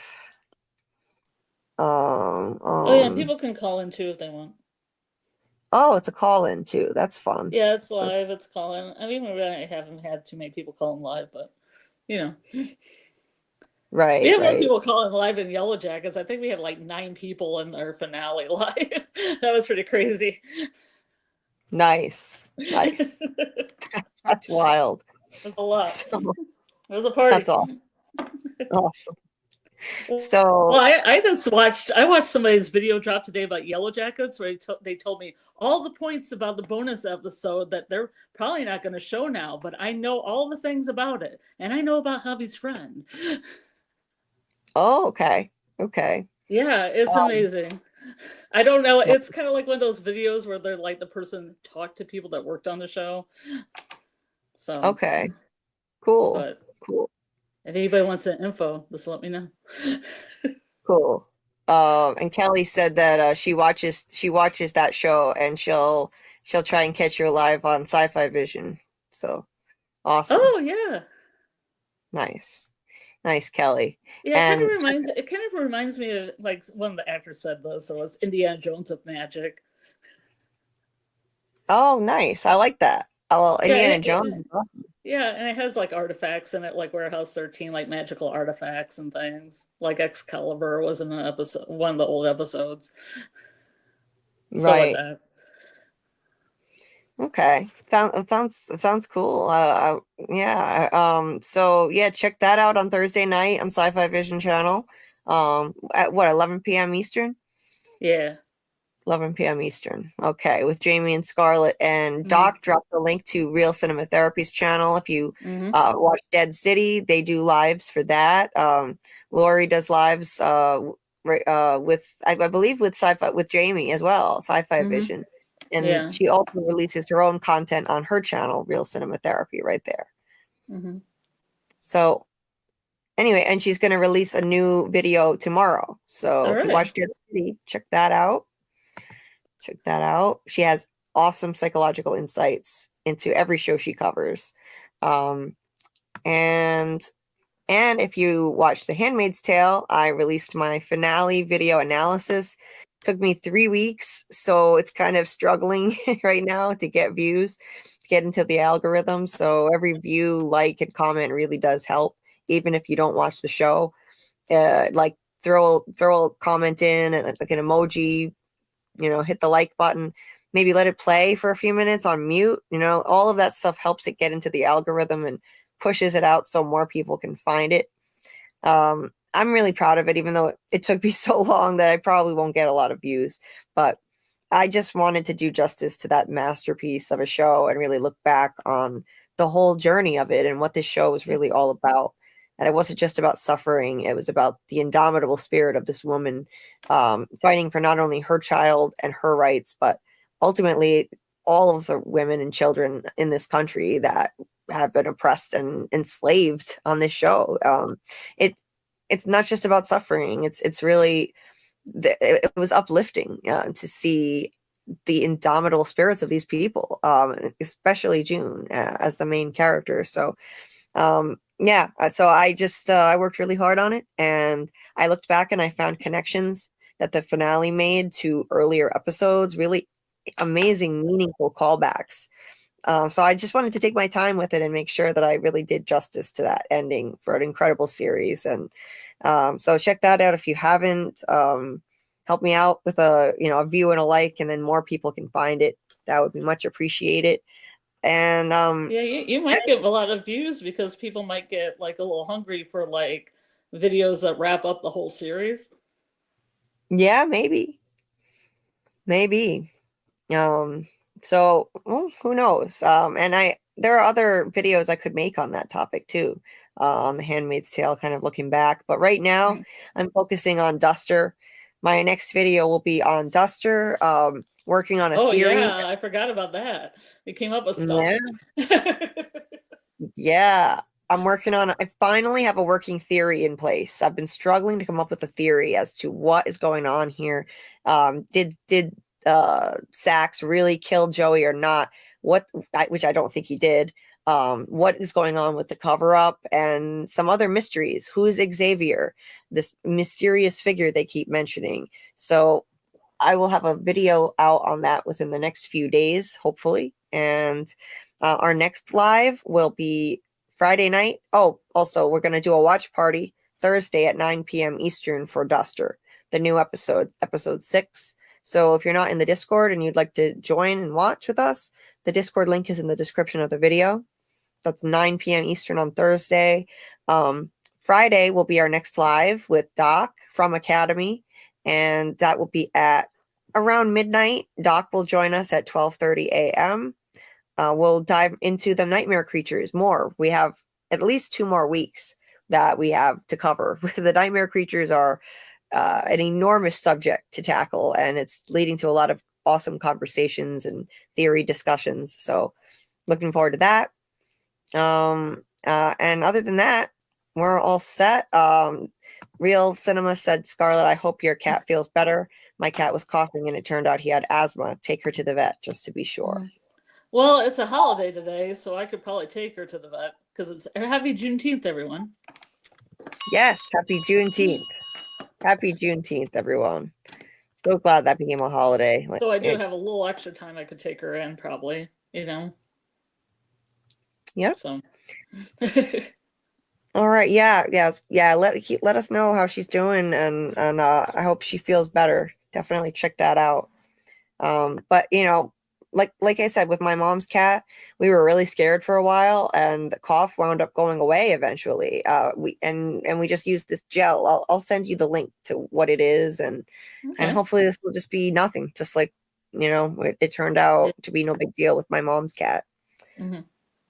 So well, I feel maybe she just got a little bit of fur in her throat or something. Like sometimes you get something stuck in the back of your throat. Yeah. Except they don't think to drink water, because they're cat. Right. Exactly. Yeah. Well, I'm glad you could pop on at least at the end here and join us. My intentions were to stay on most of the time. It's okay. You got your cat comes first before a live stream. All I did was talk about Kubrick for like about 2 minutes. Right. I would do the same with my cat. We all understand that. But it's all good. There will be plenty more lives, and Doug will be back again. So, I hope everybody has a good day or a good night. Good holiday. And happy Juneteenth. Look out for my Duster video in the next few days. And Thursday night, which is tonight technically now. It's Thursday. Duster watch party at 9 p.m. Eastern in the Discord. So. Thank you all again so much. It's been an awesome live. Thank you, Carl. Thank you, Scarlett. Appreciate you both so much. Appreciate you, Julie. Thank you. We appreciate you. Thank you, Carl. All right. For what you do. You. I appreciate you. Okay. Awesome. Oh, the goats. We missed the goats. Well, all right. Have a good day or a good night. Good night. Good night, goat. The goats are saying good night. Oh, yeah. Happy solstice, everyone. There's a lot of holidays going on. A lot going on, yes. And it's also Pride Month, too, ongoing. So, yeah. Happy Pride Month. Happy Juneteenth. It's a celebration. Yeah. It's awesome. All kinds of awesome things happening. June from Handmaid's Tale. That's your month. Right? Yeah. Yeah, absolutely. So, all right. Stupid. It's early. Yeah. It's actually one of those nights I could have stayed up to 7 because it's a holiday, but oh well, I guess that's the cards dealt. Yeah. If I had a treadmill to stream from, I'd be doing that right now. That's true. That's true. Instead, I got to go walk in the dark right now, but it's okay. I'm going to get the treadmill situation sorted out as soon as possible. Then I can stay on a bit longer sometimes. Not all the time. Carry mace and a flashlight. Yeah. Yeah, I will. I have mace. I have a little taser. Nice. Yeah, I have a miniature taser on a keychain. Yeah. Nobody's going to mess with you. Nobody's gonna mess with me. I'm armed. I've got something for each hand. I've got like this chirp device that you pull the pin out, it makes a crazy loud noise and flashing lights. So yeah. Nobody's gonna say you sound dangerous, Julie. Yeah. Don't screw with me. Well, not today. JulieBDeepDives. The D means danger. But I was going to say the B means danger, but that makes no sense. Yeah. She could sting like a bee, Yeah. Oh, yeah. I'm trying to think of a dangerous B word. Dangerous B word. Like an actual B word, like berserker or something like that? Yeah, like berserker pets. Like berserker. Yeah. Or I could be like the rap. It's kind of cheesy though, in my opinion. That rapper Joey Badass. I could be Julie Badass. Oh. Or wait, here. How about a fantasy one? How about Julie Balrog? You guys know what a Balrog is? No. It's No, what's a bell? it's a very hideous demon. So maybe you don't want to be that. I was gonna say Beowulf, but that didn't really fit either. No. Yeah. Beowulf. I don't even remember what the hell that is. That was one of the most boring things I ever had to read. I had to read that in school. Ugh. I was not a fan. Anyway. Yeah. So thank you guys again. This has been a lot of fun. Thank you to the chat. Appreciate you guys. And I'll see you on the next one. We'll see you Friday night for From Academy with Doc around midnight. He'll join at 12:30 a.m. and looking forward to it. So if you have any theories on the nightmare creatures that you want us to discuss and you can't make it or you can't be there for the whole live, check out our Discord and put your theories in the From Academy section. Eventually, we will get to them. We promise. We've got Robert Saunders and Nick L. have awesome theories, and we're going to get to them. This is going to be an ongoing thing for the next couple of weeks. So we love to hear your theories. Okay. I'm really going to say goodnight for real now. Have a good day or a good night. I will see you next time.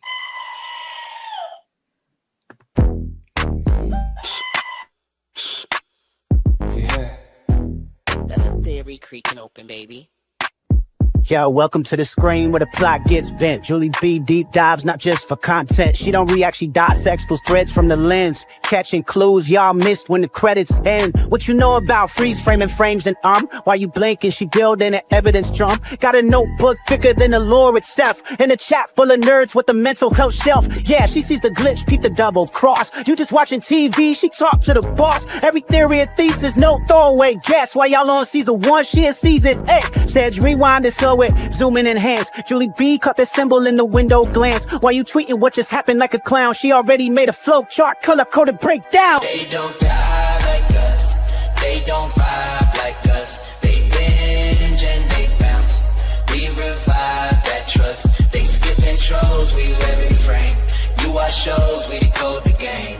They don't die like us. Nah, they don't die like us. She cracked Severance before y'all knew it was deep.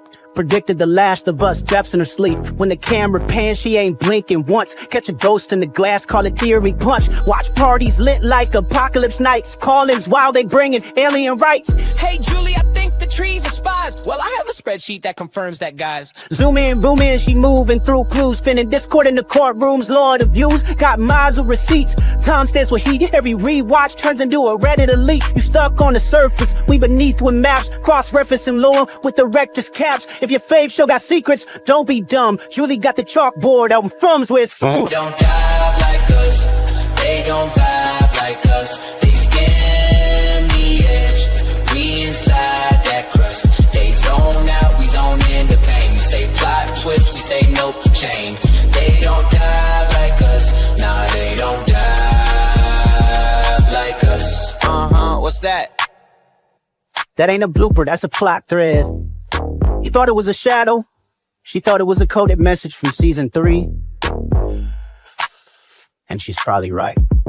Step this way if your mind's unbent. Step that way if your theories pay rent. Say Julie B, deep dive queen. Now zoom, scroll, theorize, pull. Ain't no rabbit hole safe once she got the claw.